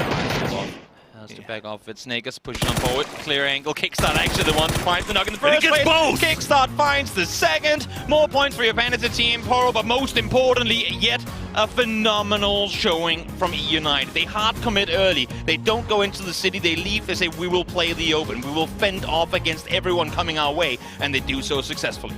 The shot calling from Rello has been absolutely beautiful and perfect all throughout this group stage. They're sending it to these compounds. It's very high risk, high reward type plays, but they're getting away with it early on. Yeah. They're playing their lives. They know exactly what they need to do in these end game scenarios as well, and the communication has just been beautiful. Absolutely phenomenal showing here for the boys in red, white, and blue. And honestly, I mean, to me, this is the best NA showing I've ever seen in a global tournament. It's looking pretty damn good so far. They're playing phenomenally. You can't really deny it. It's just been a fantastic group stage. But again, once again, Toby, still group stage. They know that there's a long tournament. They've got a lot left to do. But they have come in here with a chip on their shoulder. They have something to prove. They want to prove they're, again, best team in North America. And they also want to prove that they are the best team in the world. It was a quiet start to the day. We were questioning their final group stage day, even though they were set up at the top of it. But they bring home another win. Of course they would. They've had 2 every day so far. Might as well get the final 2 here, should they be possible. We're going to hop over to the desk with 1 more game still left to play. Thanks, lads. That's right. E United come in with 1 clear objective. Not only advance to the winners bracket here, but after guaranteeing themselves winners bracket, saying, we think we can get more points than Na'Vi, and they certainly have done, and they're happy about it. You could hear them after this victory. What a great victory it was as well. Yeah, Kickstart asked me yesterday, how many points did Na'Vi have? We're going to break that tomorrow. So now they did that. Impressive game And what a game again here. Wildcard wiping out Donuts. Rough one for Donuts so far, but Take Me Away. They got some little bit more circle luck here to put them into that triple-digit mark that's going to guarantee them a spot into winner's bracket as well, James. Yep, breaking that triple digits here, so Take Me Away, we will be seeing them. This nade, that was actually insane. I really enjoyed watching this game for that particular nade because I turned to you, Martin, and I said, that's a bad nade. And then I turned back to the screen. And you saw everyone die. I didn't realize they were there. I don't know why. I thought they were going to the shack. The way that they stopped there, yeah, you thought they were going a little bit further. But yeah, Xiaohan, the boys here, for Take Me Away, they have another good one, but they could not defeat the North American Giants here with an Australian spice coming in for this one here. United really looking fantastic. I'm super excited to see them in winners bracket and feel like they're gonna be going breezily through that as well. Kickstart screaming his lungs out. Good to hear the excitement for them too. Yeah, very impressive stuff. United blasting this group here, taking that #1 spot handedly. There are no other competitors for them here up at the very top. The one solace we can take here at the desk is at least they're called EU. But anyway, they've got themselves 12 kills in this one. A lot of smokes being used here, just keeping them alive across the spot. I was actually surprised when the timing they tried to get into that spot, because it's obviously it was center, but you need a lot of cover. You need a lot of smokes and utility to kind of survive that. But they played it super well, and the way they kind of hunkered down, they held the shack, and they also got to some of the low ground ridges with a few casts, and it made it work perfectly. But yes, you do need a lot of utility to make this work, and also you need a lot of utility to win this game, and they executed that perfectly. Super happy to see them up here. Little too late for Gen G and Faceland. They kind of wake up here on the last day, and if we had one more day, it would be like, okay, they might have a chance, but no, I think it's a little too late for them. Yeah, they're going to need a win and something ridiculous like 25 kills or something stupid, something like impossible, I think it's fair to say here for this one. But up at the top, it is stabilizing now for our top 8. There are still contenders trying to get for that barrier, but as we take a look at the final moments as well, it would have been interesting to see if roles had been reversed and see if Take Me Away could have maybe kind of done something to them if they had maybe slightly higher ground, but no way. Looking at how EU is playing this, looking at the way that they're surrounding their opponents towards the end as well, just finding those off angles. This power position from Rello as well, and his 3x sprint M4 was just too strong. Kickstart winning a few of these 1 versus 1s as well. This one here, winning this one too. Just crazy. This man is off his rockers. Yeah, very, very good shots coming in from left, right, and center. Damn. Take Me Away stood no chance against E-United. They're at #1, 22 points go their way. But again, some double digits here and there. As you said, for Gen G and FaZe, it might just be a little bit too late. In fact, it is too late. It is. It is indeed. At this point here, I think even with a record-breaking game, they're not going to be able to make it into it. And it's also because we just have our top 8 is solidifying themselves. They keep putting points in the board. They keep getting these 3 to 5 kills constantly, where they're getting a good amount of that. Kickstart again getting 6 kills, 756 damage. If you have him as your captain on your fantasy team, you are so far ahead of everyone else right now. Rello as well, a lot of damage coming in from him. So all of these guys in general, be it this game or any other game, you know, they're basically taking turns at absolutely popping. But nice to see, nice to see. Here's the overall standings. Let's take stock of the barrier. Right now, BBL sits in 8th place. There are a few contenders with a win, but will it happen? Yeah, Expendables and Luminosity Gaming right now, the only ones that are, even Gen G with a win, like with a record-breaking win or a tie in like 24 points, that would not be enough. It will only tie up with BBL, and BBL is going to get a few kills here and there. They're going to get maybe some placement too. So only right now our eyes is on Expendables and Luminosity Gaming for this last game, for this last Miramar here for group stage with B. And we're talking a big game. They are 9 and 11 points ahead of the 2 contenders. Yes. And you're going to know BBL is going to play the same smart game. They're going to get their kills here and there, and then they're going to have their eyes on the kill feed and track once they see or hear Expendables or Luminosity Gaming members fall. Luminosity Gaming, though, I gotta say, they have had 5 points in 4 games, James. 5 points. That is just not enough to cut. They were 4th, as the casters are pointing out, going into today, and they have been falling back quite far behind right now. And for BBL, it feels like they have turned on a little bit. It's not just Code Marco and Smash, also Quepper and Thunderlost have been able to put up a bit of damage as well. All right, we're going to go to a break. When we return, we have one more game remaining here for the group stage, and after that game, we will know who's going to the winners and who's going to the lower. See you in a few.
there's DAY3 Gaming, the best team in the APAC. Let's go. Hi guys, hello. Hello. Well, where were you heading? What did you do? เพิ่งไปถ่ายทีมชูตติ้งมาครับ I just want to have a short interview with you guys and a little quiz time. Do you have time? Okay. Okay, let's go. Follow me. Welcome to Dubai DAY3 Gaming. Can you introduce yourself? ชื่อเบลมอสครับจาก DAY3 Gaming ครับชื่อโนรินจากทีม DAY3 Gaming ครับ Have you met other players from other teams or other regions so far? ก็เจอแล้วครับมีทีมจีนแล้วก็ยุโรปแล้วก็อเมริกาครับเจอมาแล้วครับเวียดนามยุโรปก็คือว่าเจอเริ่มจากทุกโซนแล้วแต่ว่ายังไม่ครบทุกทีมครับ You guys were not that good in last year but became so strong this year. How could you become so strong this year and how could you be so consistent toward this year? ก็พวกเราเตรียมตัวมาทั้งปีครับปีนี้ก็มีความมั่นใจมากครับที่จะทำได้ดีกว่าเดิมในครั้งนี้ครับ You guys might not be the first and second in the PCS leaderboard, still high, but your team is all about the teamwork. ก็ด้วยความที่เราเล่นมานานเราเล่นมาประมาณ3ปีเล่นด้วยกันครับแล้วก็เรารู้ว่าข้อผิดพลาดเราเป็นยังไงแล้วเราค่อยๆแก้ไขมาตลอดเลยครับก็ทำให้ประสบความสำเร็จใน PCS ด้วยครับก็คิดว่านูรินเป็นคนที่ไว้ใจได้ตลอดครับเชื่อใจได้ ก็เหมือนกันเลยครับคือเชื่อใจเพื่อนมาตลอดเลยครับว่าเพื่อนทำได้อยู่แล้ว So this is your first time coming into PGC. How do you feel? It's going to be very much different from PCS. ก็ตื่นเต้นเหมือนกันครับเป็นครั้งแรกของผมด้วยใน PGC หวังว่าจะทำให้ดีที่สุดครับในการแข่งขัน Which team do you think is the biggest rival in PGC 2022 for DAY3 Gaming? ก็คิดว่าเป็นแชมป์เก่าอย่าง New Happy เหมือนกันครับที่แข่งแกร่ง Any words to New Happy? See you. Short and clear. What would be your determination entering into PGC 2022? ก็พวกเรา DAY3 Gaming จะทำให้เต็มที่ที่สุดครับแล้วก็จะทำให้ดีที่สุดใน APAC ครับ You can enter in freely, but when you want to go out of this rug, you have to get right with some quiz. We're gonna have a quiz time. So I'm gonna give you 4 keywords. PGC. Do you know which player this is? Number 2. Number 2. Yeah. You're right. Sound. I'm gonna play the sound.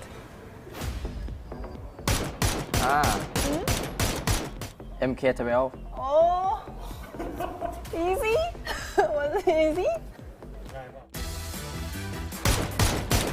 I want you guys to wear the eye mask. Thank you. It's gonna be a random gift.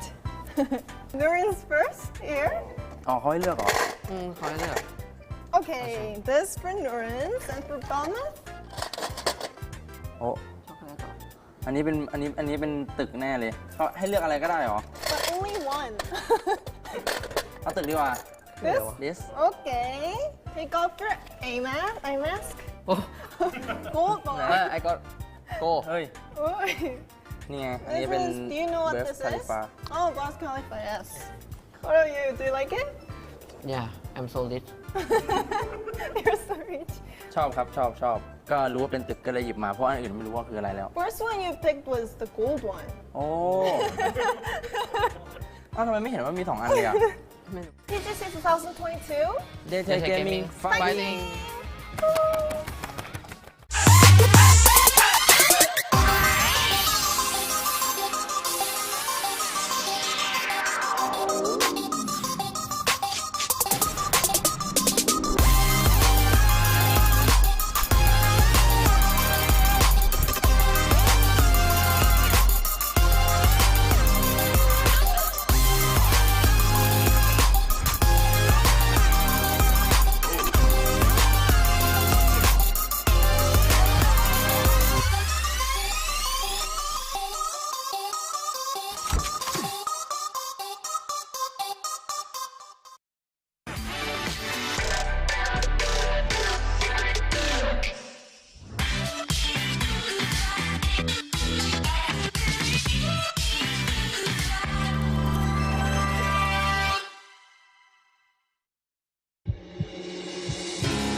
everyone to the final match of Group B, to the final match of the PGC 2022 group stage. I'm Toby, joined by Poro, and we are going to be hopping now straight into match number 15, Poro. One more game to go. Only, I feel like, a select few teams that can stir the pot here.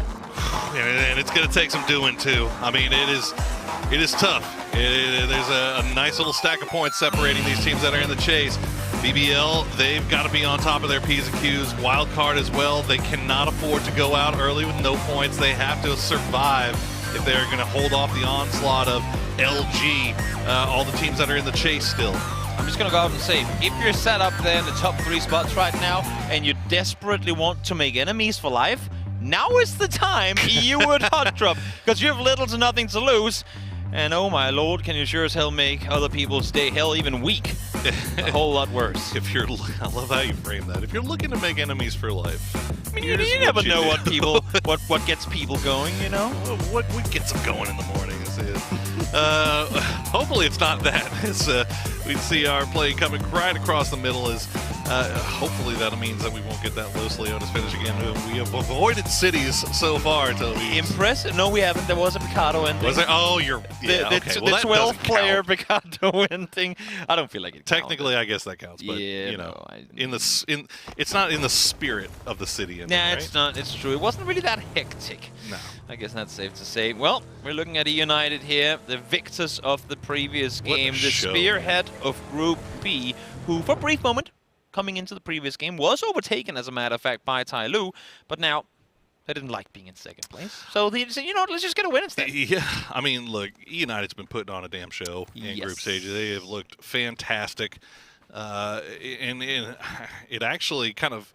You got to look at Tai Lu as well. I mean, they are right there behind him. I mean, we've been talking so much about United for great reason. I mean, 5 wins in 14 games so far. But Tai Lu, 17, TMA, all these teams that are right behind them now. Again, great days here today as well. As we see Kine using the best gun in the game, the VSS. Is that where we're at now? Oh, we're there. We've always been there. Okay, well, I mean, it didn't hit anything, so it's clearly not as good as the SKS. But let's take a look at the top damage dealers from the previous game. United, of course, up there. Genji, welcome to damage. We know you're capable of doing it, but we haven't seen a whole lot of it so far. Renba, though, making something happen. 4 kills, 600 damage as well, proving, once again, that Genji actually is a pretty good team when they dare taking a fight. Welcome to PGC, guys. Fex up there as well with another 592, almost 600 damage for him. Fex and the rest of the FaZe boys looking really good that last game. Now, I think if you're looking, if you're a fan of these teams that are on the lower half of the bracket and you're kind of looking for things to kind of feel good about, obviously, you know, you feel a little bit bad about not making the winners bracket right off the bat. Well, that's why we play 2 losers brackets and a grand survival. You have so many chances to get in here. And honestly, if you're looking at the performance that FaZe has been putting through today, obviously, you know, it's a little bit better late than never, but that's a good sign going forward here. And the further down the line we go, the less games these teams get to play in each stage. Yeah. So while, I mean, you can decipher whether you think I'm right or wrong on this one, but I would almost rather, if I'm supporting a team, even if I'm a player on one of the teams, I would almost rather come off to a terrible start to then have a great final day. Even though, again, I mean, if you're not going to qualify regardless, rather have things going your way coming into that first losers brackets game, because then you have the momentum going already. You've kind of solved the issues. It's much worse or much better than starting off phenomenally and then doing nothing for a day and a half, and then coming into the losers bracket stage and go, well, we did so well in that way, we haven't even gotten around to figure out what went wrong. Yeah, definitely arguable. I will say that. I think I would want my favorite team to just come in here and dominate everybody. Oh, that is the dream. If you're an United fan, that's how dreams are coming true for you right now. Yeah, you're not wrong. But yeah, I mean, look, hey, if you're a Petrichor Road fan, FaZe fan, Genji fan, all good things, all good signs that you've seen today, pointing up once now that we're heading over towards that lose bracket. What? Still a shot. Not outside of the realm of impossibility here for LG, for the Expendables to still try to make it in here, and we'll see what happens. Wildcard and BBL, they've got to be on top of things here. Knowing the capabilities of Petrichor, and that is the stretch of like stretches. That is the furthest I'd go to say there might just be a chance. Gen.G, again, if the stars align and they somehow manage to actually go out and take fights somewhat early on compared to what they've been doing so far, could happen. But as you said as well, Expendables, Luminosity, well, it's right in the neighbor's backyard. You just got to go and claim it. And that being said, I mean, we have seen some pretty, we'll call them wacky final games of the day. Have we had none wacky final? it's been getting kind of weird when we get to Game 5, but so far, at least in this game, we've got a very vanilla circle. Obviously, 100% playable, lots of room, lots of real estate to work around. So things starting off a little bit more on the slow side here. We haven't seen any just straight W key crashing into other teams just to be done with it. So it's at least starting off a little bit slower here. We'll see how it continues as teams start getting a little bit closer to each other. Yeah, Rillo getting shot at a distance here. Now Expendables taking the fight to Showood, and he falls out of the vehicle, I guess. I mean, that's an attempt to deny points. Oh! You almost did it. Dogchu's does fall down, though. Shoot from up above. Able to find one, and while these points all good and dandy for 17 Gaming, if you're Expendables, yes, you get one kill. Now you might actually get two with it, but you cannot risk losing players right now. You can't, but I respect it from the Expendables. They know that they need these points. They know that they need to climb here, and Kickstart actually going to find Lil Ghost as 17 starting to slowly bleed players remaining here. Duckshoots will get flushed out. Now Levi's trying to see if he can maybe find something in the smoke. I think he saw the head of Suju just at the last minute, and now 777 trying to pull right up on the doorstep of E United. Kickstart bouncing off of this one. He knows that he still has Rillo up above, and 777. Well, he's gone completely unnoticed thus far, and he's continuing to be exactly that, Ninja. Finds Suju. But as you can see, they're in a pretty tricky position down here inside the concretes. It's a hard push here for the Expendables. I mean, you hopefully have been keeping track of the kill feed. You know that it's down to just one here in show as Code Marco going to steal it away. That is not what you wanted to hear for the Expendables, but look at this, 777. Rello has spotted him out. He knows that he's got a baddie on his doorstep. For BBL, that 1 point, they're now set tight with Wildcard, but because of, again, placement points over kills right now, that one kill, that one steal, well, every single point when we're at this point in the game goes a long way. Would mean the world. As we see Petrichor Road running in to take me away over here on the very far western side by the power grid. Mill going to land the spray there. Not going to get the knock, though. He'll get Xiaohai, but immediately gets traded down. Ixlef, though, is there to support his teammate. Crazy112 will get taken down. But now Ixlef has to pull that pick down as well, as I'm not sure. Okay, that's Yuppie. Good shooting from long, forcing Yuppie to pull back down here. Now 3 down, 3 knocked for TMA. Yuppie, the last hope. And Petrichor knows what, like they know what needs to be done. If you want to win this, we're looking at like 15 plus kill win. They need to get things going, and not only do they find kills here, but they do so without taking any casualties either. So you couldn't really have it any better for them. Take me away, out. They'll find them. They're smine. They're laughing. You know what? They're through, and they should be proud of it. Yeah, absolutely. They will hit 100 points, and they will go no higher as 777 kill just hold on in the side here as Rello knows exactly where he is. He's just kind of calling the rest of the boys. He's just letting them know if this guy pulls out of here, if he tries to run up this gangplank, he is going to be dead to rights. As we check the replay of what happened here. Is that, oh yeah, that's the Pero and TMA fight. It's just timing. Mill peeks on over when they have nades in hand, and well, they don't really come much easier than that. Rello, Saika in hand as well here. Not exactly the kind of gun you want to be running into, and now, as you can see here, United well aware now it seems that 777 is in this position, able to get around, playing a little bit of ring around the Rosie, but Snakers, perfect off-angle position, it takes him down. Exactly what they were trying to do, just flush him out, get him to push out there, and Snakers was holding that line, just waiting for it now. 2 remaining alive for the Expendables as their dreams of making it to the winner's bracket slowly starting to go away. But that being said, the Expendables have been just a revelation during these group stages. I'm very excited to see this team play throughout the remainder of PGC. They for sure have had their moments of brilliance. There was times in which we thought maybe They're one of the more heavy-hitting APAC teams right off the get-go to come out. They got themselves their 10th kill win, but as of today, as of the end of yesterday, well, they haven't really showed up, to be fair. Well, I feel like that team is the quintessential definition of all gas, no brakes. And, yeah. And sometimes it works out fantastic. It's a load of fun to watch. But sometimes it gets them into a little bit of trouble. And every lobby's got to have one, right? Yeah. Every lobby's got to have that one full speed forward. And, well, holy swear word. This circle shift is not something I was expecting. FaZe, Happy, again, probably a little too late for them to make the come around here. But if there's an adventure, if there is a fairy tale to begin at any point in time, this shift could just be it. Look at LG is in there as well. I mean, they are looking towards the dead center of the circle now. Tyloo already has Sia in the compound in the middle, but LG kind of looking over in that direction here as we check in with FaZe on the edge of La Bandita. One remaining at 417. I believe that's, the last player, Show. He's Show +1. Okay, so he's got Soju with him. Yep. So 2 still up, 417. I mean, there's a funnel of teams trying to reap the rewards of this Southern hardship right now. DAY3 there, Petrichor, Gen G, question mark, all trying to wrap around into the south side. FaZe right now has a pretty much an open buffet to make and choose whatever they want. But in not too long time, a lot of these teams coming in from the north side really will be trying to claim some of their spots for themselves, I should say. DAY3 going to be the first contender at that.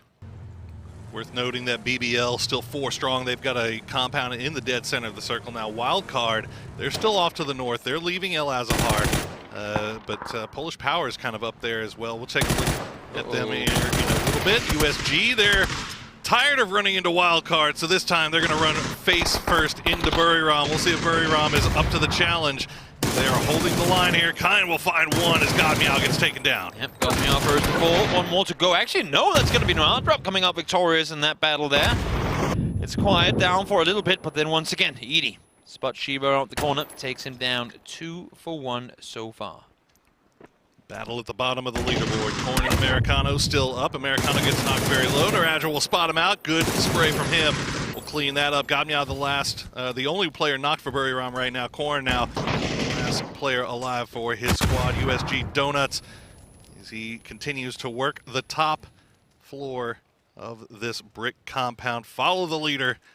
Oh, you got the ankle, but you cannot shoot out that window. All he sees is dead bodies everywhere. Yeah, Toby. Window bars ain't exactly helping him out right now. Maybe to block off a nade or two, I'm not sure. But Korn, well, there's a psych out of hand. There's a 6-6 on it as well. Try and see if you can salvage something. Not gonna happen. Edie is there for the final kill. He's gonna fall. Donuts, well, they reset. Do Donuts once more. Time to go back to the drawing board, reset a little bit, get ready for that losers bracket. But you know what? We have seen so many 6x shotguns in these situations. I don't know. I think it's because they take the 6x, so once they swap over to an AR, they can swap on over. Mill falls down. Hynonix will get him again. It's a long journey for Gen G as well. A more doable one, clearly, than FaZe Clan's hopes for finding top 8. But Gen G, a hell of a good game needed here in order to make their way back in. Sure is. As Petrichor Road need a little bit of blue and pull in just on the backside of question mark, who is secure in their top 8 spot, holding on to 5th right now. And I think they hear the engines just behind him. You can see their little Doritos looking over in this direction. Do we hard shift again? Just because that's been the name of... Yeah, why not? Let's head on over to Impala. Oh no, we're actually ending on Luminosity. We are like indeed. This is going all the way east. And furthermore, Toby, I would argue that this game has played out at a very normal rate, so there's still plenty of points left on the table for Luminosity to make a run here. Now, we Wildcard, say that now. We do. Well, the bad thing for Luminosity is that BBL still has that compound. They're still looking good. Wildcard still on that north side. They have everything they want, I believe. Have they lost one? I think they may have. Yeah, they actually lost Waikakamukau. I was wondering if Polish Power was actually going to pick him up, and it looks like they did. They ran into each other. So Wildcard down to 3, trying to find their way in on the northeast. Onyx trying to find another vehicle, I believe. I think they were out of gas, or close to be, in the previous one. And then tagged by Blue, of course, tagged by Norrens as well. That's going to be an Onyx down and out. Kill does not come through for DAY3, though. And while I think 6th place is going to be good enough for DAY3 to qualify, it's still one of those where you go, would have kind of really wanted that one. Would have been nice. Yeah. Would have been nice. Well, TE still in it. Levi's and Ninja 2K will take the compound on the very western edge of Circle. Now, the only team that's still kind of off to the west that are going to be looking for somewhere to play is Question Mark. But it looks like they're favoring towards the north here, as now we have a crash coming through. It's going to be Wildcard and Polish Power. This huge stuff for Wildcard. They'll find the opening knock on Anorcus. Again, I mean, I said it coming into the previous one, Polish Power usually in the EMEA have been so good in these up-close situations, have been so incredible when it came to close-quarter combat, when it came to communicating synergy in the combats. Here, pull up 1 by 1 on a contested compound, run in 1 by 1, no utility used at all, and instant downfall. Well, it's one still left for Polish Power here, and then they've got some time to do a little bit of a reset before losers bracket, as we see Nurens take a few shots over towards Petrichor Road. Long having to get out of his vehicle. He'll at least get to the compound, but gets knocked very low by Belmuth. He's in the blue as well. Does he get the first hit off here? Just exactly able to get it through. Polish Power falls in 14th. That's going to be the end of their group stage experience. Not what they were hoping for sure, but as you're saying, reset, get into lower bracket. The tournament is far from over. Indeed it is. A lot of work left to be done for these teams as DAY3. Looks like Pushil's still trying to see if he can maybe keep track of where Petrichor is inside Impala. Meanwhile, the circle is collapsing, and actually Question Mark collapsing on top of United on the north side with a little bit of a Buriram throw in there as the hard shift off to the north. Again, Luminosity have a compound.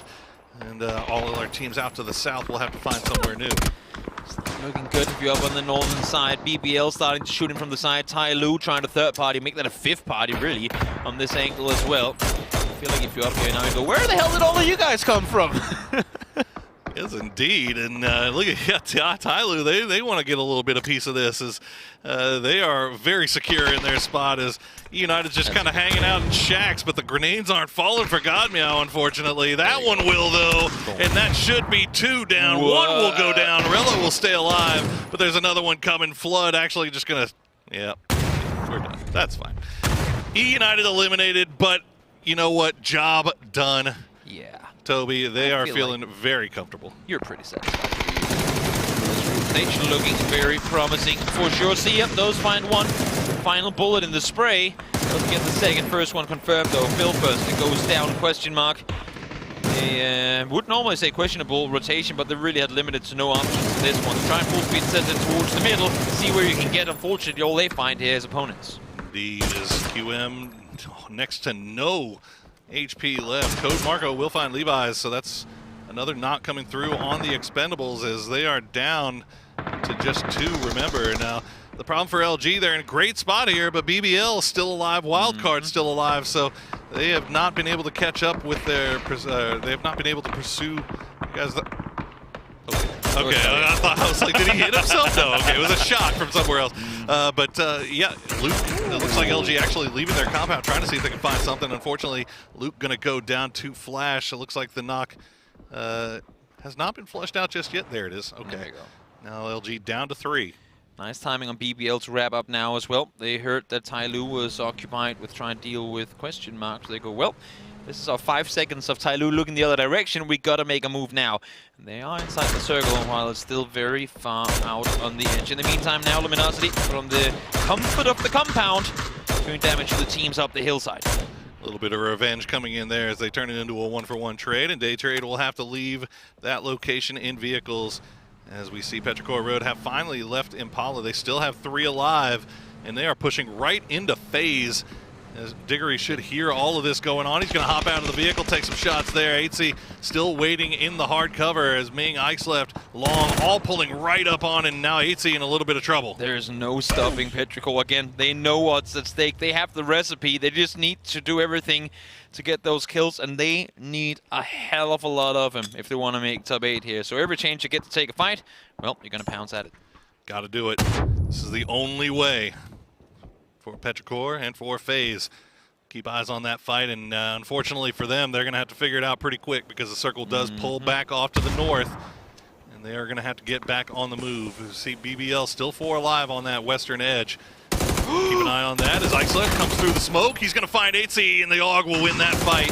And he's going to find another one. Fex goes down, and just like that, Petrichor Road pick up their 8th kill. The blind timing to send it through just as 8C is trying to vault up on that box. That is so fortunate, but it works out for them perfectly. Again, it's a stretch, it's a long journey, but every kill going your way makes that impossible. You know, just that little more possible. BBL trying to find the Expendables with a long-range util, but it's not landing where it needs to, unfortunately for them. As now they have been spotted out by Tyloo, and it looks like Tyloo actually going to leave that compound, start stretching out here to see if they can maybe land some more util onto BBL. Meanwhile, Wildcard still coming in from the north. They still have 3 alive. Brewery Rom just off to their west. So you can see a few shots being traded back and forth. The issue for BBL is now, while Tyloo was occupied with what was going on north just before, with BBL now being this close, there's no way now Tyloo is looking in the other direction. They need to be ready for the players coming through from here. Marco already finding a lot of damage. Denzelos able to kick this one off, finds the first one. Damage done, actually none. Sorry, towards Xiao Tong. Second time around though, down to half HP.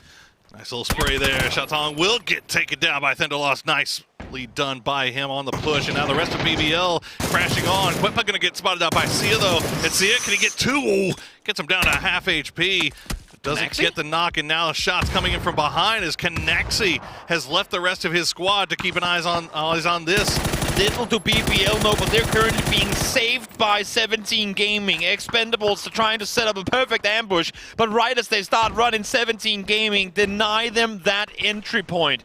So blessings for the team as they stay put. Xiaoyang spots one on the side, Show falls instantly. And that's going to be 17 down to just Suju now.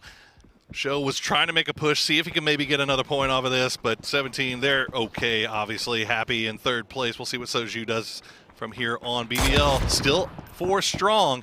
They managed to take 1 off of Tyloo, but Tyloo holds the line. Yeah, it's a tricky position for BBL now. They didn't get a foot in the compound. Sia is still there. Now they know they need to deal with Expendables, but the more they look down this way, well, the more pressure they can only expect to be receiving from Tyloo on the other side of things.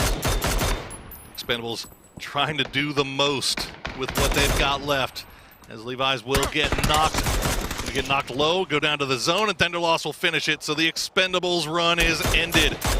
What a run. It was a hell of a run, and I cannot wait to see what they do for the rest of this tournament. Meanwhile, LG, they've lost 1, but they've only managed to pick up 1 kill so far, trading shots at long range with DAY3. They will get the knock on the Adder, though. Well, Luminosity, Circle going towards them, but as you can see, Petrichor on one side, Genji, DAY3 on the other. While they are blessed with the shift, it's by no means an easy position to play out of, especially not if BBL opts to wrap south around on this one. Do they take the fight to the compound, or do they try and wrap further down below? They've got to do something because the goalposts are continually moving as BBL and Wildcard still collect kills here. Purdy Curdy. Could be good, that nade. That could be a great nade. It's actually going to find 1, and it's going to get the Renba very low. The follow-up Molotov will come through as Purdy Curdy just continues to get a little bit closer. Now Belmoth going to try to send some grenades over Genji's way, but it's not going to find anything. Genji in a little bit of trouble here. BBL using this time to push on forward, catching 1 with his back turn. Xiaoyang does manage to find 1. So Thenderloss gets knocked, but the flush comes through, and 1 Marco finds the other. This is a whole other BBL that we're seeing today, fighting their way, brawling their way through this compound. BBL just brute forcing into the compound. 2 up now. Tyloo down to just Xiaoyang, and he's going to get spotted out. BBL will secure another kill. 7 points for them, but meanwhile, Wildcard has been taken out. Exactly. And that is now the line. 89 points for LG. It's a long way ahead of them, Toby, but it is possible. We're creeping into placement points. Does Asura have anything to say about this? Should he peek now? He could have caught them off guard. Not quite the case. Pucho's nades from a long distance. How much damage is it going to find? None. Asura just hanging out in the smoke. LG know that they have to be careful. They can't over-peak this, or they run the risk of just getting exposed to DAY3, but they know they need this point off of Asura.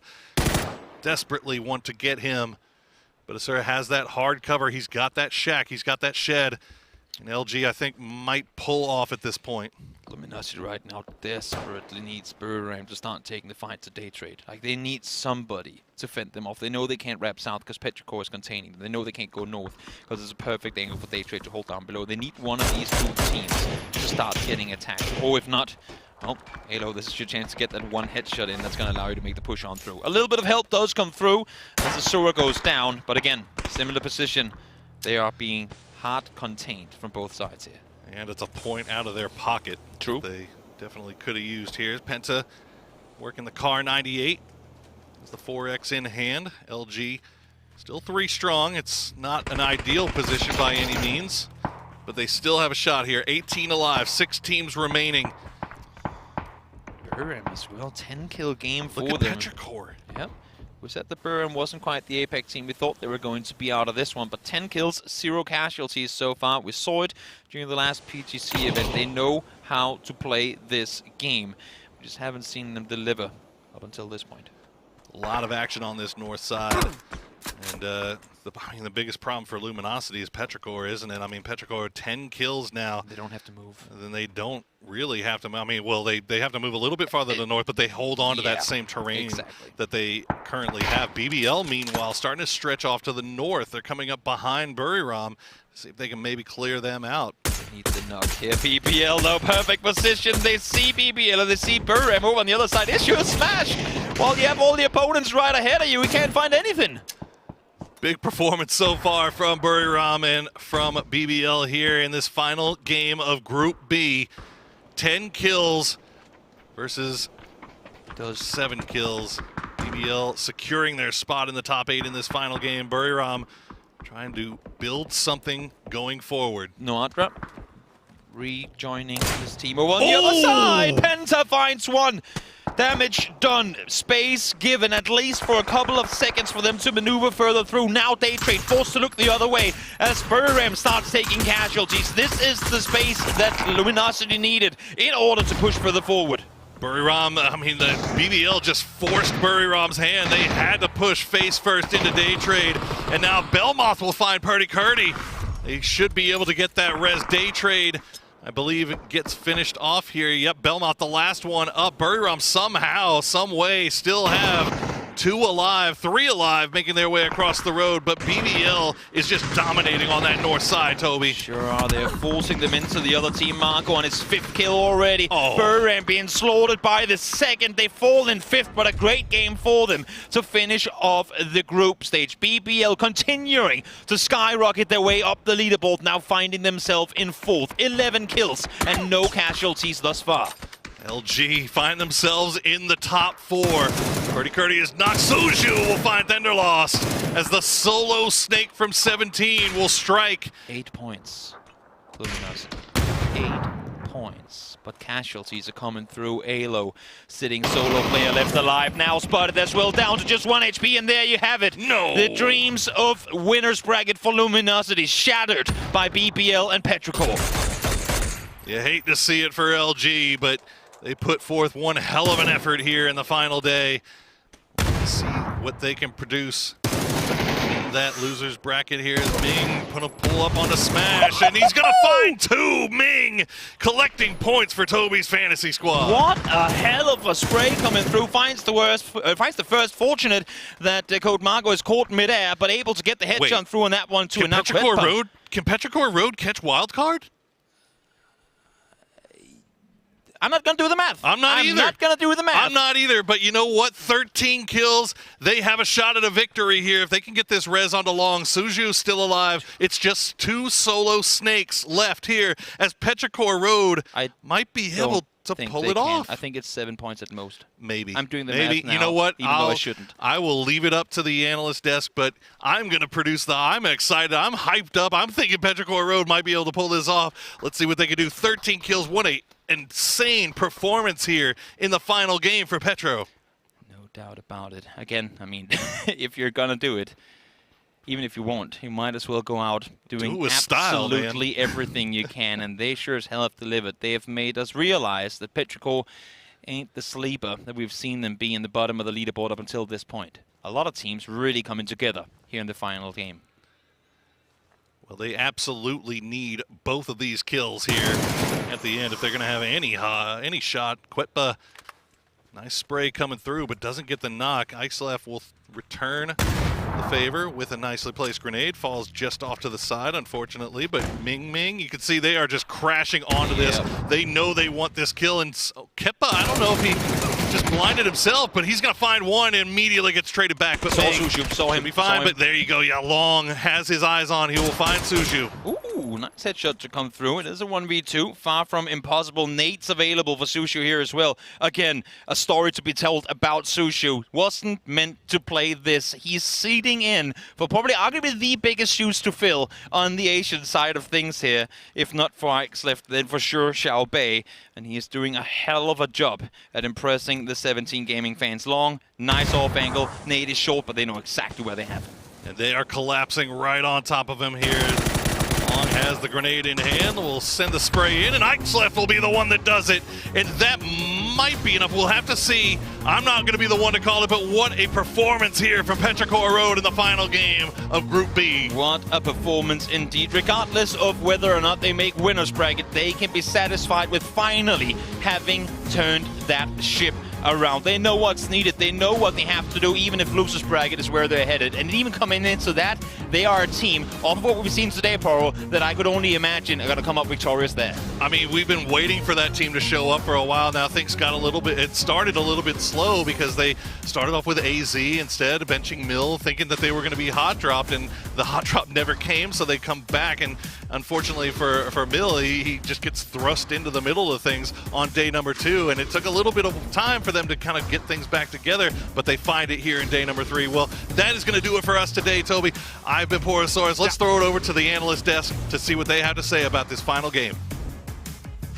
Closing out with a bang here, Petrichor Road has been a rocky road for them across this group stage. However, smooth sailing here in the final one, and massive performances coming out from the likes of Ixlef, as well as Code Marco actually on BBL. Yeah, Code Marco and Ixlef, both of my fantasy team, by the way. Oh, great. Had a fantastic game for this one, but I want to say this. The momentum that Petrichor Road had through this game here was looking like the Petrichor Road that everyone expected them to be. Yeah. Unfortunately, it was just a little too late for this one here. Also, Buriam waking up, aggressive plays, the way they played that in general, it's looking like if they're able to bring this momentum here, it's going to be looking like a very scary losers bracket with the teams coming in from Group B. Yeah, definitely so. As we take a look at the moments from this game as well, as you were mentioning, Buriram here was looking just more aggressive, as even can they even look more aggressive than they usually do, but here they are. And Ixlef with that AUG putting in massive, massive work. As you say, for Petrichor Road, I believe that they can do very well in that lower bracket, all things considered here. Yeah. Oh, that was a good shot from Penta. Unfortunately for LG, though, they're not going to make it into the winner's bracket, but they are looking pretty good. If you're not taking away the first 3 games of the day, they had some good tendencies here. Unfortunately, Luke, he went down into a rough situation, and they were in a high ground, low ground fight a few times. Also, DAY3 pinched, kind of put pressure on them in a situation here on the east side where they could have moved further in and particularly taken on Petrichor Road, but they're looking too strong. And that AUG with the level 3 helmet here for Petrichor Road, looking good for Ixlef and the guys. It's one of the teams that a lot of people have got hopes in, even in the pick'ems already, even though we're not towards that grand final, but they have got themselves a big on the board. But the main story of Group B is number 1. It's E United, absolutely blasting. Did Kickstart take over example in damage? I'm not sure. I'm going to have to check that once the API, but it was close. He did get more kills. I think it was 35 over 30 for Example's 30 there for second. So Kickstart is number 1 in kills for sure. But Petrichor Road with a 25 bomb makes a new record. Fantastic. Really good towards the end. But again, for a lot of people, they're going to say to themselves, why wasn't this sooner? Why wasn't this turn on sooner? Because could be land jitters, Maybe. It's international land jitters. Sure, I guess, potentially, here for Petrichor Road. But yeah, they looked a bit monstrous here, even just as 3 for a lot of this as well. Yeah, it was looking pretty insane. 9 out of the kills out of those 15 comes from Ixlef. But when you have an AUG, when you have a 3 helmet, and when you have a 3 vest, the confidence from that and the ego that you're able to put yourself on, you just don't believe you're going to lose any fights, and he was able to keep that 300 for a big amount of time for this one here. BBL also looking really good on the north side. We were talking about it. They were on the cusp, but again, they get in, they went in, they got the kills, they pressured all the teams. They push onto the jungle compound here on the high ground. I love that. Taking on Tyloo, the aggression in general throughout for BBL here, really, really confident showing from them. It's very important that they actually were able to have this kind of showing as well for BBL, because quite honestly, towards the later end of Europe, a little bit floundering, right? Not even being able to qualify for PCS 7, but here they are now, doing very well for themselves. Yeah, really, really happy to see them step up here for Europe, but also for themselves in this case here, getting top 8, getting into, and Turkey. Happy for the guys being able to step this one up here. They're into winner's bracket. Celebrate as much as you can here right now. It's the confidence builder that you need in the losers bracket 1 here, but that's also looking scary. If you take kind of moments from some of this, it's looking scary for the losers bracket and for Petrograd Road. They're looking like they're going to be easy to kind of breeze through that quite fast. Yeah, this is the thing, right?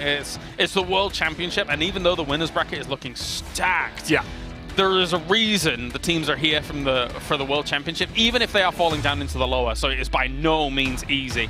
And teams like Petrograd Road are not going to make it easy for people down there as well. Buriram coming out with 13 kills on the board there as well. These top 3 teams, they were farming. Yeah, they're farming. It's insane. It's probably the most kills we've seen from the top 3.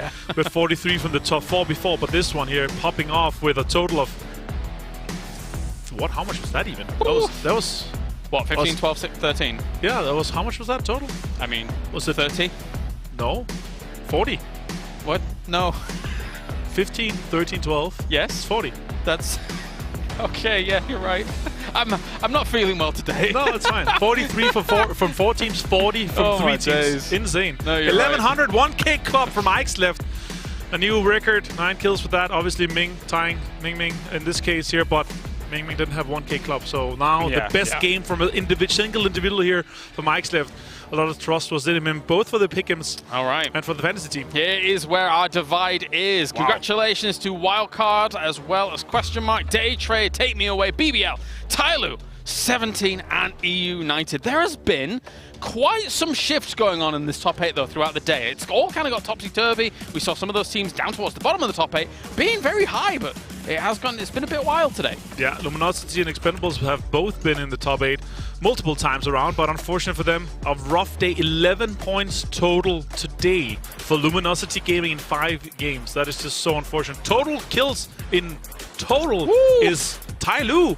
Kickstart though, almost half of their kills is Kickstart's total. Tyloo was ever present in some of these final moments in games, and it doesn't surprise me that they're able to take the top spot in that regard at least. But yes, as you say, for Kickstart, he will take the very top spot for individual performance here in this group. And we heard him pop off in even the previous win that they got. Yeah. Very excited about that. It was so close. 17 Gaming had 76, E United had 75. So it's just 3 kills that divide 3 teams here for the total kill #1 for team. So very impressive for them.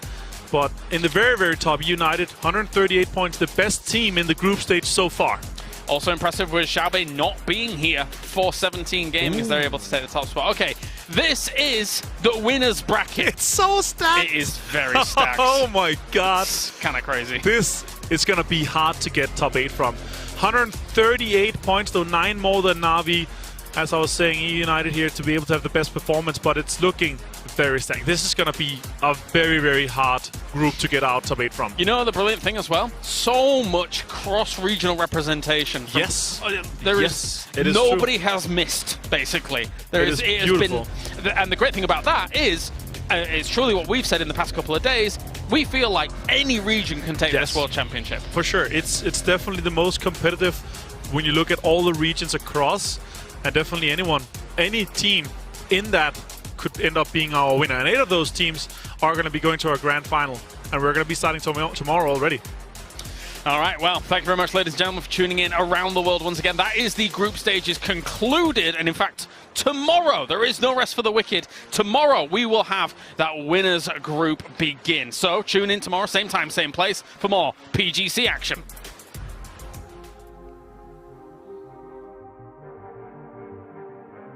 Yo.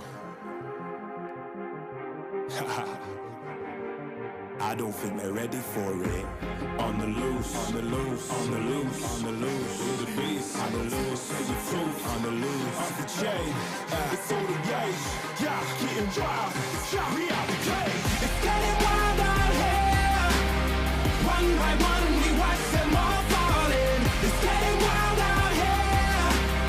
But I'ma be the last one standing. You can't stop what's begun. You can't stop a revolution. Come in, come in. It's getting wild out here. It's getting wild, it's getting wild. Eating them, feast, fire the most, tire the least. See them admitting defeat, and they so useless. I'm so ruthless, loophole, no excuses. Got no bite, man, I'm toothless. Living a lie and the truth is, got this power, bringing it, play my anthem, singing it, every mountain, ringing it high. I soar, I rise, reborn, strapped on back like never before, taking my final form.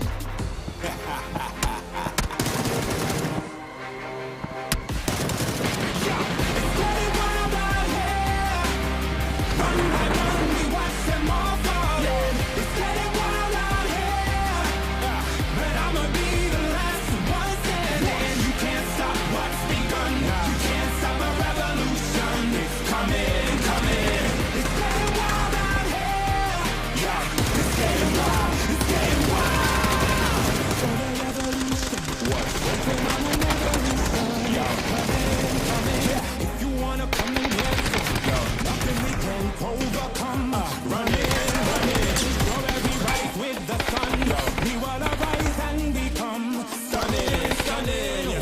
For the revolution, you can't stop what's begun. It's coming, coming. Wait, it's coming, coming. Wait, it's coming, coming. Just you wait, just you wait. Yo, yo, yo, yo, yo. It's getting wild out here. One by one, we watch them all falling. It's getting wild out here. But I'ma be the last one standing. You can't stop what's begun. You can't stop a revolution. Come in, come in. It's getting wild out here. It's getting wild, it's getting wild.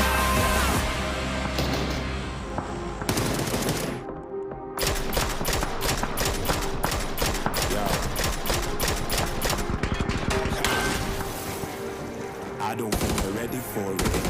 On the loose, on the loose, on the loose, on the loose. With the beast, on the loose, say the truth, on the loose. Off the chain, it's all the gauge.